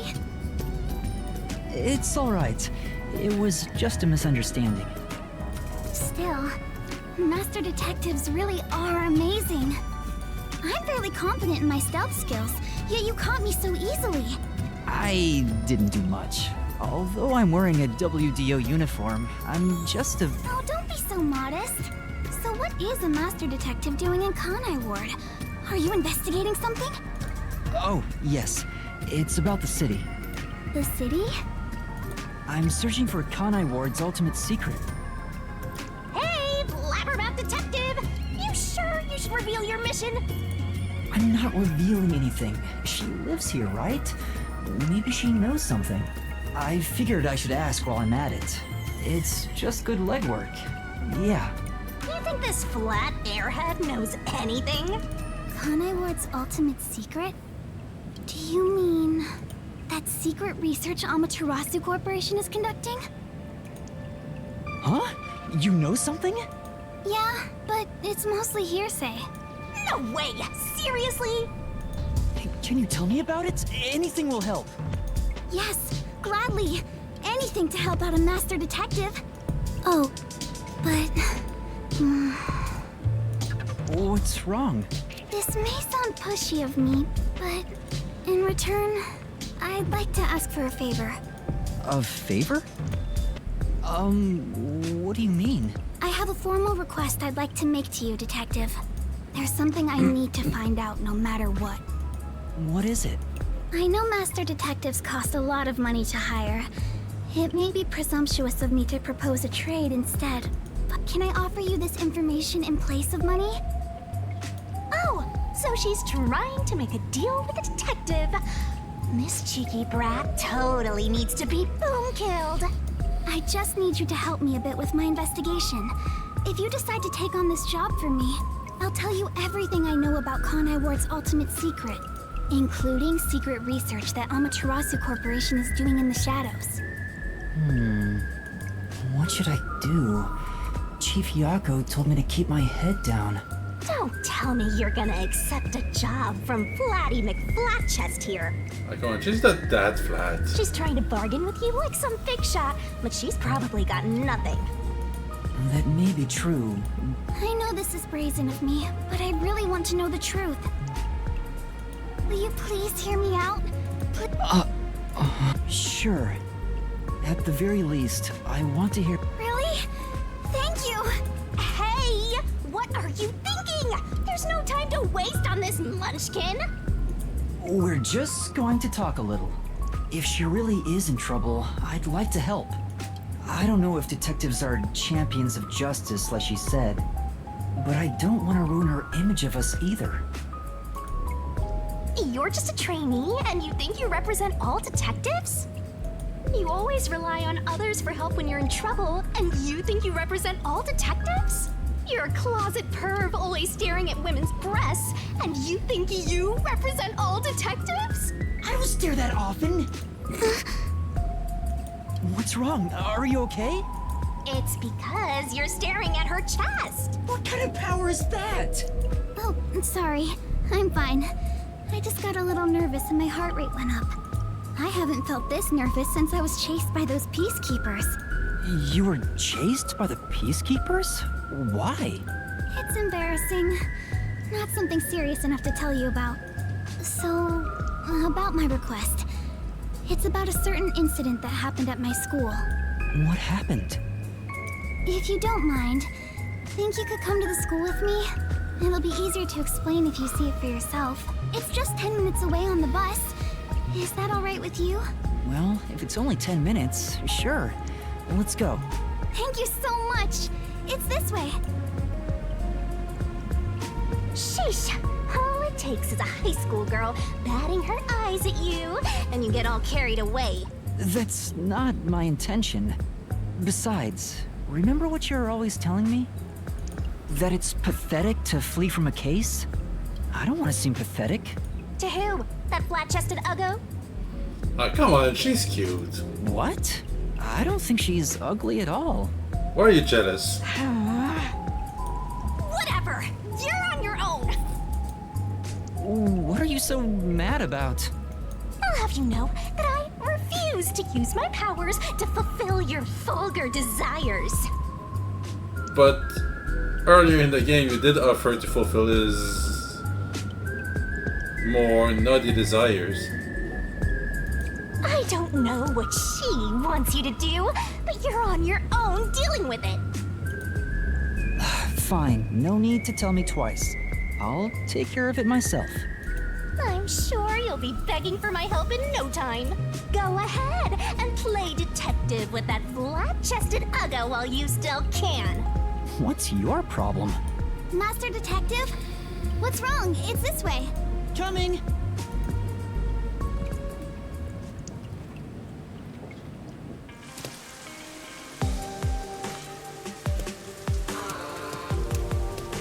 It's just a short bus ride away. Where's your school, Kurumi? Over there. The school I attend is on top of the mountain. Huh, so there's a school there. The bus is here. Let's get on. This is your last chance to turn back. That flat-chested Uggo is just using you, Master.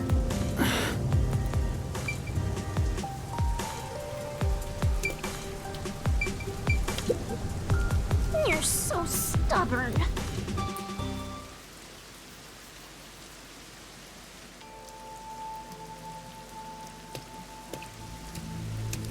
This is Etheria Academy. It's the only all-girls school in Kanai Ward. An all-girls school. It sure looks nice. I wonder what you mean by that. What I want your help with is something that happened at the school 6 months ago. Oh. Uh-huh.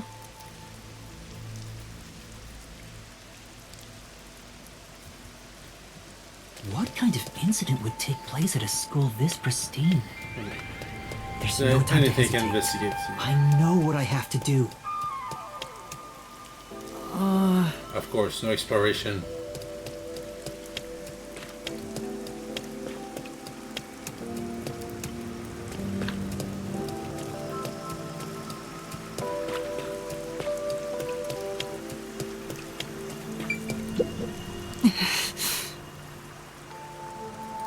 Huh?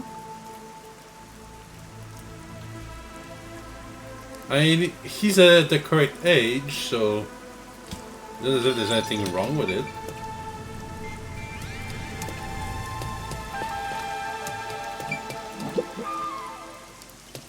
Aiko, my best friend, was such a cute and kind person. Everyone loved her.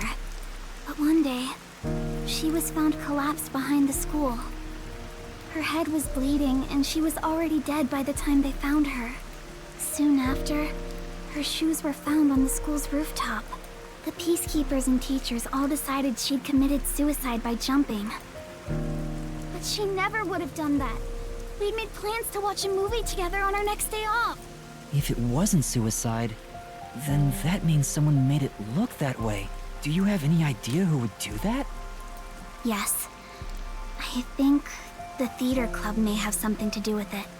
The theater club? Aiko was a member. The theater club is very active at our school. We have regular performances with live audiences. Aiko was super popular and had lots of fans. She was overflowing with talent, and yet... Did something happen with the theater club? Competition's fierce in the club. Aiko said everyone's always on edge. They all competed to be the leading role. Aiko was often chosen as the main lead for performances, and she was harassed because of it. Was what she went through hard on her? Please don't misunderstand. Aiko wouldn't commit suicide just because of that. She always told me with bright eyes about being an actress someday. I think someone thought they couldn't be the star as long as Aiko was around, and took her out of the picture. You think she was murdered by someone in the theater club? I don't want to believe it, but By the way, was there a suicide note? no. There was no message of any kind left behind. But the Peacekeepers declared it a suicide, right? What was their reasoning?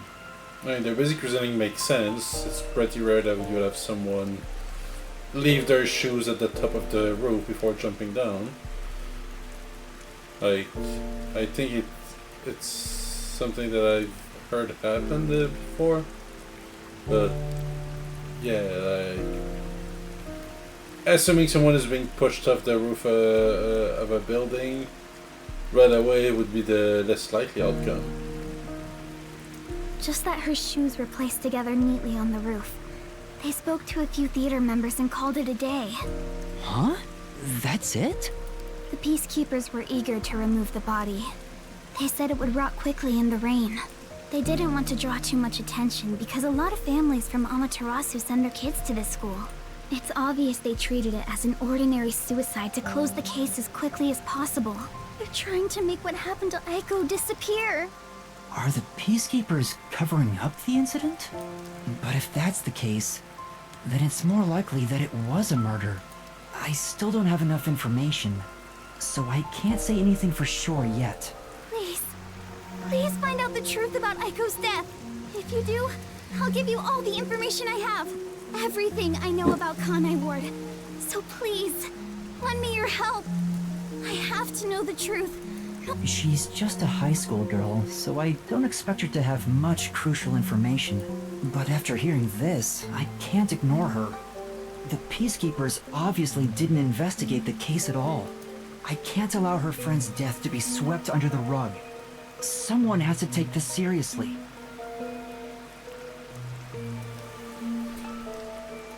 If the adults around her won't help her, then at the very least, the detective should.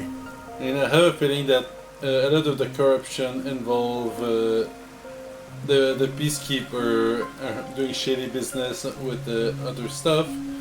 So they might be indirectly related to the cases. And that's why they insist on covering up everything. Or, I know it might sound, it's probably stupid, but what if part of the big secret or whatever relies on mysteries existing and staying unresolved? Like, you know how Shinigami gets stronger or feeds on unsolved mysteries? Well, what if the opposite was also a thing? Something that gets stronger with the more unsolved stuff happens. If you give a false summary of every crimes, then they will never get solved, and it's just gonna get piled up and, you know. But right now it's pure speculation. Otherwise, there's no point for detectives to even exist.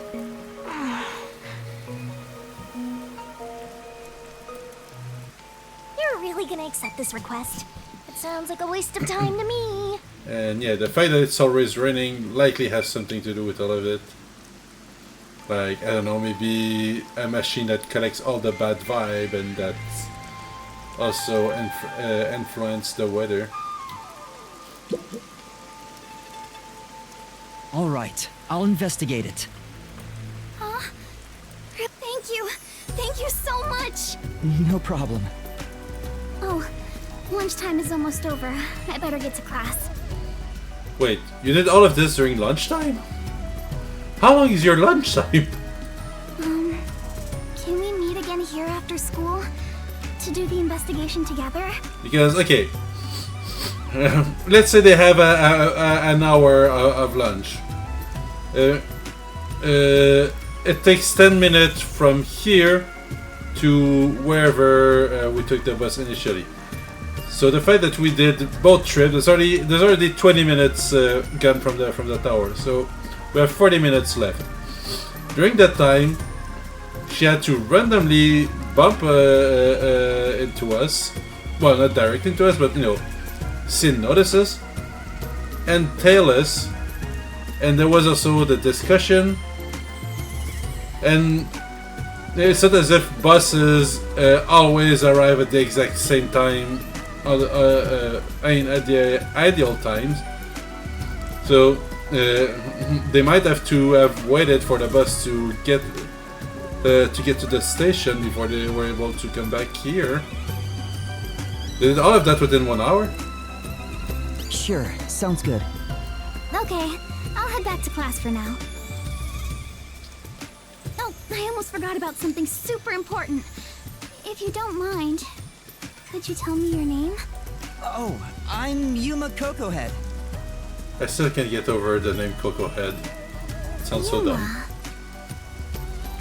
Yuma, I'm so happy to have finally met a master detective. Wait! I need to tell you I'm not a master detective. I'm off to class. Why do I feel like they're setting up a "oh, you lied to me" kind of third act here? Aww, she totally thinks you're a master detective. Isn't that fraud? It's not fraud. Besides, if I can solve the case, the outcome's the same whether I am one or not.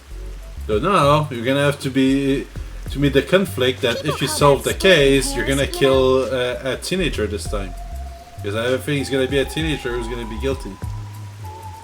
You really think you can solve anything without the help of yours truly? Heck, if everyone in the theater club contributed to it and were accomplices, maybe we're headed to a quadricide of teenagers.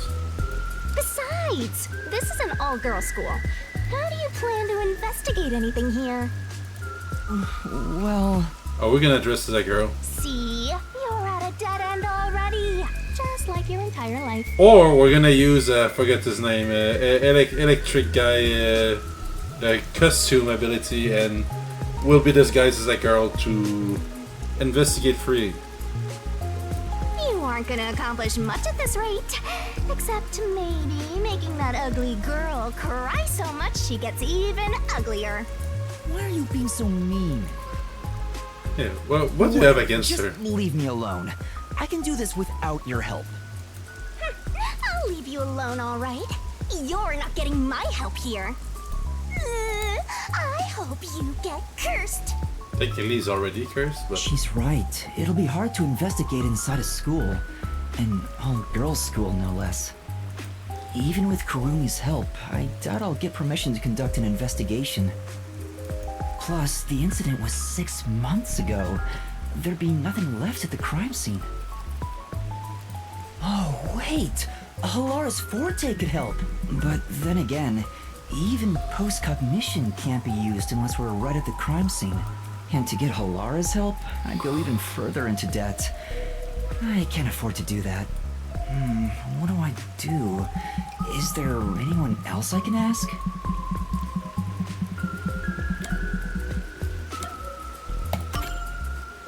That's right! Tetsuhiko's Forte! Disguising as a school faculty member would make the investigation easy. You want to sneak into a girls' school? First you were a fraud, now you're a pervert too. I haven't decided to sneak in yet. Who knows? I might get permission. But I should still talk to Tetsuhiko, even though I don't know if he'll help me out. Hang on. If I was to ask Tetsuhiko for help, where could he be? Maybe he's moving around the city in disguise. I don't know if I can find him, but maybe I should head back there for now. I remember him saying something about lots of cute girls being in Ginma district, so he might be there. Yeah, he did say he was looking for a girl, so waiting outside of the school would be the ideal place for him. I came all the way back to Ginma district. Where did Tetsuhiko go? He said he's off to pick up girls. Do legwork. But he mentioned something about cuties. I guess I'll hit the streets and find out if he talked to any women. Attention!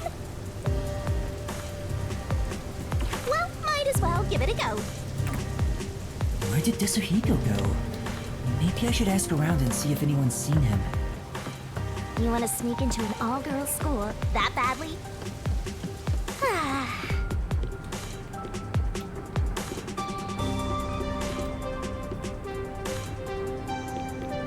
Wait, maybe that's here.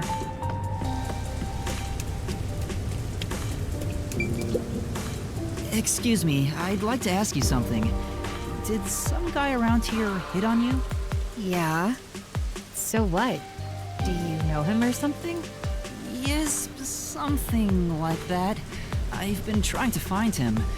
Could you describe what he looked like? I wasn't interested, so I don't really remember. I think he was wearing a big red raincoat and blue jeans.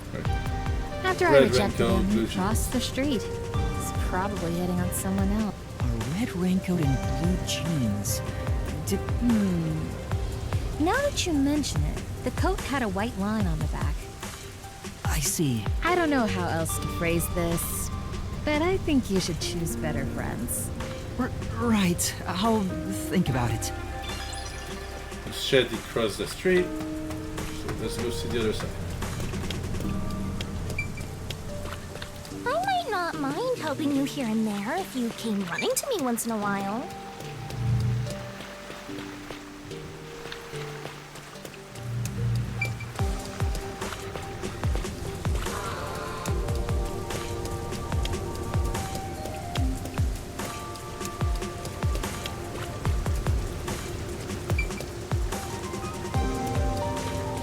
I don't know if I have to ask. I guess we might have to ask more people. Excuse me, but did a man talk to you around here by any chance? The one in a red coat? Yes, he asked me what type of men I'm into. I've been trying to find him. Do you remember any of his features? He didn't really leave much of an impression. Wasn't my type. I see. Sorry I couldn't help. Oh, I just remembered something. I told him I like people who can dance. So he said he was going to practice and ran off toward the art gallery. He said he was going to practice dancing? I see. Thank you. Sure thing.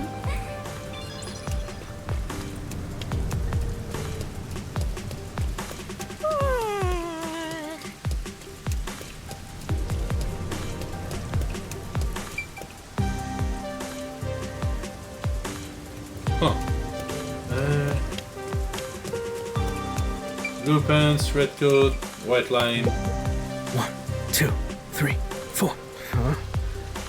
Is that Desuhiko?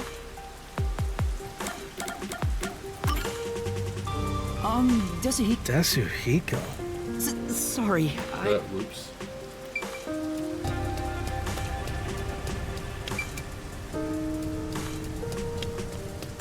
Oh wait, there's another one.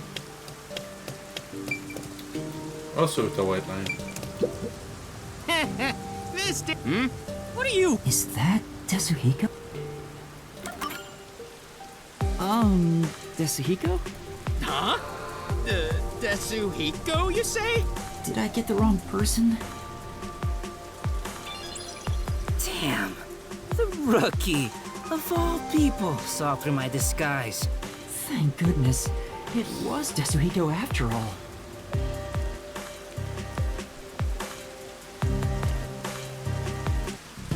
What do you want from me, rookie? Don't tell me you're dragging me back to the agency. Oh, you can't restrain me. I am the champion of freedom. You want to tell me what to do? You're on. Just try and make me. That's not why I'm here. I mean, there's something I need your help with. Huh? Help? With what? Well...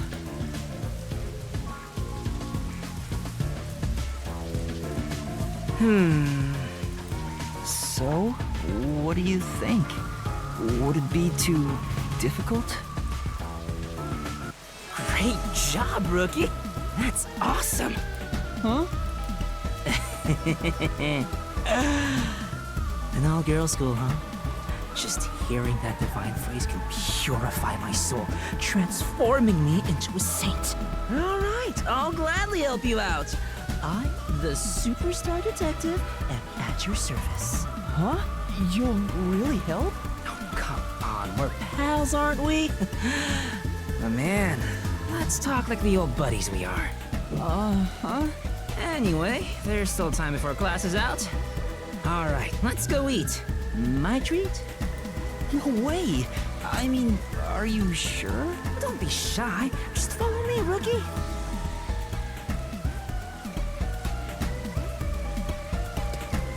So, what does the girls' school smell like?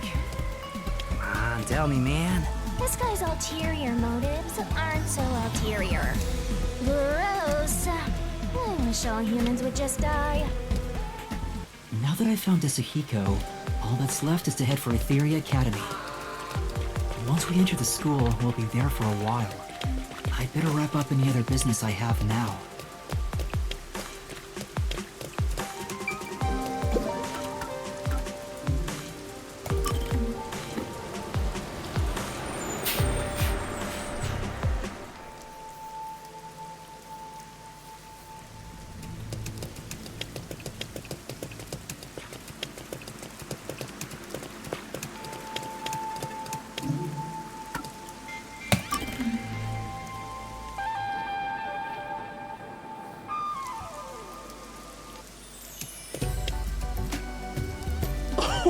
Wow, look!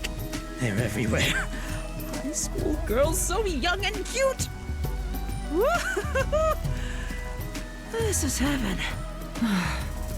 Should I really have brought him here? Oh, Yuma! Huh? Yuma, you really came! I was nervous throughout my classes, thinking you might have stood me up. I wouldn't ditch you like that. I'll see the job you requested of me to the very end. I knew I could count on a master detective. About that. Listen, the truth is... Wait, Yuma. Something's wrong. There's a suspicious person over there.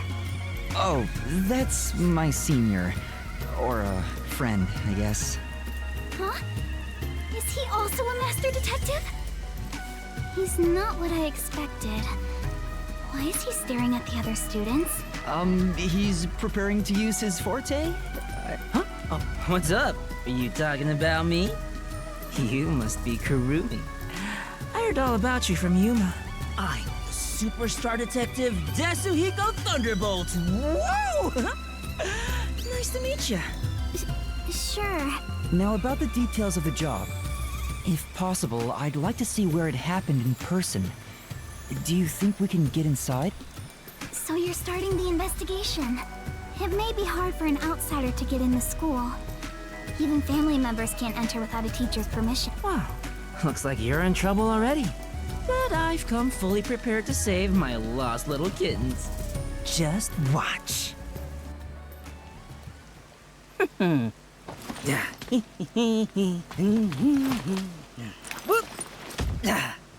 You come too. Me too? Huh? Don't worry about it. Just let me handle it. I'll be gentle.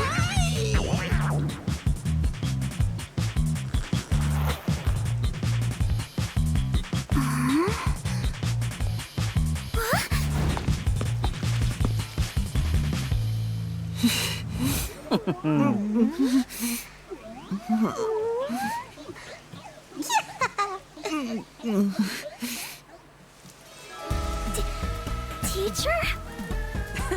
It's me, Superstar Detective Yasuhiko. Huh? So the cute girl next to you is... Yuma? Why me? Are you really the same people? You didn't just switch out with someone?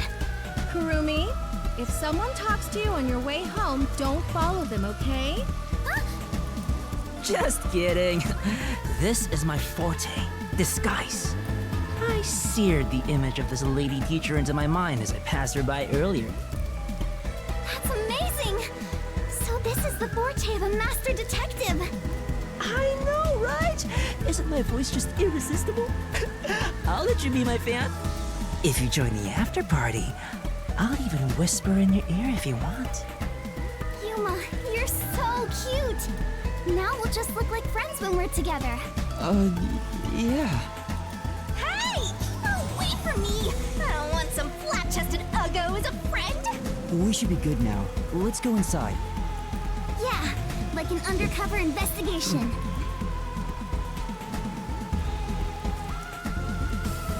Be sure to go straight home. Okay!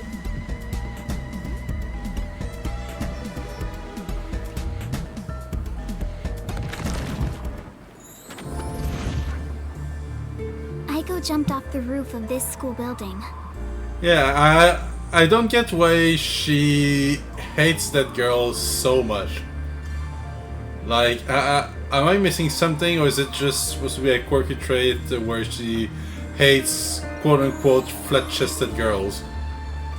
Like, is that the only reason she hates her, or does she actually have a bad feeling about Kurumi? Why don't we go up there to look? How about we visit the theater club first? We're about to do a After rehearsal all, on the school stage right now. She could be hired by Amaterasu to investigate on us, and like she's just using the case of that girl who may or may not have committed suicide as a mean to get close to us by asking us to investigate it. And if she gets to follow us around and be part of the investigation, she can get her information on us.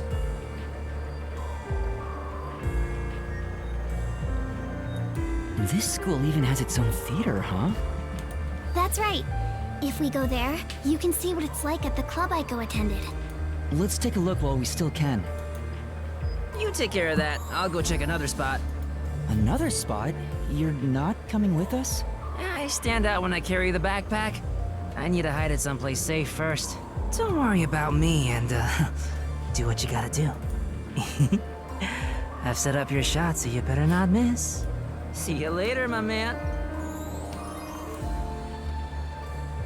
I think he's misunderstanding something.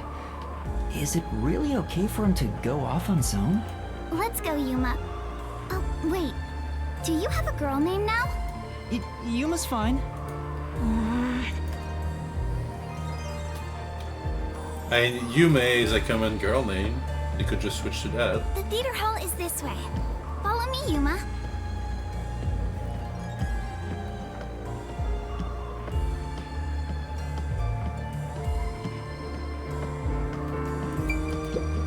Yeah.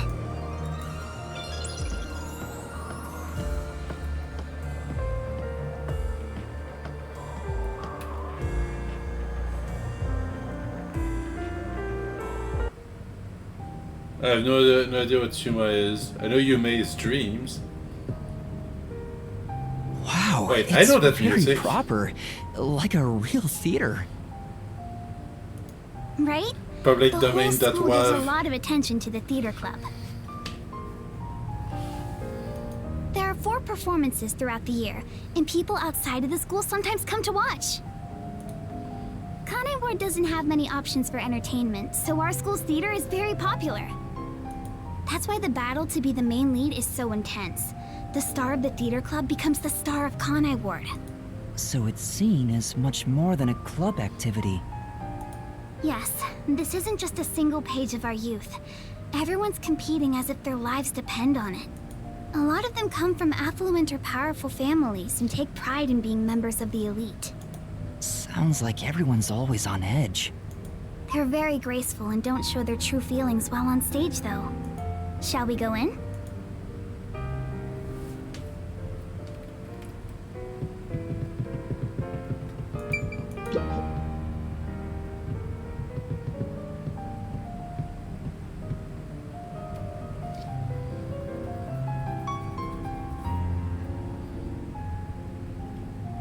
Everyone's so busy, they didn't even notice us coming in without permission. This is the stage rehearsal, after all. It's treated like the main performance itself. They leave the curtains open and allow people to watch. More students should show up to watch shortly. I'm not used to this atmosphere. It makes me nervous. Why are you getting nervous when you won't even be on stage? We're only here to find out the truth behind Aiko's death. Let's search carefully. Wait, that's no way to talk to a master detective. Sorry, I'm starting to talk to you like any other friend. It's alright. It helps me blend in. Huh? So it's alright to be friendlier? I'll go all out if you don't mind. Sure. I wish you were dead. I wish you died in a lake with your feet sticking out. Oh, Yuma. All 4 of them are here together right now. All 4? What do you mean? The 4 members of the theater club that I think have something to do with Aiko's death. See? They're on stage right now. The two in costumes are the main leads this time.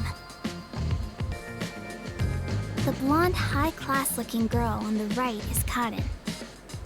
Of course, it's a The Karen. impish-looking one on the left is the other protagonist, Waruna. Below the stage is the honor student, Yoshiko. The one keeping a low profile in the Windbreaker is Kurane. So you think those four are suspicious? But why? I have my reasons.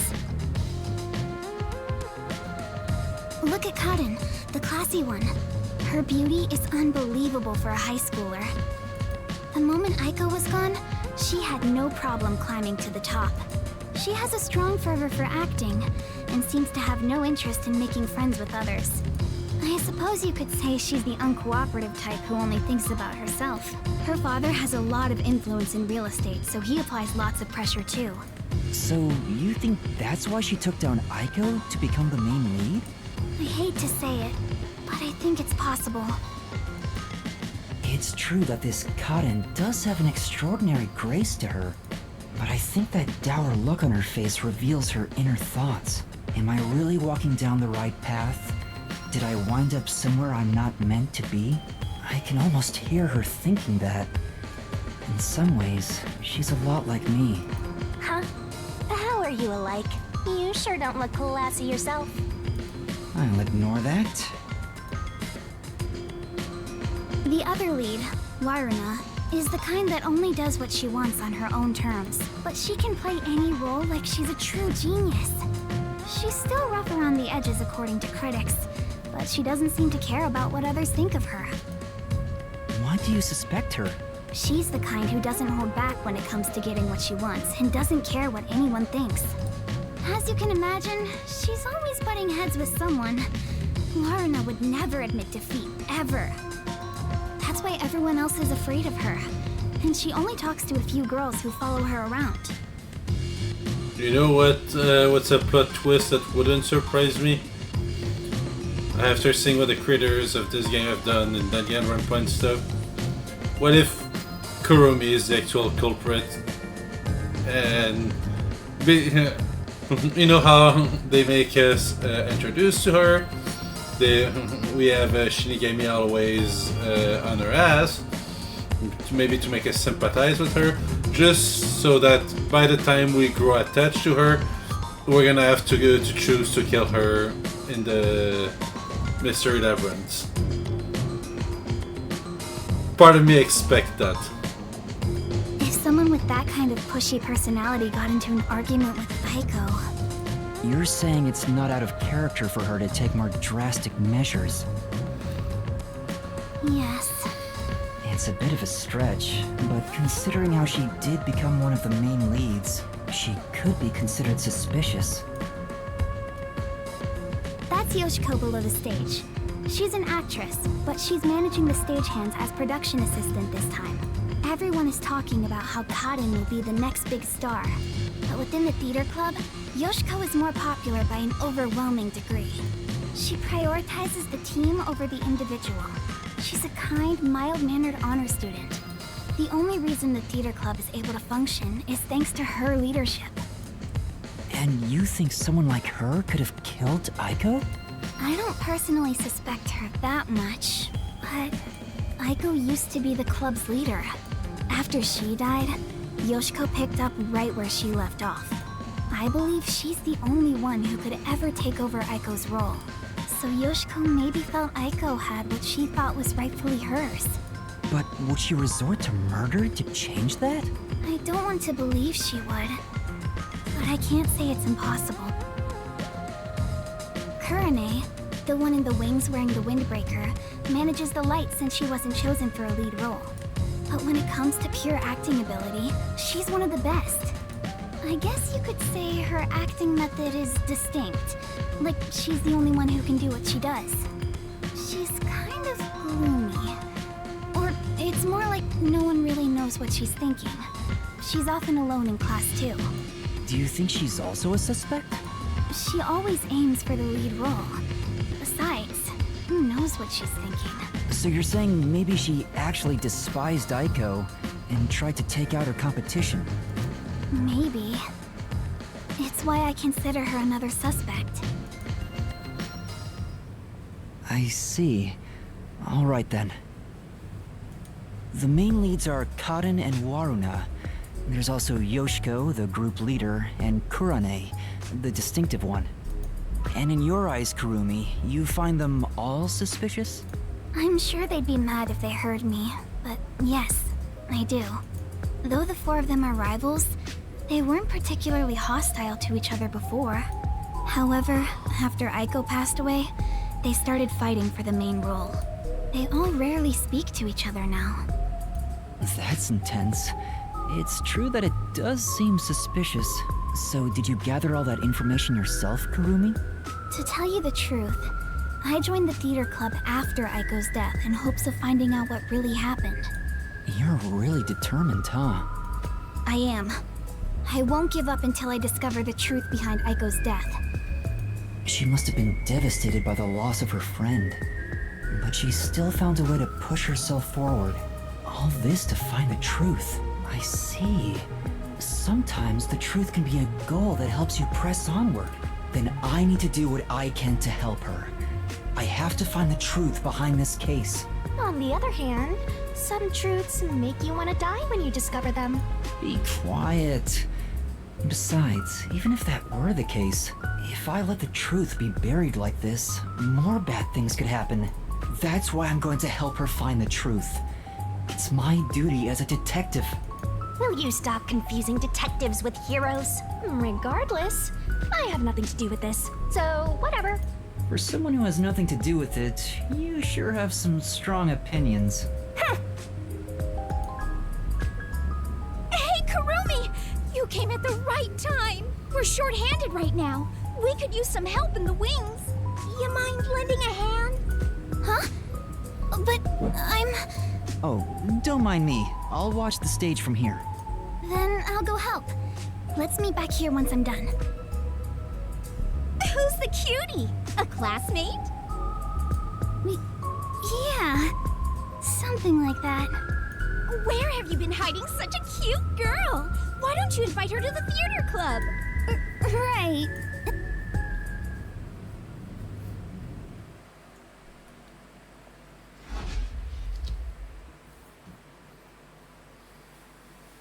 Looks like it's about to begin.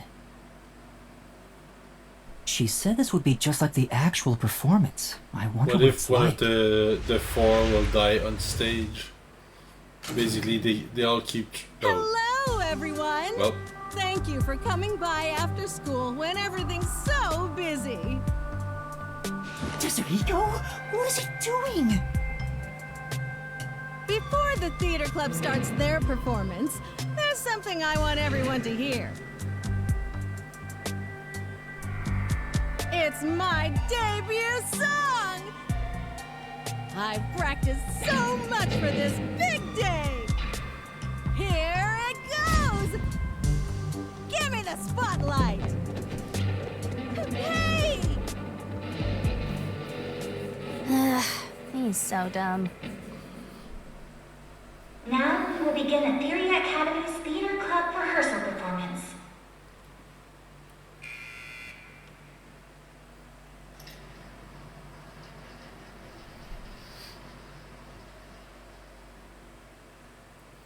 Why would you do that, Tetsuhiko? What if they see through your disguise? Oh, come on, man. What's wrong with a little fun? A star always wants to stand on stage. You're kidding me. Even if your disguise is perfect, that was reckless of you. Oh, it's fine to be reckless and my disguise is perfect. Damn, ruined my chance for an amazing debut. Anyway, the performance is about to start. I knew I would find you here, Natasha. I knew you would come, Anatoly. You have not changed at all in the past 10 years. Nay, you have become even more beautiful. You, however, have changed. Your face is scarred and you look stern. I've longed for the days we spent here together. Back then, the world shone bright in the colors of the rainbow. But now, the only world I see is colored with crimson, draped in the blood of my fallen comrades. Behold, even my own hands are stained red. Yet, you are still pure, unchanged from that day. You really believe I have not changed? In truth, I had no choice in the matter. But because I did change, I chose to remain as I once was. I see. These 10 years were long for us both indeed. Within the tall, white walls, a clear fountain and colorful flowers decorated the garden. This garden was the world to these two young girls. They held hands and ran through the sunflower field.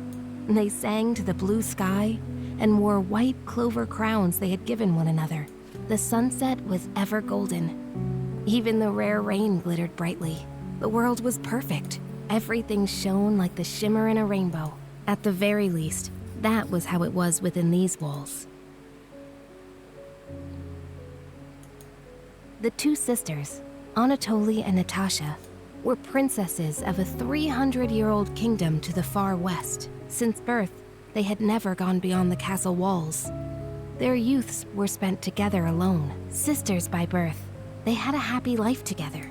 But one day, their peace abruptly ended. A rebellion struck. Yes, The good old military took the flammable castle bricks and stone. declared the start of a new nation. Royal family members who resisted were executed, and their corpses hung in the garden. The castle walls were destroyed, and the flowers trampled. Anatoly and Natasha escaped the castle at night thanks to their servants. But amidst the chaos, the two sisters were separated. Their hands brushed against each other. It would be the final time they ever touched. Natasha was hidden in a neighboring small nation, an ally of old. The princess was welcomed with the highest honor. However, Anatoly continued her journey of escape with the remaining members of the royal family. They traveled the frontier to avoid pursuers as they searched for a land of peace. As they continued down this path, their comrades fell one after another. 10 years have passed since.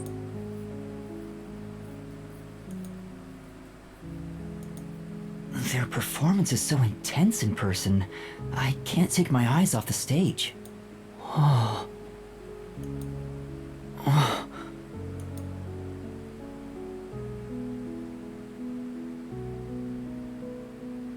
Was that Yoshiko? Maybe she went to the restroom. I took up the sword for the first time after I left the castle. Have you ever witnessed a soldier's dying moments? As blood flows from open wounds, all you'll hear is a death rattle.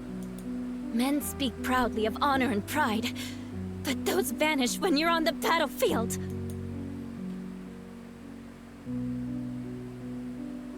Over the span of 10 years, Natasha was welcomed as the new head of state for a small neighboring nation. She knew full well that her lineage was being taken advantage of for the nation's development.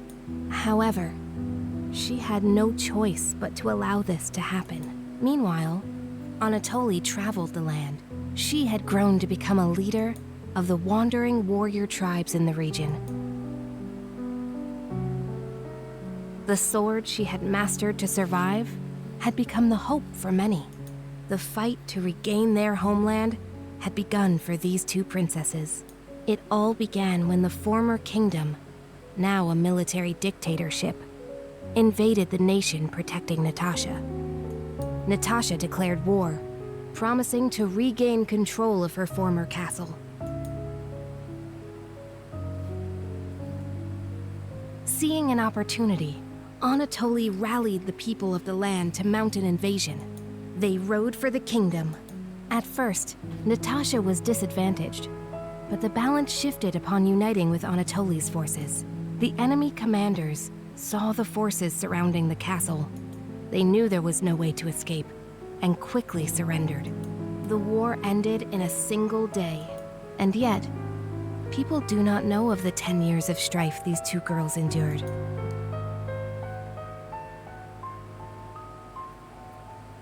The royal family was rebuilt, but the peace they had once known was not immediately restored.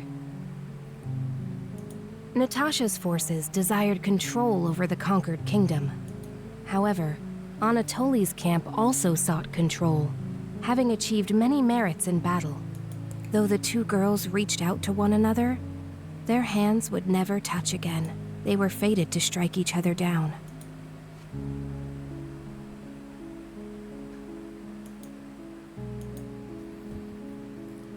If we continue to fight, more blood will be spilled, weakening our nation. Hence why only one of us shall be queen, and end this war. There is no path before us where we can walk hand in hand, as we did back then. I know. I am prepared for what we must do. It's why I've waited here for you. Draw your sword. We shall now decide who is fit to become queen. Drop the facade, Natasha. For these past 10 years, you sat on the throne as a princess. I know you know not how to wield a sword. I refuse to stain my hands with your blood. I could never will myself to kill you. But at this rate, the nation will perish. Draw your sword, Anatoly! Natasha!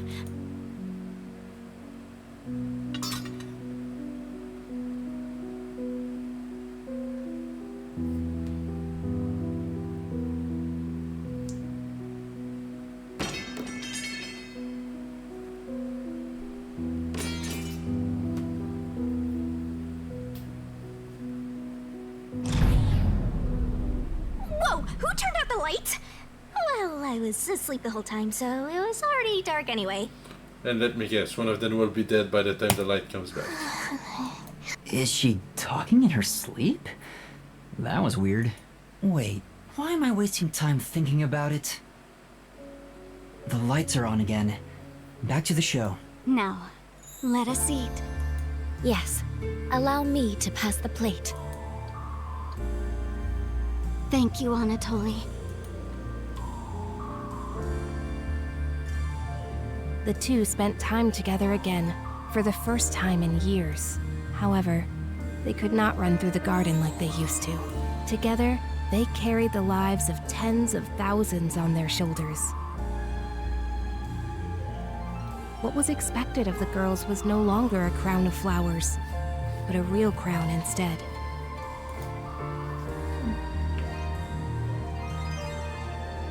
If I could simply defer the throne to you, and end it all, I would have done so in the beginning.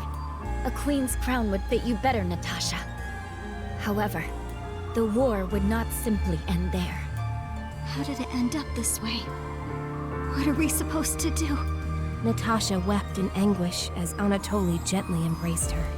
How wonderful it would be if we could flee somewhere together. But both knew full well that could not be.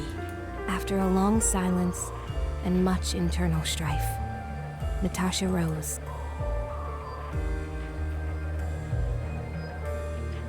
She knew this could not go on forever, for the nation and for themselves. She invoked her nation's ancient tradition. A new queen would be chosen through a duel of cups and poison.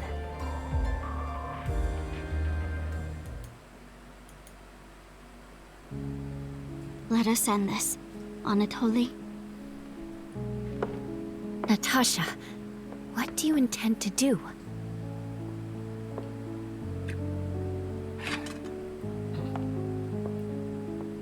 I love that liquor is misspelled on the bottle.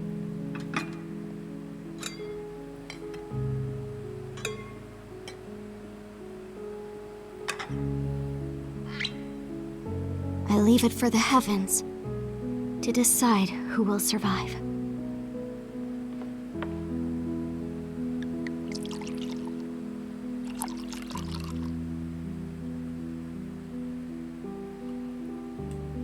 Is one of the cup actually really poisoned? On the day we were separated, I was given this poison by our family in order to commit suicide.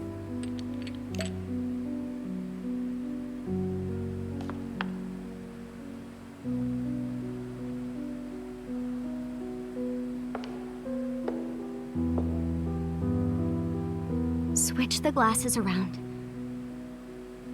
until I cannot tell which one has the poison in it. Once you are finished, I will reorder the glasses as well. The Duel of Poisoned Cups. Very well. We shall ask God which of us deserves to survive. Though perhaps it will be the god of death that answers.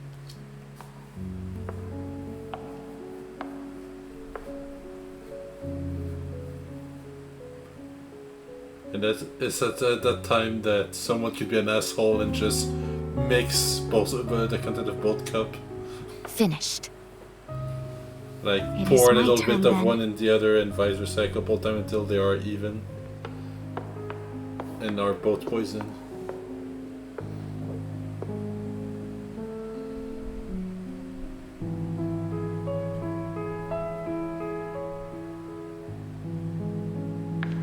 I am ready.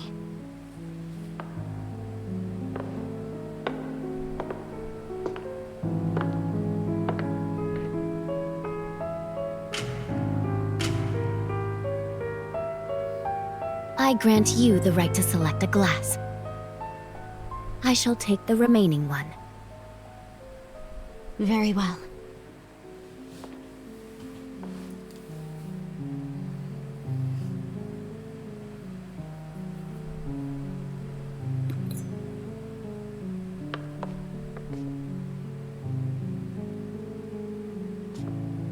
Natasha, promise me. Promise, if you survive, you will bring peace to this kingdom. And be a bit more selfish in your personal life. That would balance things out, I think. I also have something to say, Anatoly. If you survive, wear a dress fit for a queen, no matter how much you hate it.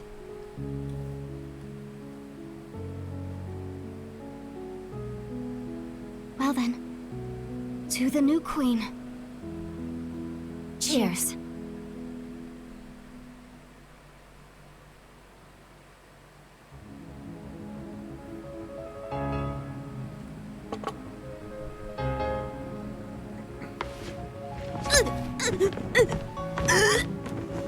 Yep, she's dying for real.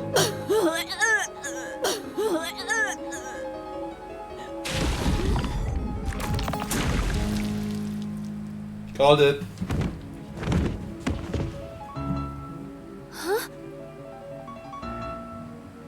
Cotton! Huh? What? Is she? But... Lorna, are you all right? She's dead! She's really dead! Somebody call me! This happened! And seeing as Kurumi what's wrong? was seen skulking around, right now I'm just story crafting, but what if Kurumi's goal is to kill all other 4 theater club member one by one? What do I do? What do I do? Somebody call for a teacher! Please report it to the Peacekeepers! Our theater club rehearsal performance is hereby cancelled. I repeat. Huh? What's going on? A crime! What happened? Is this part of the show? No, I don't think so. I think this is real. That's a real corpse on the stage? Yasuhiko, this is where master detectives come in. We have to do something. Oh, no. I can't deal with corpses. Huh? Dead people's faces terrify me. I can't handle looking at them. And the blood. What's with the blood? It's all way too horrifying. I can't deal with gory stuff. You're joking, right? You're a master detective, but I'm not assigned to murders. I mainly handle undercover investigations and stuff like that. So, yeah, I'll leave this to you. I grant you the right to investigate the crime scene, rookie. What? I'll use my disguise ability and try to leave the panicking students out of here. I'll leave the rest to you. Everyone, stay calm! Let's all move into the hall in an orderly manner. Yuma! What do I do? This is awful! Stay calm, Kurumi. That wasn't an act just now, right? That's not in the script. Auden really coughed up blood. She's really dead. Who could have thought a real murder would happen during a play? First Aiko and now Cotton? Is this school cursed? Yuma, it's a murder case. But if the Peacekeepers come, they'll just cover it up again. Please, I need your help. Please investigate this case, Yuma. You want me to do it? Got it. You're just doing what she says again? Wow, if you want to get on the flat-chested Ugo's good side that badly. Shut up, Shinigami. You also want to peek at the crime scene for your own reasons. Busted. Anyway, it'll be trouble when the Peacekeepers arrive. Let's search the crime scene before they get here.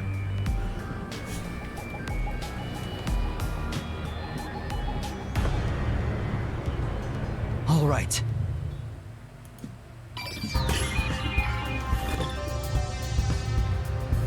I'm not sure if it will help, but can I tell you what I saw? Yes, please. During the performance, I was doing odd jobs in the wings. Aside from the theater club members, there wasn't anyone wandering about, like an outsider. I mean, other than when Desuhiko jumped in right at the beginning of the play. Oh, yeah. Sorry about that. Well, that's part of the investigation, right? You can't see everyone from the stage after all. Isn't that why he went up there? So he could memorize all the faces that were there? Right. I think he just wanted attention. But setting that aside, since she didn't see any outsiders, the only persons of interest are those within the theater club. I'll keep that in mind while taking a look around. I've done a few investigations already. I should be able to handle this now. Yet you were hopelessly reliant on yours truly until now. I see it's not your brain making the decisions anymore. The eyes are wide open from agony. The body is completely motionless. I can immediately tell she's dead. Though she displayed many expressions while acting, her face is frozen in death in the end. This isn't an act. She was struck by an abrupt and unscripted death. Was it poison? That's most likely the case. There are no external injuries, and given the circumstances, she must have ingested poison. This will be tough to solve if that's the case. I know nothing about poison. What? A detective who doesn't know his poisons? Don't tell me you're a poison virgin! Ew, gross! Well, you perverted little detective. Get on your knees and apologize, and maybe I'll teach you a thing or two. But yeah. So far, my guess is that when the light went off, someone swapped one of the cup with a cup that was pre-poisoned, like, you know, coated with something. How about something like, I'm sorry, I should know my place. I can't live without you, Shinigami. If she was murdered with poison while on stage, the poison must have been prepared somewhere else. I need to look for that while checking out anywhere else that seems... Hey, don't ignore me, you jerk.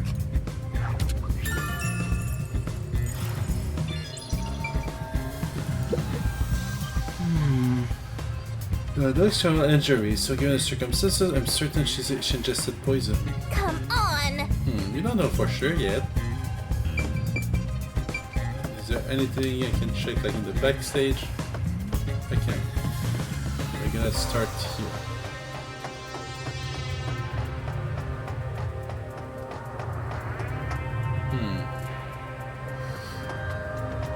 Where was the table?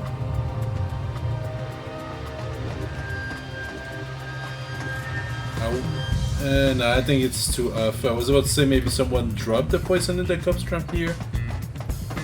But I think we're a little too far away from the table.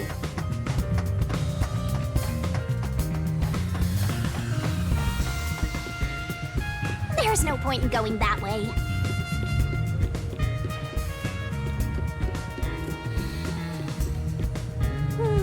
My place is among the gentry, so these don't suit my palate. I don't think there's anything on this side. Oh? There's a script on the floor. That's the script of the play. Someone must have dropped it in all the chaos. The script describes the Duel of Poisoned Cups scene. The character Natasha, played by Cotton, is supposed to take the wine and glasses from a shelf.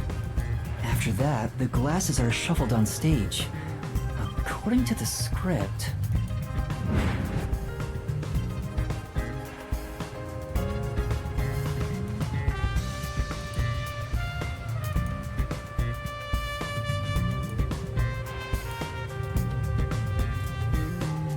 After that, Cotton takes the first glass, and they both drink at the same time. Unfortunately, Cotton's glass turned out to actually be poisoned. Kurumi, I was wondering about this script. It says, make sure the audience cannot see the glasses. Why is that? Probably so that the audience cannot guess who's gonna die by themselves following which cup has been poisoned. It's to make the result feel unpredictable to the audience. If the glasses are visible, no matter how fast they are shuffled, the audience can see which one has the poison. The script doesn't say anything about how many times to shuffle the glasses, or which one will have the poison in it. Exactly. There's no poison to begin with, so it doesn't matter which one's picked. You just pick any glass and act out your death after drinking. In the script, Cotton was to die, but I didn't think she'd actually die. I see. Since the instructions aren't precise, both actresses don't know the results from shuffling either. And my guess is that whoever is responsible here didn't care about which one would die, just that one of them would die, so one cup was poisoned and not the other. Because that way, whoever survived becomes a prime suspect.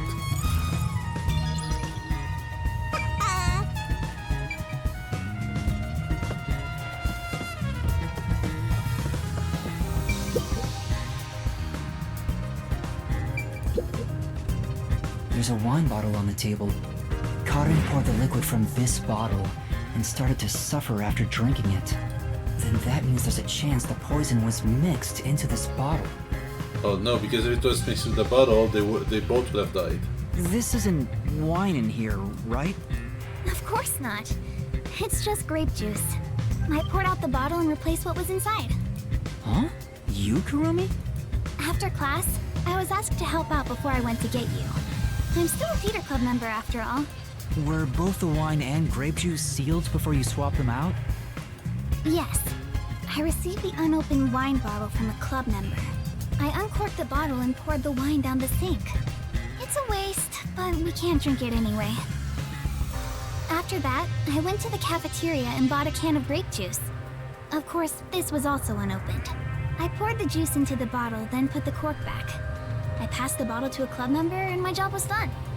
That bottle was then placed with the glasses on the shelf before the performance. I see. With so many people around, poison couldn't be added to the bottle after it was placed on stage. If poison was mixed in, it'd be before it was brought on stage. But yeah, I'm pretty sure one of the glass was poisoned ahead of time. This vial is supposed to have poison in it. Like, according to the for script. example, arsenic, coat the inside of the glass, pour the rest out, let it dry. and whenever a liquid is added to the cup, it's gonna be infected by the poison. But it's empty now. It's dry and shows no signs of ever being wet. To be sure, the poison in this vial wasn't real, and it was just another prop, right? Absolutely. It was always empty. The contents spill easily because of the loose lid, so we don't even keep colored water in it. Cotton just pretended to pour poison from the vial into the glass on stage. Then it's hard to imagine there being any poison inside it.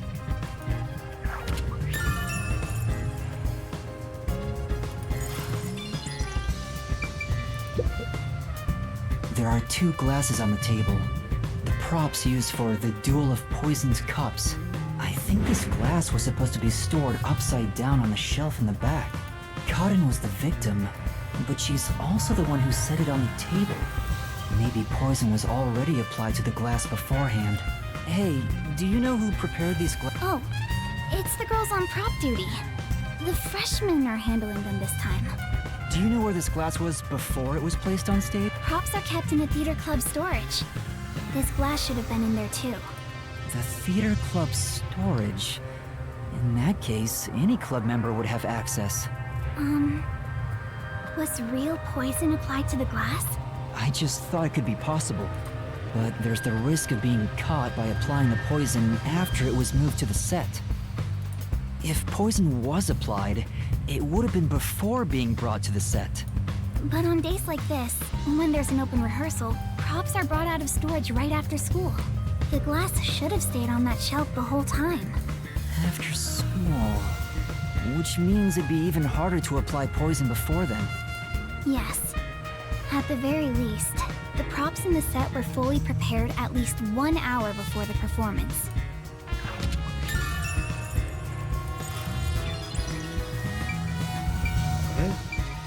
Check out this.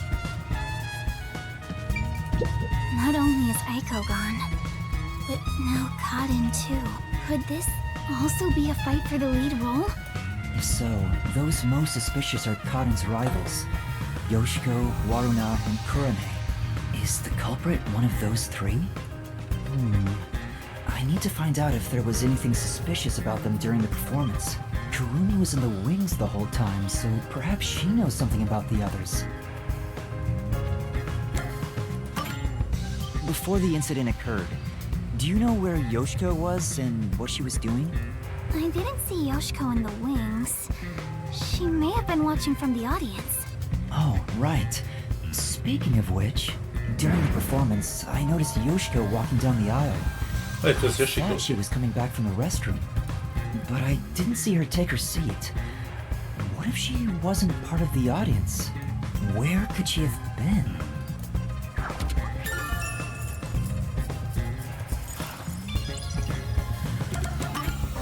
Kurumi, did you notice anything suspicious about Waruna while you were watching from the wings? As far as I can tell, Waruna was just her usual self. She was listening to music right up to the start of the play. I think that's how she concentrates.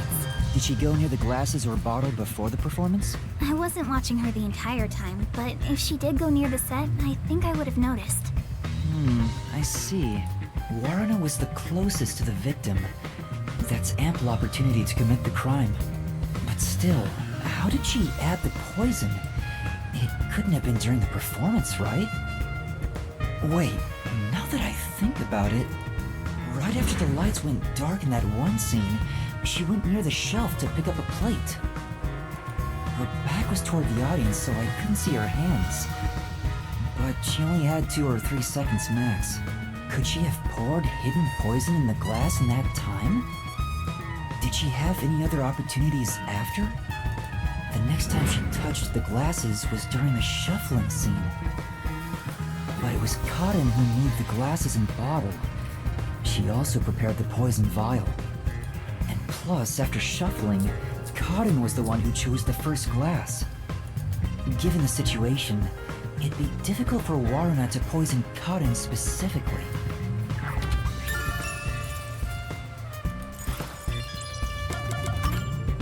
What about Kurane? Did she seem strange before the incident occurred? Je sais pas où je levais la masseuse et tout. Well, to throw the scent off of her, she brought a detective in. She is providing suspects, motive, and if she plays her cards right, she could make any of the other four take the fall for whatever happens.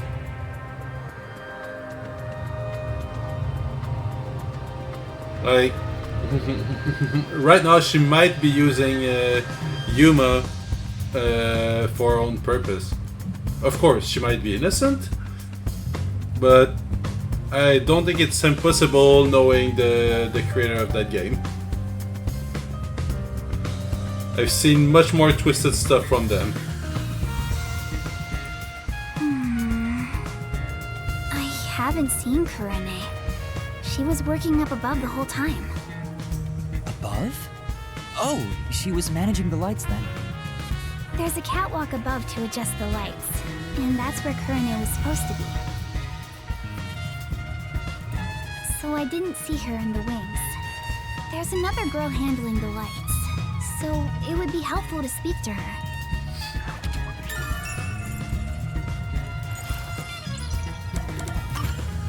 Before the performance, did you notice anything off about Cotton? Well, I think she was more on edge than usual. She yelled at underclassmen who were late in preparing for the show. She also paced around restlessly. That's not just today. She's been that way since Echo's death. Maybe the whole battle for the lead role had stressed her out.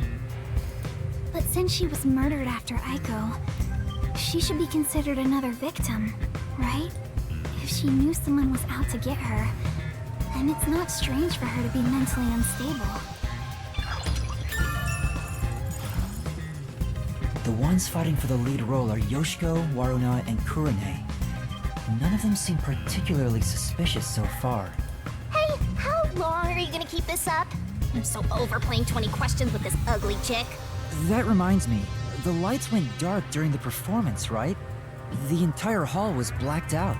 Wouldn't it be possible for someone to sneak up on stage and place the poison then? Oh, I hadn't thought of that, but I don't think it's possible. Why not? The blackout lasted for only 5 seconds. We measure it each time to ensure there are no mistakes. So someone would have to move through the dark, get on stage, apply the poison, and get away, all in 5 seconds. That sounds impossible to me. If they were in a hurry, their footsteps would have been heard by everyone too. From the audience, it may be impossible, but what about from the wings? No, there were multiple club members, including me, in the wings at all times. While the lights are out, we are always on standby to support the actors. If someone went on stage, the other members and I would have noticed. I guess it's not possible then. Even an amateur has more logic than you. I guess you're useless without a certain someone.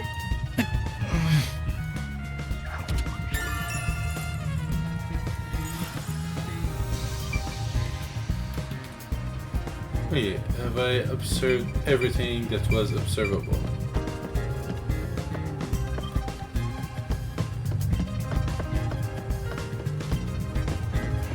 This has been checked.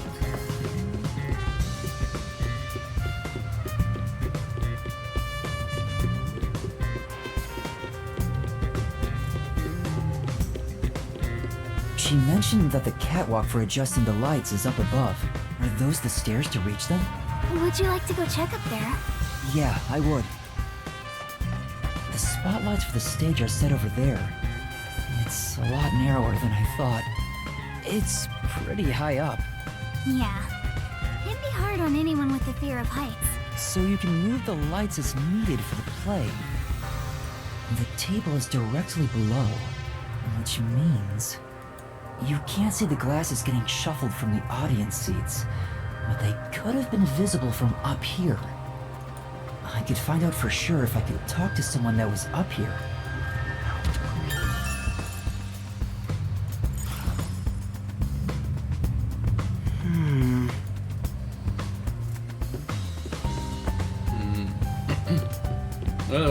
We're done investigating. No, I want to go take a second look. We're done Get them it, Yuma! Wait. So, get walk here. I feel like that this table here might be a little too far. However, it goes straight over here. So, dropping some poisons in the cups from above, while difficult to aim, might be a possibility.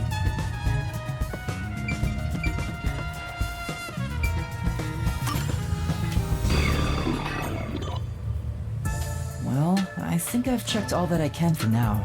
I have a good idea of how things work around here. It seems certain Karin died from drinking poison, but I couldn't find any clues that point to how it was done. Oh, stuck already, Mr. Pervert Detective? If you need my adorable angel's whisper to help, maybe you should get on your knees and beg.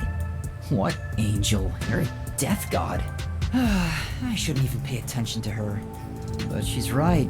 I'm stuck. What should I do? Yuma, if you're done with the crime scene investigation, are you conducting the questioning next? Questioning? Aren't you going to talk to Yoshiko, Marina, Kurine, and the others? Oh, right. Let's go and talk to them. She's such a loudmouth. But how do we talk to them? I doubt they'll be too willing to share anything with me. I joined the club only recently, so they don't trust me. And you're a complete outsider, Yuma, even though you're disguised as a cute girl right now. That's it! A disguise! Maybe this could work if we use Desuhiko's disguise. He could disguise as any of the girls and start questioning them.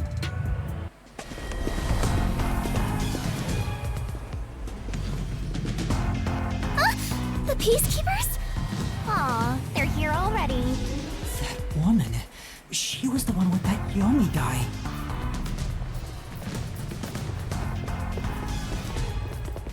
I am the Amaterasu Peacekeepers Vice Director, the trusted right hand, showered with love by Director Yomi himself.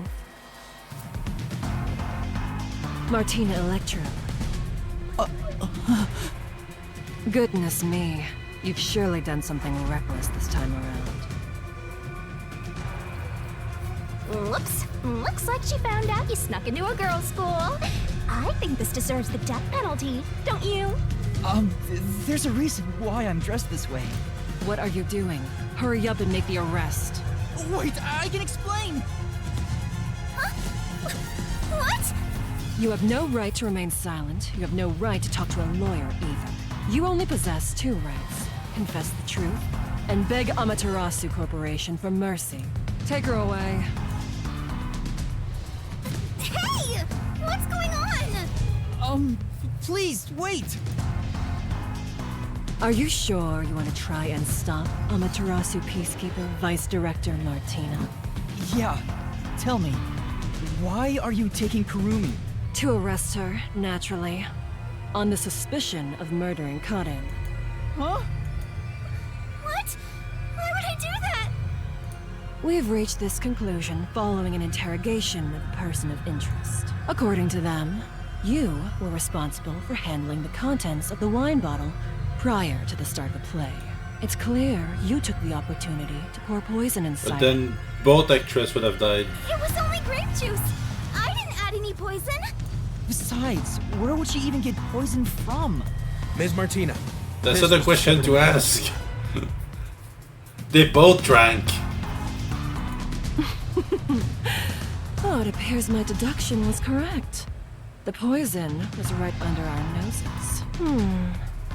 It seems to have been a particularly potent one.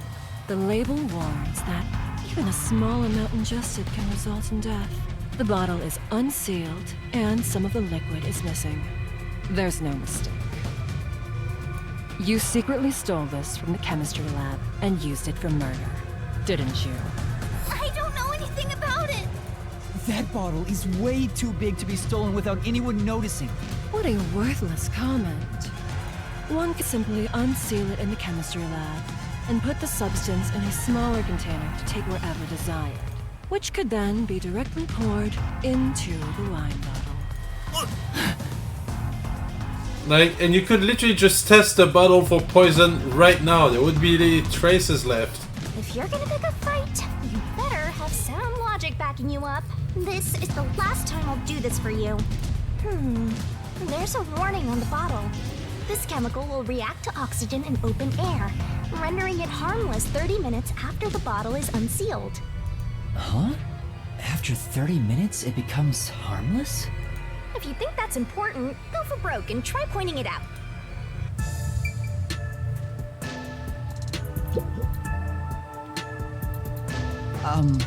I'm curious about what's written on the bottle's warning label. Warning label.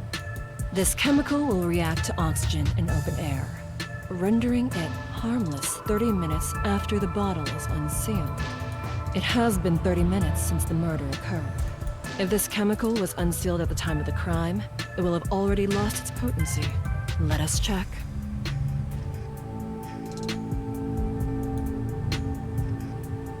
Nothing.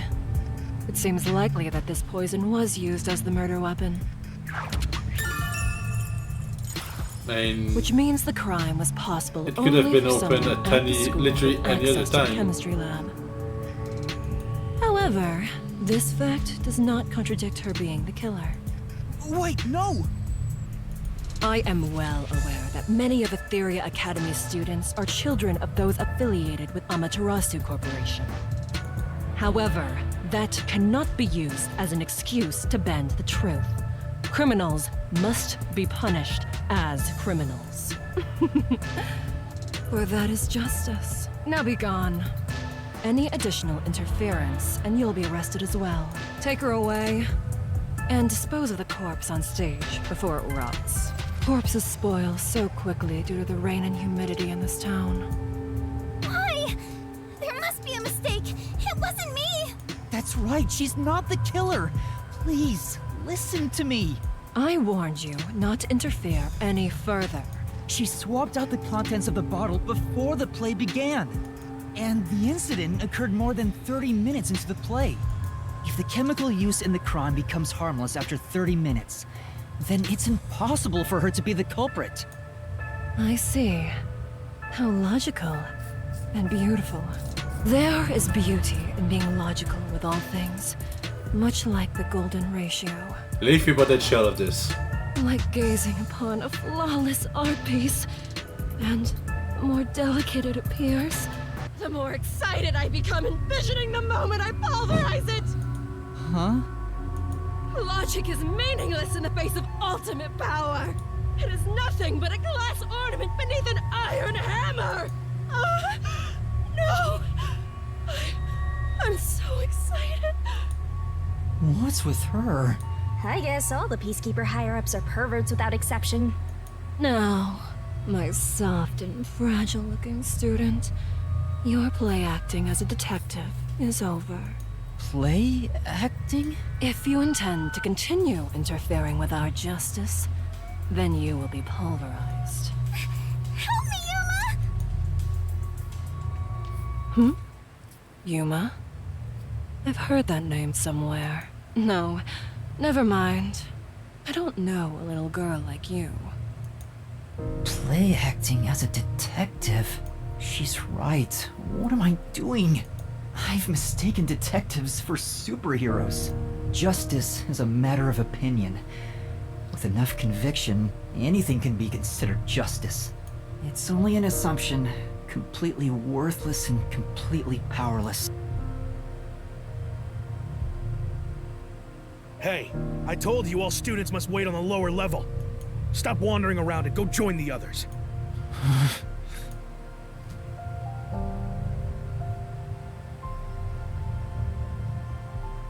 Kurumi was taken away.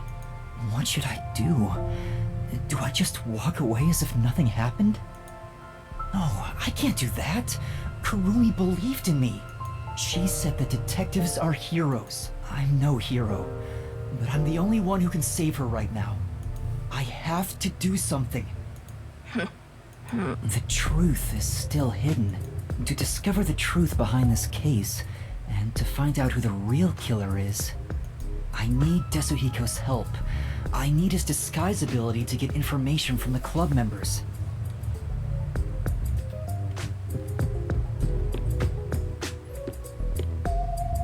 Oh, you're that cutie who was with Kurumi. What are you doing here?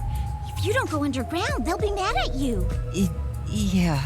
I was called for questioning, but now I'm heading back. Let's go together. Oh, it's fine. I'll be right there, so go on ahead without me. You sure? Well, I was curious. Are all the other theater club members also underground? Like Yoshiko, Waruna, and Kurone too? Yeah, that's right. Yoshiko is feeling pretty shocked right now. She's in the rest area because she wants to be alone. Waruna is with her usual friend group in the makeup room. As for Kurone, maybe she's in the staff room with the other club members. Ah, got it. Thanks. I'll be going now.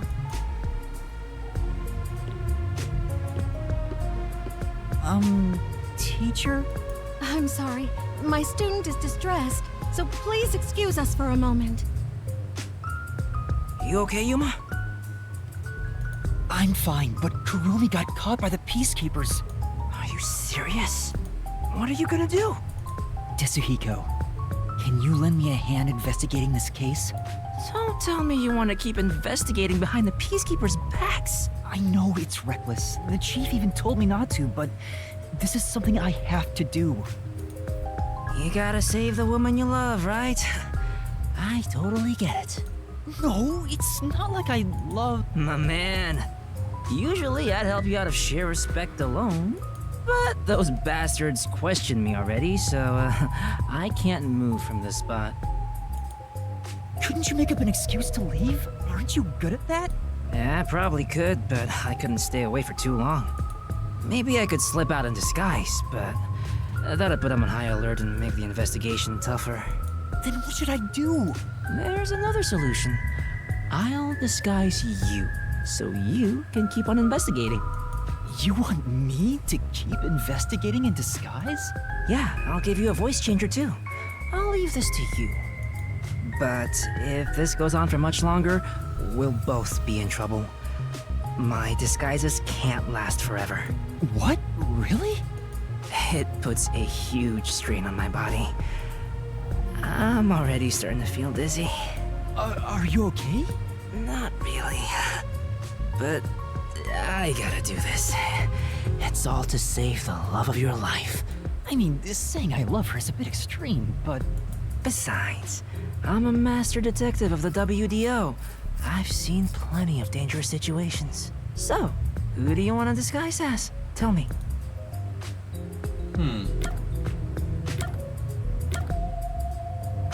I'm guessing we're gonna have to disguise as everyone at least once to touch the others, but...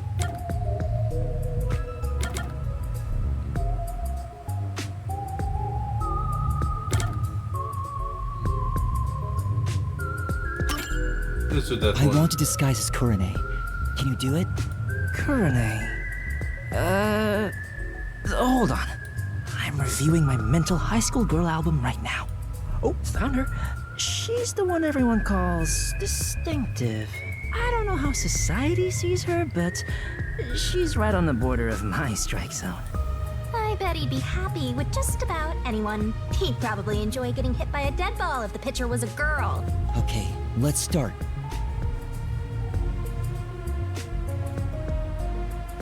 Did a student collapse over there? Oh no! I have to get there quick! I'm sorry. I need to go rescue a student.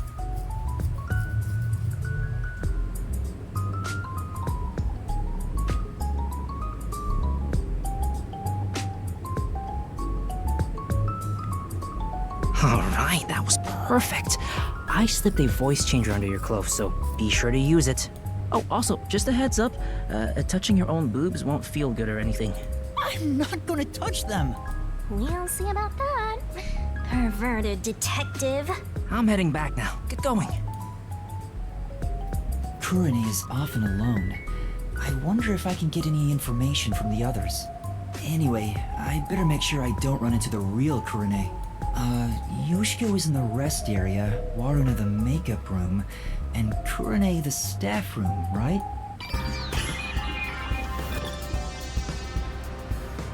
A perverted cross-dressing detective appears. So, you just have to avoid the staff room.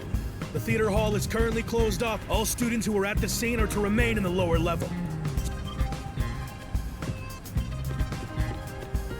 The pervert detectives roaming around.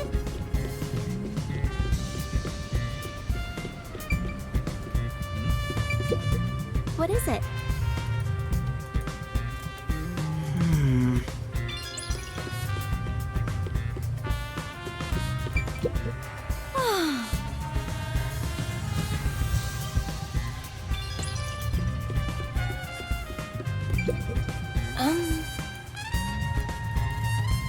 Yeah.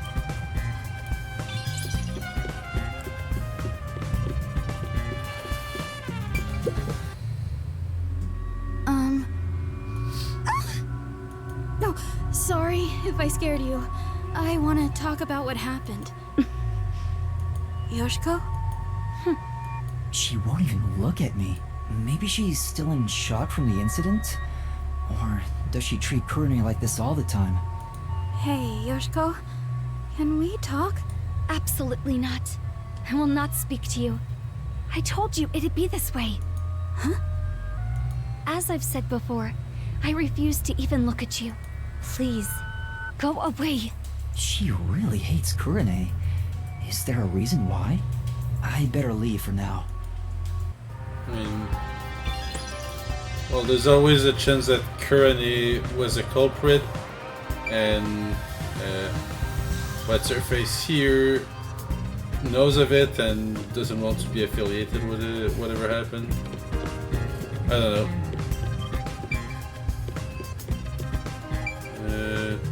Makeup. Okay, staff room is the one we want to avoid.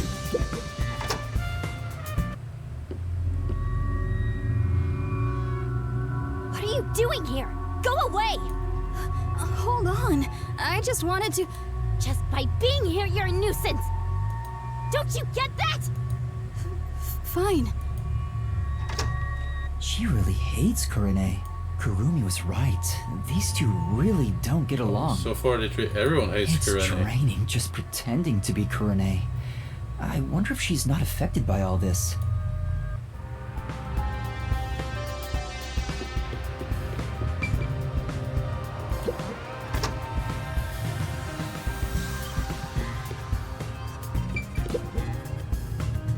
Do you want something? I'm busy right now.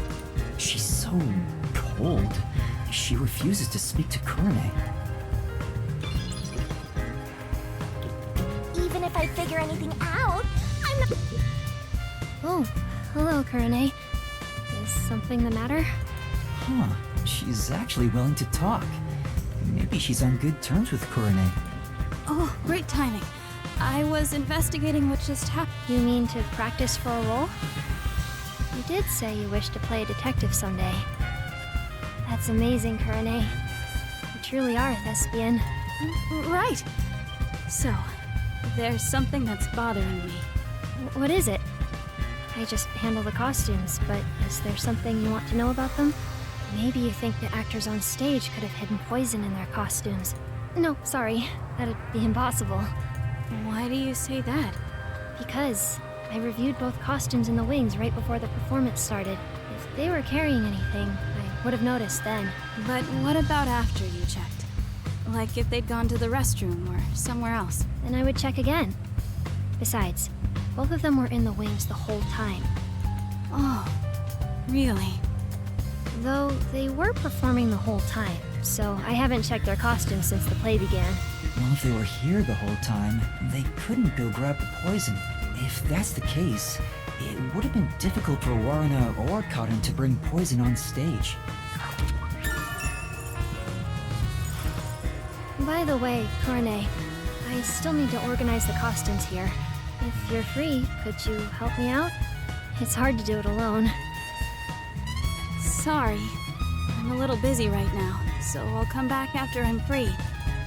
I guess you don't want to talk to me. I'm sorry for bothering you while you're busy. I'll be waiting.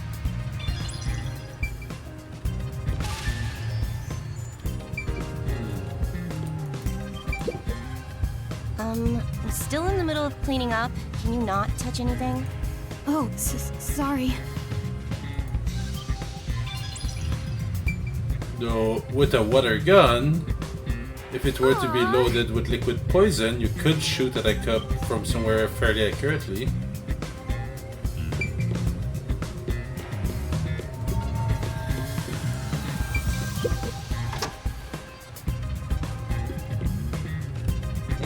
I can't go there as Kurane. Can I switch costumes?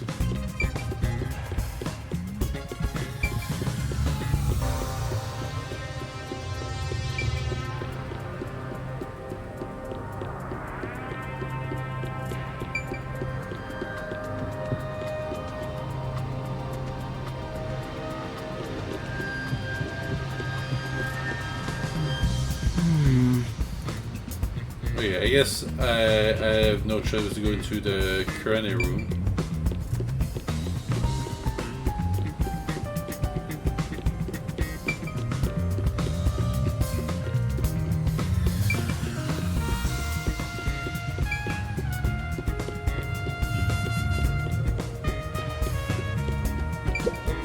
Hey! No.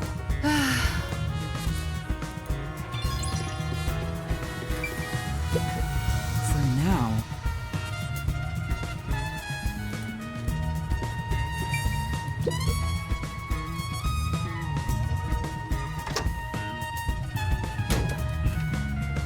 That was close. I almost ran into Kurane, but I need to check inside. I'll just wait for her to leave.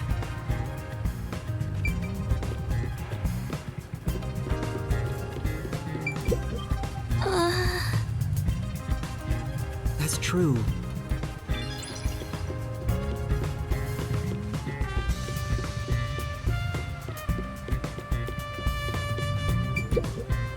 What is it?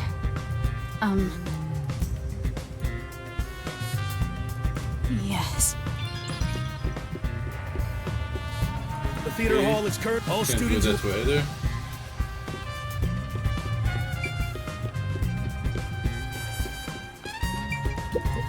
For now.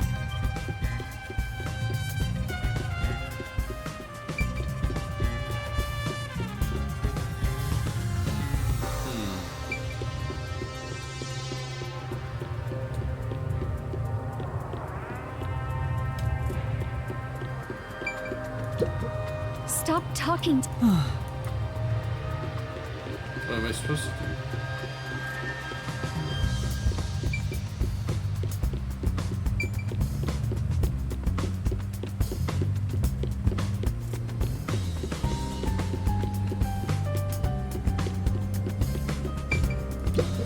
Hey!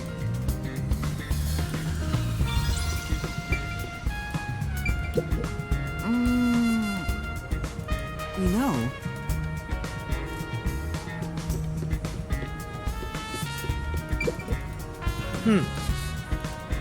I see.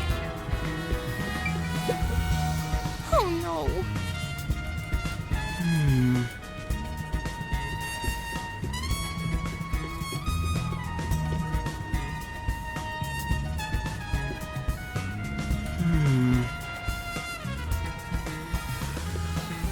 Yeah, but I wish I could find more stuff if you'd allow me to change this guy. The theater hall is all students who were at the scene.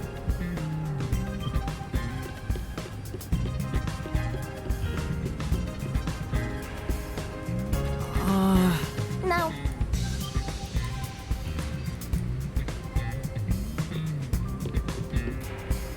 Huh? No.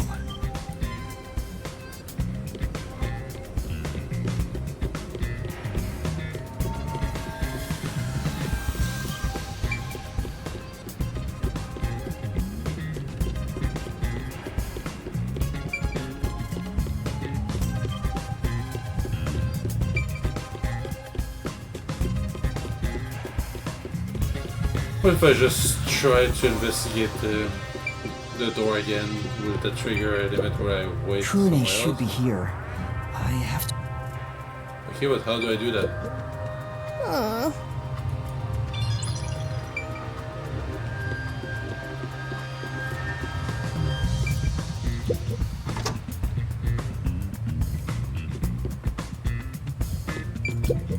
What is it?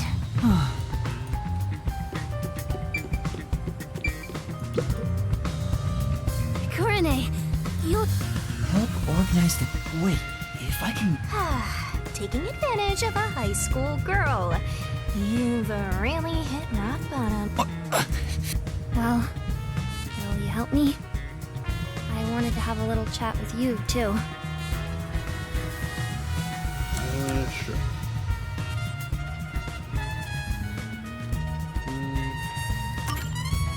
Well, I'll help out later. So can you grab me from the staff room? Later? Count to 100 in your head. I'll be done with what I need to do by then. Alright. Well, You I'll can start also say counting 2 now. minutes. 1. I'd better leave right now.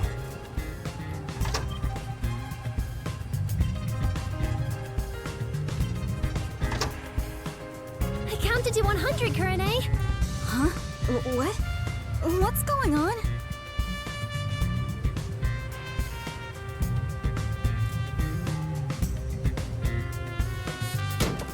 Alright, good.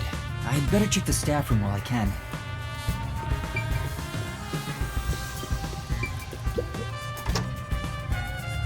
You're so oblivious, Master. And a creeper. Hey, do you have a minute? You can hear me, can't you? She's ignoring me. I guess she's not gonna talk. It's a club locker. Yoshiko's name tag is on it. Hey, that's not your Huh? Oh, you're right. We talked about it at an earlier meeting. You're not allowed to open lockers that aren't your own. People took makeup without permission, and fights broke out all the time. Please, follow the rules. Sorry.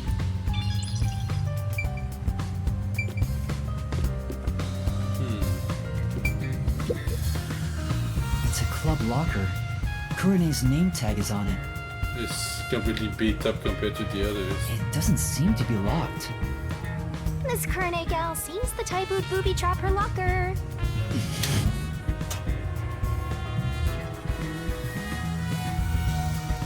And what's this? It looks like eye drops. There are so many of them, though. Some for red eyes and for dry eyes. Is this something Kurine usually uses? Doesn't seem like there's anything else of interest.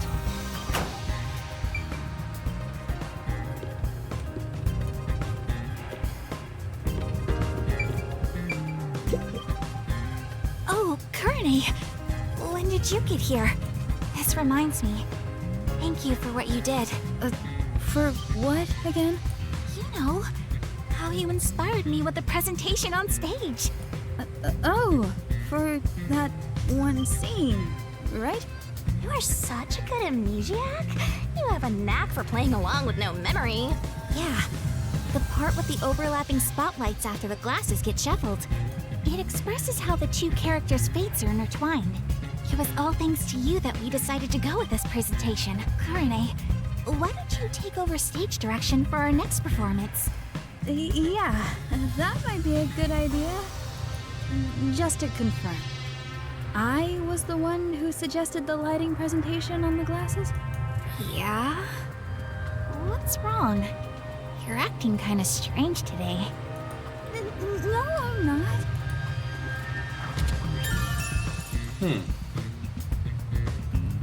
I wonder in what way that's gonna be relevant. It's a club locker. I probably shouldn't open the lockers of people I'm not.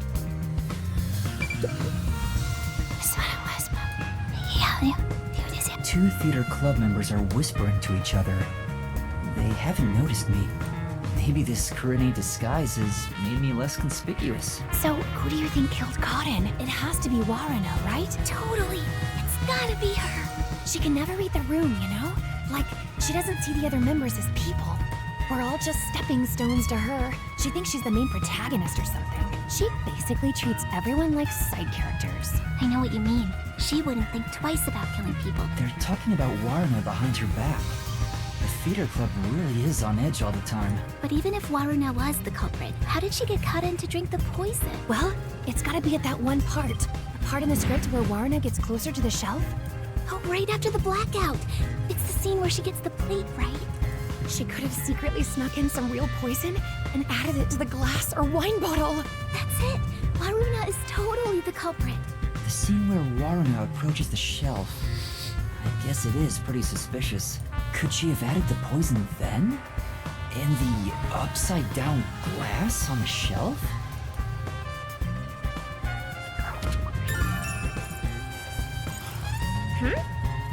I guess there's not much else we can find in the staff room. We better leave before Kurine comes back.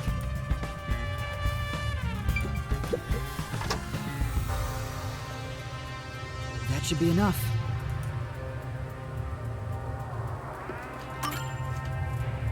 That's all the information I can gather while disguised as Kurine. Kurine seems a bit eccentric, but she doesn't draw a lot of attention to herself. Yeah, but everyone seems to hate her for some reason. I was able to get some information thanks to that. Kurine was focused on production this time.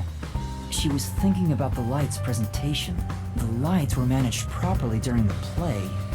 It doesn't seem like she had a chance to use any poison. But I feel like I'm missing something. There may be more clues if I disguise as another student. No, Shinigami is being a bit bitchy, but... I should head back to Desuhiko one more time. Teacher. Oh, what's wrong? You look pale. I'm sorry, but my student appears to be feeling rather anxious. How's the investigation going? Who do you want to disguise as next?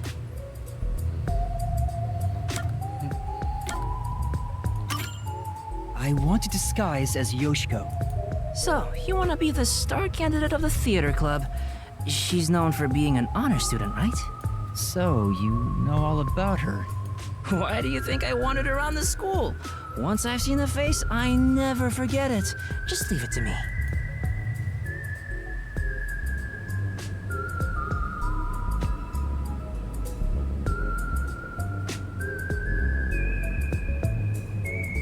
Alright, that's perfect. In fact, I'd totally bang you right now. If you're okay with that. Hey, hold on! That's completely out of line! I'm a superstar detective. Social norms don't apply to me. I refuse to hold myself back. But we can save the fun for later. Go investigate. Yoshiko is supposedly well respected by everyone.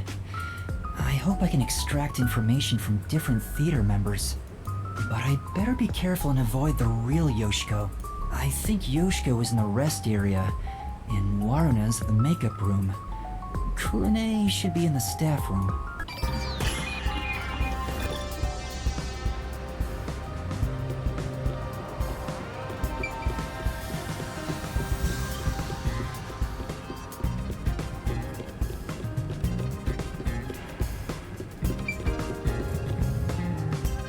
Is that on my side?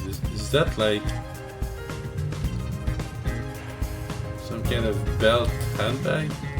A fanny pack maybe?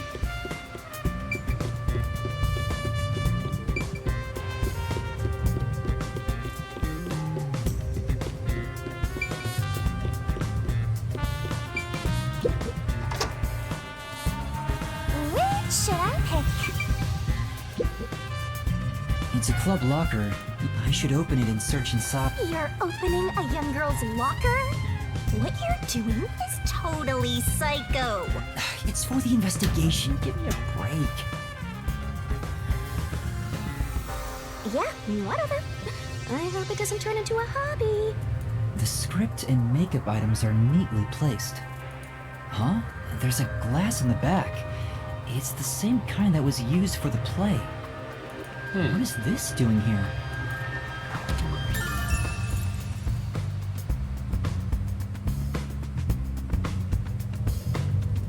So there's always a possibility that after one glass was swapped, the real one was hidden in this locker, either planted as false evidence or... What else is there?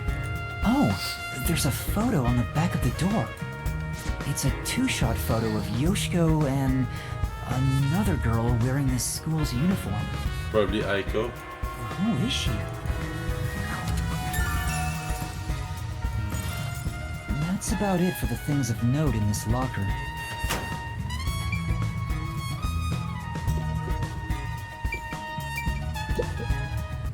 You managed it well. Huh? What do you mean? You're getting good at playing dumb, too. Are you practicing for the Peacekeepers? You really are the top actress after all. Are you talking about what just happened? You really want to say that so loudly? Don't worry. I know how to keep a secret. She seems to believe Yoshiko is the culprit from the way she's talking. Is there something about Yoshiko that makes her think that?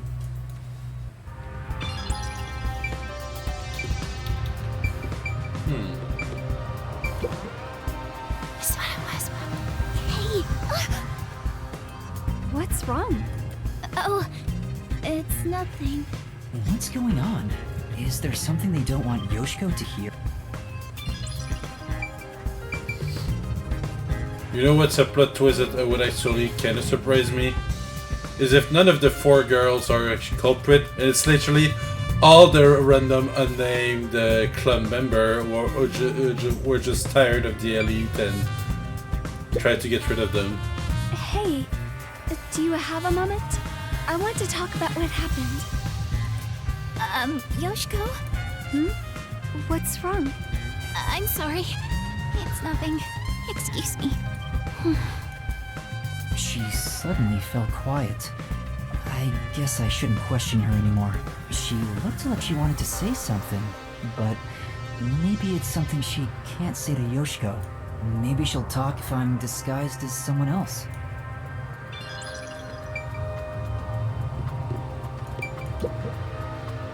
Yoshiko! Why'd you leave me back there? I was so scared. Those peacekeepers kept harassing me. They're the worst. I watched from above the whole time. I saw Karen die. Oh, I'm going to have nightmares about this. I'm so scared. Can we walk home together today? Please? Hey, if you were watching from above, does that mean you were with Kurane on the lights? I was. Why are you asking me this now? Then tell me, did Kurane do anything strange during the performance? Did she carry anything suspicious or do anything out of the ordinary? No. She was the same old unfriendly Kurane. She came to the catwalk before the performance and was there the whole time until the incident occurred. If she did anything out of the ordinary, I would have immediately noticed. Lighting requires perfect teamwork. Though to be honest, it feels really suffocating to be around her. Oh, I wish you were on the lights instead, Yoshiko. My theory of poison being dropped from the catwalk might not Anyway, hold. why do you ask? Oh, no reason. So Kurane was just her usual self, huh? Yup. I never lied to you. Remember the Duel of Poisoned Cups part, where they shuffled the cups? Could you see that part from above? Yes, of course. Although the audience couldn't, I could see their hands moving from above. As part of the lighting crew, that was my most important scene, so it would have been a problem if I couldn't. Most important? Yoshiko! You complimented me during the meeting about this, remember? It's the scene where we shine the spotlight on the glasses after shuffling. Oh, right. That, how is it supposed to go again? It's the presentation where we use 2 spotlights. Kurane puts the spotlight on one of the glasses first, then I immediately put another spotlight down. Were you not watching? I was! I just remembered. You did an excellent job with the lights. Wow! You complimented me! I'm so excited. I doubt I'll sleep at all She tonight. definitely wants to get into her pants. May we finally Or have that skirts. sleepover? There's something I need to do right now. Maybe another time.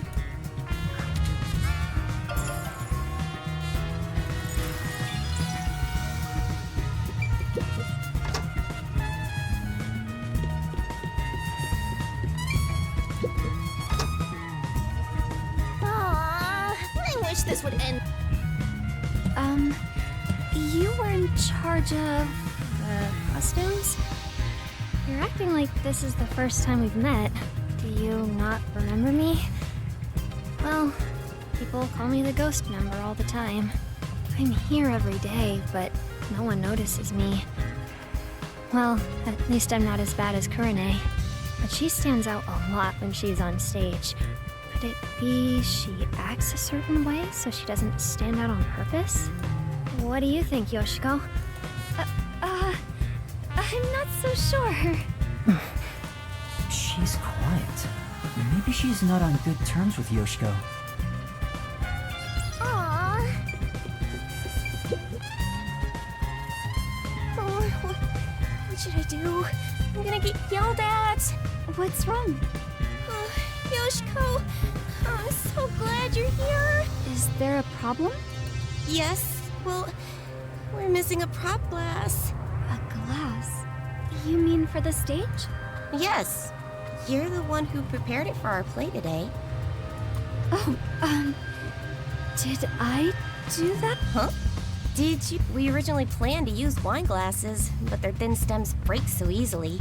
So last time you bought 4 others, including the backups. Right. 2 backups were on the prop shelf, but there's only one of them now. Where could it have gone? I'm guessing it's the one we saw in the locker. Speaking of, I want to ask if you're the one who set the glasses up on the stage. Yes, I was. Did you notice anything strange with the glasses at the time? No, they were spotless. We can't let anything happen to the glasses our actors use. I see.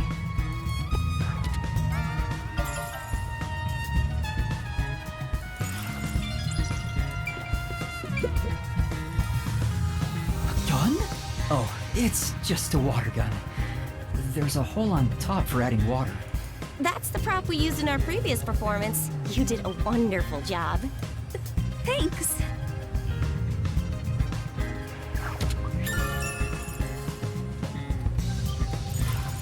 Okay, so I'm gonna go back with thinking that the water gun could have been used to administer the poison from a distance.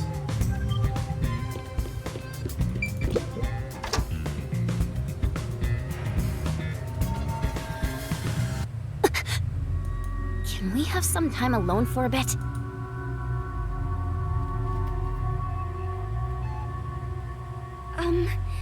About what happened? How could you show your face here after murdering Kaden? Huh? You're not supposed to be here. Listen, the peacekeepers are everywhere. So stay away from me, got it? Murderers should just... Wait! Who are you calling a murderer? Enough! I have nothing to say to you! Shut up and get out of here!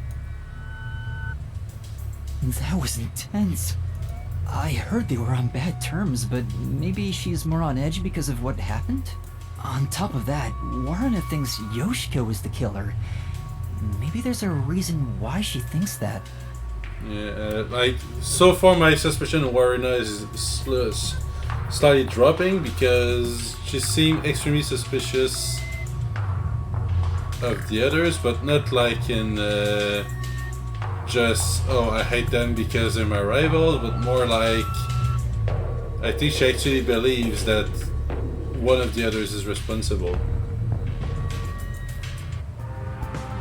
But I could be wrong. That should be enough. I think people treat Yoshiko exactly like it was reputed. Everyone around her seems to trust her. That being said, Waruna and Kurane seem to think Yoshiko is the culprit. Do they think she poisoned a rival to eliminate the competition? But I don't see her as someone who could kill. There was no info tying her to the murder either. I think I need to disguise myself as another club member and gather more information. Getting addicted to drag, are you? I don't think you're about to win any races.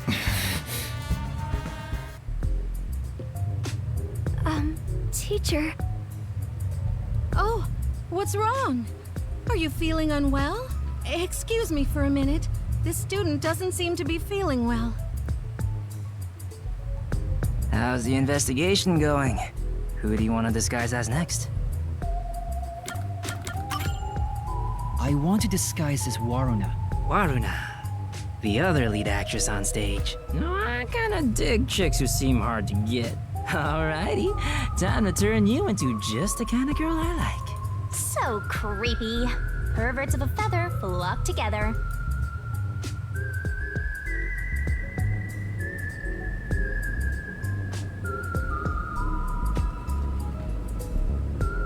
Hurry up with the investigation. I'm getting way more tired than I expected. If I stop concentrating, my disguise will wear off. Alright, I'll make it quick, so please hold down the fort for just a bit longer. I'm counting on you. Waruna is supposed to be feared by the other members. I hope I can still get some information from them. But I better make sure I don't run into the real Waruna.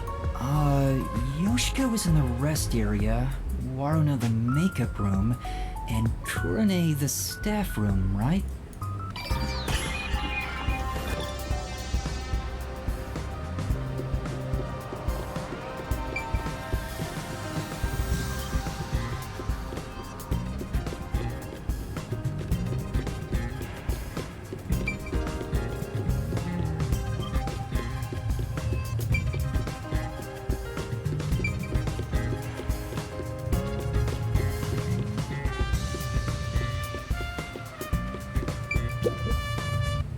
Hey. I said hey. She hears me, but she's ignoring me. I knew they weren't on good terms, but I didn't expect the seemingly friendly Yoshiko to act this way toward her. Still, I need to get her to talk, or I won't find any clues. Hey, Yoshiko. Why are you ignoring me? You're the one who told me not to speak to you. Huh? I did? It's unlike you to act like this. Are you nervous? Anyway, stop talking to me. Go away. It's no use. Oh well. Hey, Waruna. You handled that poisoning scene with Cotton really well. Huh? I don't want to see you around here again. Was that a compliment about Waruna's acting? No, there was some nuance. Like she indirectly accused Waruna of murdering Cotton.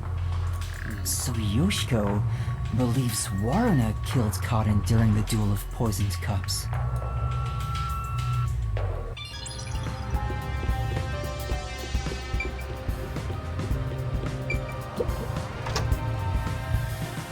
Let's take a break.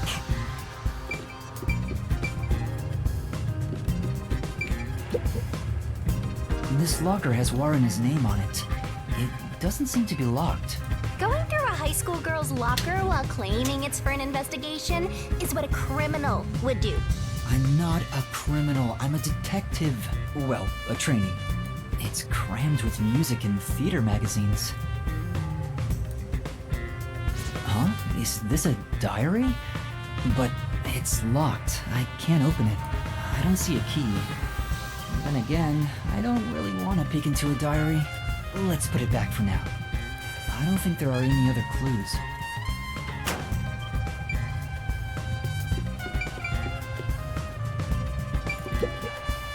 That's what it was. Wait, it's Waruna. Sorry, I'll clean it up immediately. I haven't said anything yet. Waruna must be terrifying. At this rate, I doubt I can talk to them.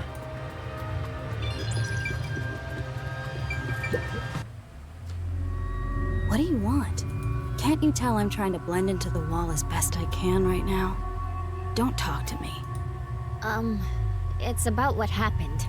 I didn't expect you to bring it up. Fine. There is something bothering me about it anyway. What's that? I watched the glasses get shuffled while I was above set. Wasn't it slower than usual? Was it? Why did you go so slowly? I was just doing what I usually do. Uh-huh. Doing it like that makes it super obvious what you were trying to do, you know. Huh? Whatever. Does she suspect something? Kearney thinks Waruna took advantage of the duel of poisoned cups to kill Cotton?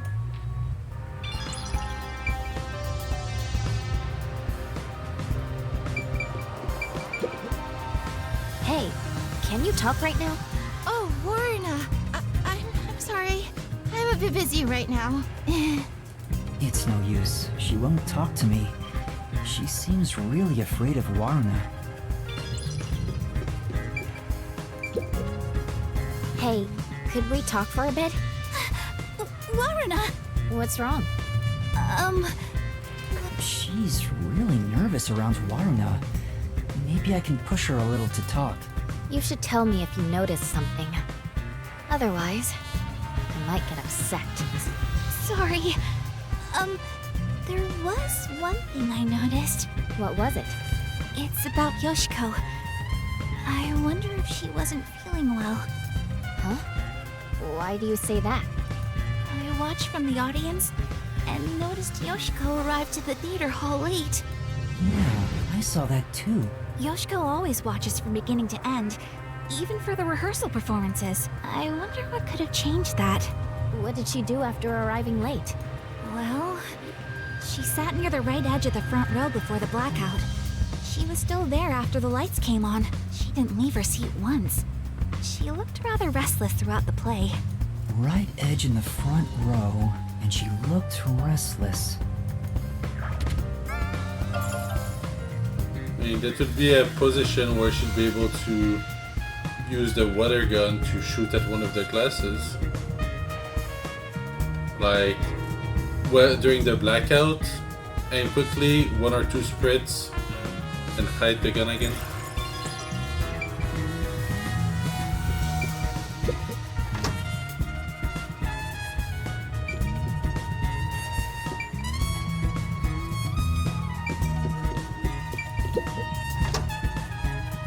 You're still not done.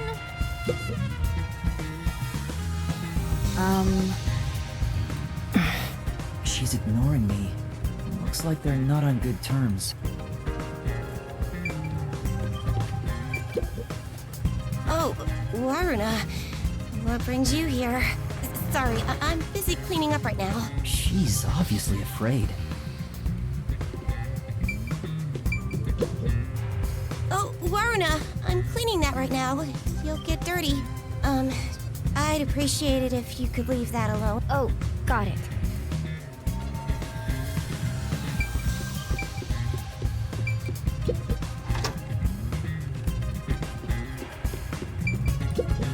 Oh!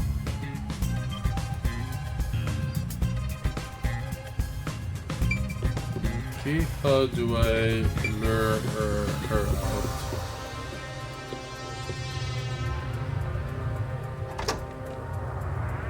It's the real Waruna. It'd be trouble if we ran into each other. I should hide.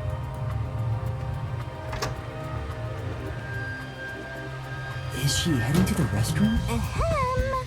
This is just me talking aloud, but this may be an opportunity to slip into that makeup room. You might be right, but it'd be terrible if I'm caught.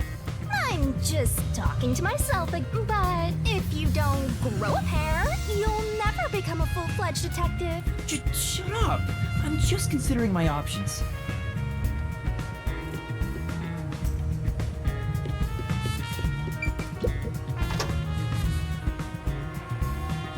Hey, back already? Yeah, I forgot something. Where was it?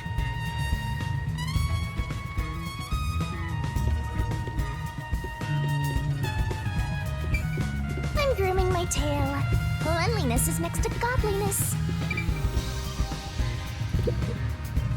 That was such a shock, right? Who would have thought Karin would die on stage? Even though I hated her, seeing her die right in front of me makes me regret badmouthing her. Yoshiko has to be the one who did it. Don't you think? Yoshiko? What makes you think that? I thought you'd agree, Waruna. Yoshiko is the only one who could do this. She's fanatical about Aiko, though she thinks nobody noticed. Aiko? That was Kurumi's close friend who committed suicide 6 months ago. Which reminds me, we snuck into the school to seek out the truth behind Aiko's death to begin with. Maybe this incident has something to do with her death as well. Yoshiko never shows her feelings, so who knows what she's thinking. But I'm sure Yoshiko hated Karin. Karin got to be the main lead ever since Aiko died, after all. Yoshiko resented her, which led to today. Well, how's that for some expert reasoning? So is it true that Yoshiko adored Aiko? Are you kidding me? Everyone could tell. It was that obvious. So it could be a chain reaction. Karen killed Aiko, Ishiko kills Karen. Now I'm gonna guess that one of the remaining two will try to kill Yoshiko and so on and so on. Waruna, you're really dense when it comes to these things. But that's what makes you likable. Also, didn't you need to go to the restroom?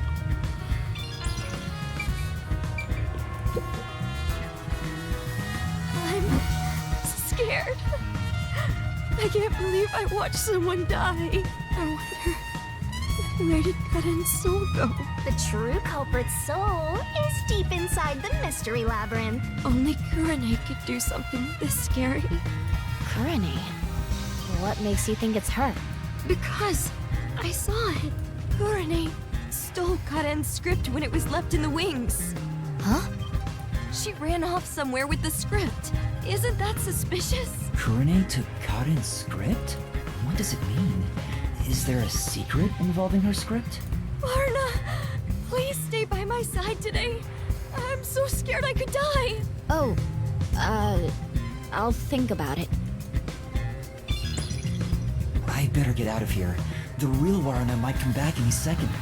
Thanks for talking to me. Anyway, I need to go to the restroom.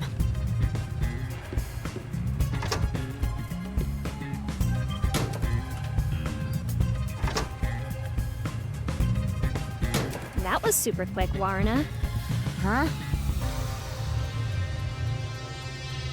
Oh, we almost ran into each other. That should be enough.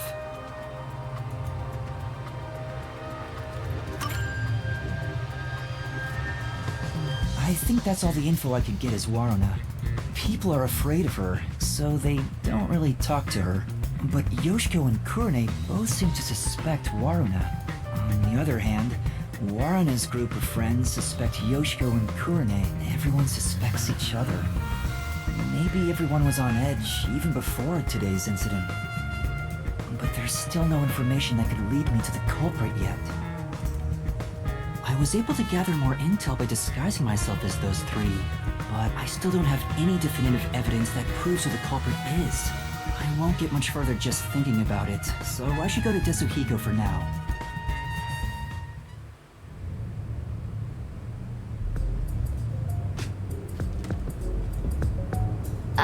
Excuse me.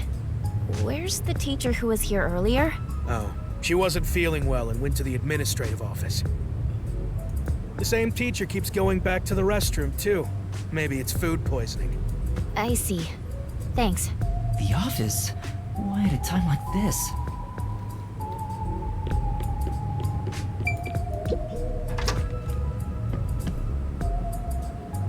Desuhiko? What happened? Oh, it's you, Yuma. Sorry. I need a break. I started getting dizzy, so, I ran in here to get away from everyone. I try to retrieve my disguise tools, but I can't. I'm at my limit. I can't move. You're that fatigued? Yeah. Now that I think about it, well, this is the longest I've ever stayed in a disguise. Sorry for making you go through so much trouble. Don't worry about it, man. I got to lean on a girl's shoulder on the way here, so really, I should be thanking you. I got plenty of good sniffs in. The more he talks, the less likable he gets. So, how'd it go? Any trouble investigating? About that, I gathered some information, but I'm lacking something more definitive. Everyone has something suspicious about them, so I don't know who the culprit is yet. Speaking of which, the Peacekeepers mentioned a past incident that happened at this school. A past incident? You know, the one with Kurumi's best friend 6 months ago? The girl who fell from the school's roof and died. The Peacekeepers want to pin Kurumi with a murder motive for that incident. They're gonna twist the truth into something that's convenient for them. At this rate, Kurumi will... You'll save her, won't you? Hero. I'm no hero. But if they want to distort the truth, then as a detective, I can't let it slide. And that's how you see it? Then you're already a hero, Yuma. There's still time if you hurry. Go and seek the truth that hasn't reared its head yet. But how? The guy snooping around about the first incident is a chubby peacekeeper. Get information out of him and figure out what they're trying to suppress. They won't tell me so easily. Hold on. There is one way it could be possible.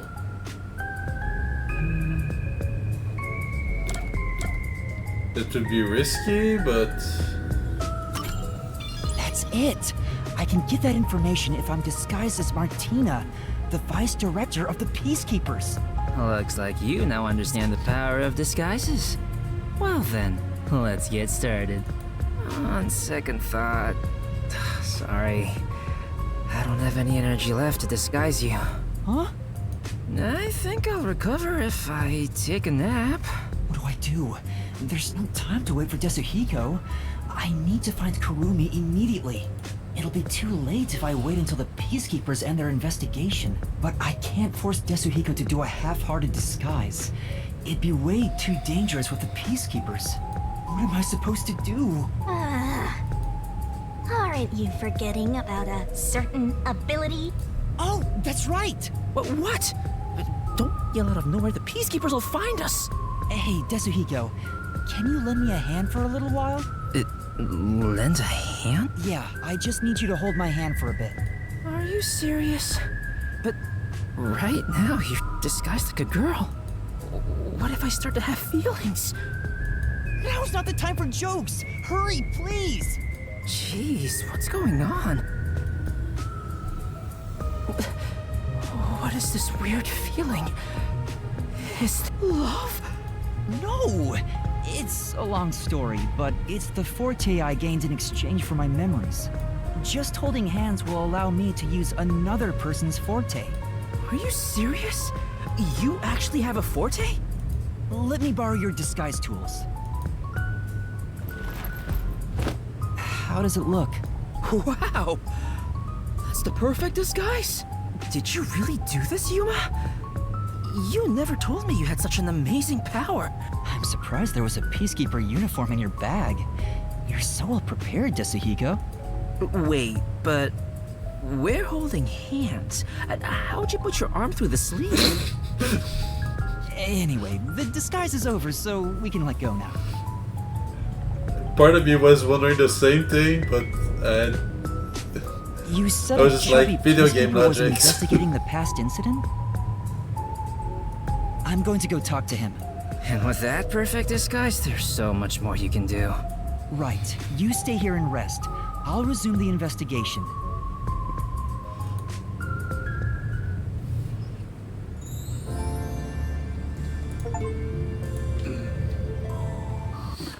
But yeah, let's save. I mean, it's past 1 AM. Been going for almost 7 hours, so I think now will be a good time to call it a night. So I'll be looking for someone to raid, but I want to thank you guys for coming by, both the lurkers and the active chatters. It's always appreciated.